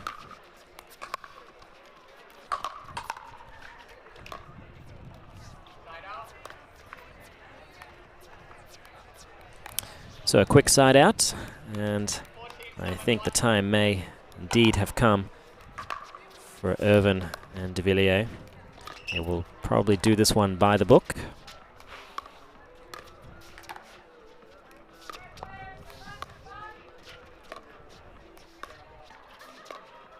Oh, look at that. Oh, and he's done it. That man has hit so many around the posts on that side of this court. We're going to have to start calling that side de Villier Alley? Boulevard? Something like that. Well, folks, that is it from Championship Court 3. It has been a beautiful day of pickleball here at the Indian Wells Tennis Garden. It's the 2022 Margaritaville, USA Pickleball National Championships, the strongest competition in all of pickleball. Make sure you tune in to Championship Court 2 and, of course, for more action today. Until tomorrow, I'm Morgan Evans. From my beautiful producer here, Eddie, and Dawn. God, if you've been amazed with the scorekeeping, it's Dawn. It's historic work. I love it. Take care, folks. We will see you tomorrow.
it's all up to me. Nothing can get in my way. And when they ask, what are you gonna do next? I'll say, I'm going.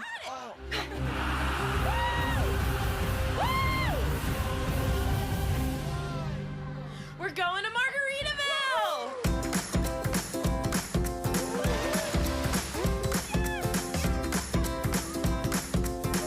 You can go to Margaritaville too. Visit MargaritavilleResorts.com. If you run, if you spin, if you jump, walk, hit, climb, hustle, or just move, you bounce.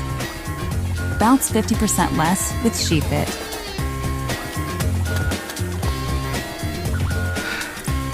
We got you. Because we are you. SheFit.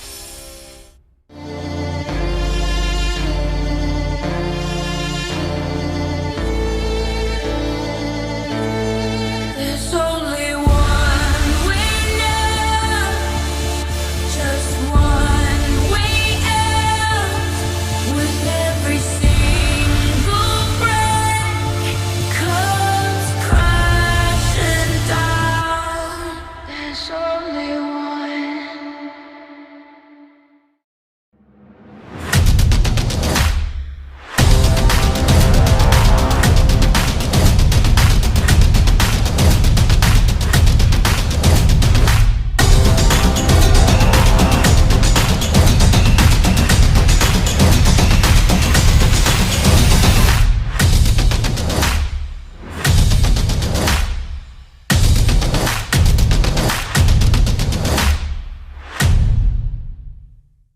Consumer Cellular has the best customer service. They care about the customer. The best price with the best quality. The prices, the coverage. The coverage is great. It was the same, if not better. Consumer Cellular provides the exact same premium coverage as the nation's leading carriers for half the cost. Switch to Consumer Cellular and get talk, text, and data starting at just $20 a month. It's like 4 scoops of ice cream for the price of one. Switch today and get a 100% risk-free guarantee. Call or go online.